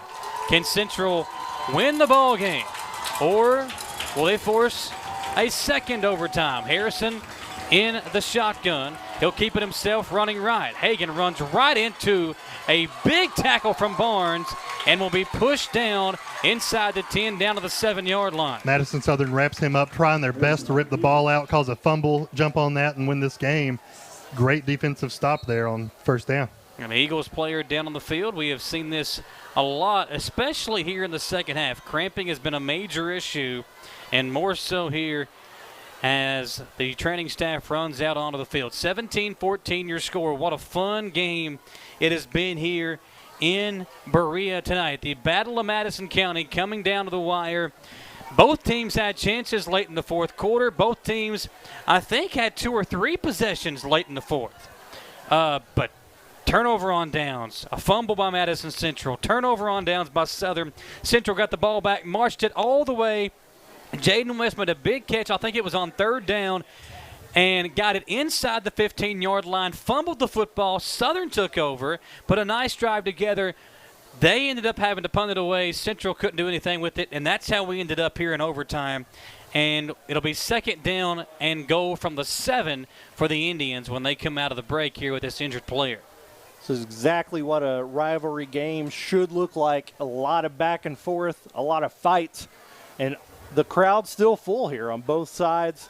A lot of people still here to see the ending of this game as we're in our first overtime. If Southern's able to keep them out of the end zone, they either win or we live on for another overtime period. Now, one thing that Central has, Pat Moore, and a very experienced kicker. He actually went to a prep school last year. He was a sophomore at Madison Central, was the kicker for the Indians then. As a junior, he transferred to a prep school where he worked on his kicking game, and now he's back with the Indians as a senior, and he's been really good all year long. We'll see if he gets an opportunity or if the Indians put one in the end zone and knock off the Eagles. Jaden West wide left. Big matchup with Jay-Sean Etheridge. I think you got to put somebody over the top, prevent that fade to West. Otherwise, I think we're going to see the option again. Parker Mullins to the left side of Harrison. Nate Eads to the right side. That usually means they're running left. And did they draw them off sides? They did. I think number 52 of Madison Southern jumped off sides. Penalties, penalties, penalties. Offside is called on Madison Southern. If 52, that's senior Keaton Miller. It's going to put the ball inside the 5-yard line. Ball is spotted at the 3-yard line. Glad to have you along here with us, folks. John Bailey, Jamie Boggs. I'm Michael Watkins. And we are in overtime with Madison Central and Madison Southern. Ball now inside the 5. Let's see if they give it to Eads. I would expect Eads to run it far side. And he will. And Nate Eads will get into the end zone, and Madison Central will win the Battle of Madison County tonight in a game that you hate to see anybody walk away as a loser. But Madison Central will knock off the Eagles 20-17. My goodness, what a ball game. 3 games in a row for Madison Central where they had to come from behind to win. What a good way to find a way to win for Madison Central. Like you said, man, you hate to see anybody lose this game. I mean, it's a great game. We'll step aside for a 3-minute commercial break. And after this replay, check out the Whitaker Bank replay. I said Eads would run far side. He did. Spins into the end zone and scores 6 in overtime. And the Indians win 20-17. Let's take a 3-minute commercial break. We'll come back and wrap things up here on the postgame show. What a fun night here in Berea. We'll tell you all about it when we come back here on WBON TV. Support local and get your vehicle running at its peak performance with CT Diesel Performance off exit 97 in Richmond. Chris Thorne and his staff specialize in diesel performance and repair that will service any vehicle, big or small, with oil changes, brakes, tires, alignments, and more. Broke down and need a tow? Well, call CT Diesel at 859-699-8712. Like them on Facebook to enter a weekly drawing for a free oil change. CT Diesel Performance off Exit 97 in Richmond. Being prepared for various types of disasters is one of the best ways to ensure the safety of your family, friends, and community. The Madison County Emergency Management Agency and the Chemical Stockpile Emergency Preparedness Program is here and ready to support community emergency response. For how to be prepared, make emergency kits, know your zone, and shelter-in-place information, contact EMA CSEP at 624-4787 or visit madisoncountyky.us/EMA. Madison County EMA CSEP, your partner in preparedness. I'm Michelle. And I'm Jennifer. And in the spring of 1992, Bishop Small Engine Repair was born in our mom and dad's barn in Estill County. Then in the fall of 1992, we made the move to Madison County, where we are today. With the support of our family, customers, and community, we have continued to grow in the outdoor power industry. With a full line of products from Cub Cadet, Grasshopper, Echo, and Shindawa, we can help you tackle your yard so you can enjoy it with your family. Bishop Small Engine Repair, where our focus is our customer. Stop on in, 119 North Estill Avenue in Richmond. We can't wait to see you. Fayette County Corrections is seeking to fill several positions now. The pay is great along with a long list of benefits and incentives, but the relationships created on the job are one thing that can't be taken for granted. It allowed me to kind of gather in that family feel, the feel of camaraderie along with my fellow officers, and to get to know people, as to see them flourish in their career, and to be an opportunity to try to help them along the way to share my experiences. Apply today at lexingtonky.gov/correctionsjobs. Whether you're in the market for a brand new Chevrolet, you're looking for a pre-owned quality vehicle, or your family car is in need of service by our GM certified technician, Jack Burford has what you need. Come to Jack Burford Chevrolet in Richmond for all of your automotive needs. Family owned and operated since 1964, Jack Burford Chevrolet is your hometown Chevrolet dealership. Check us out at jackburford.com or come in and see us today. We are located on the EKU bypass across the street from Walmart. Hey, I didn't order any pizza. Jake from State Farm. After you saved me so much dough on insurance with that Parker promo, I devised a promo for you. Here's the deal, Parker. State Farm offers everyone surprisingly great rates. Right. Pepperoni pockets, cuckoo crusties. There's no promo, it's just great rates. And a cider ranch. When you want the real deal, call State Farm agent Jerry Goebel in Richmond today. Like a good neighbor, State Farm is there. Back here at Madison Southern High School to wrap things up on the Chenault Vineyards postgame show. Chenault Vineyards has become the go-to destination for families and friends to enjoy fun and entertainment in a relaxing environment in Richmond. See why so many people spend their weekends at Chenault Vineyards. And you can check out ChenaultVineyards.com for more information. Final score 2017, Madison Central in overtime with a Brock Eads touchdown will defeat Madison Southern by 3. Jamie Boggs, John Bailey here to wrap things up. Guys, what an unreal ball game tonight. Hey, you know what? This is what we wanted out of a rivalry week, right? We wanted a good game, close game, coming down to the wire. That's exactly what we got. Sorry, I can't talk anymore. You can't draw this one up any better. I mean, if you're a fan of either one of these teams, obviously if you're a Southern fan, you want to win this ball game. But the way you played last week to come back this week and have this kind of showing against a Madison Central team that's knocked off LCA and Dunbar, you got to be real proud of your team if you're Mark Payne. A lot of young guys making some mistakes late in the game for both of these two teams, but if you're Madison Central, you survive and you go to 3-0 in the season. If you're Mark Payne, you're still searching for that first win, but what you really are searching for is for these guys to come out and play this way each and every single game. And I think if you're Payne or these players, I think you got to look at that. No loss is ever a good thing, right? Everybody wants to win. But if you can play like this in games down the stretch, that first game is going to come. This team was much more in line with what we saw in week 1 against Southwestern. So this is the team that it shows the potential of Southern, and I think they should continue to build upon that. And I think they can end up having you mentioned it, clicking toward the end of the season for Central last year. I think Southern can see that. But, man, what heart and guts does this Central team bring each and every week? Yeah, to come from behind again, you tie it up in the fourth quarter or in the third quarter, late in the third, and then You have chance after chance. Game gets away from you think, but you're able to pull it out and eventually get the victory, 20-17, your final score. Now let's crown our CT Diesel Performance of the game. Folks, if you want your vehicle to perform like our man Parker Mullins did tonight for Madison Central, take it to CT Diesel Performance, located off exit 97 in Richmond. Chris Thorne and his staff service all vehicles, big or small. Like them on Facebook to learn how you can receive a free oil change at CT Diesel Performance. Parker Mullins was a beast tonight. Played some offense, but really made a big impact defensively. Had a big sack, a couple other tackles for loss, made some big plays defensively for Madison Central to help them pull out this victory. And Parker Mullins is our CT Diesel Performance of the game. Absolutely. Every time that Central needed a big play defensively, every time that it was a 3rd and short, a 4th and short for Southern, he was the guy that stepped up.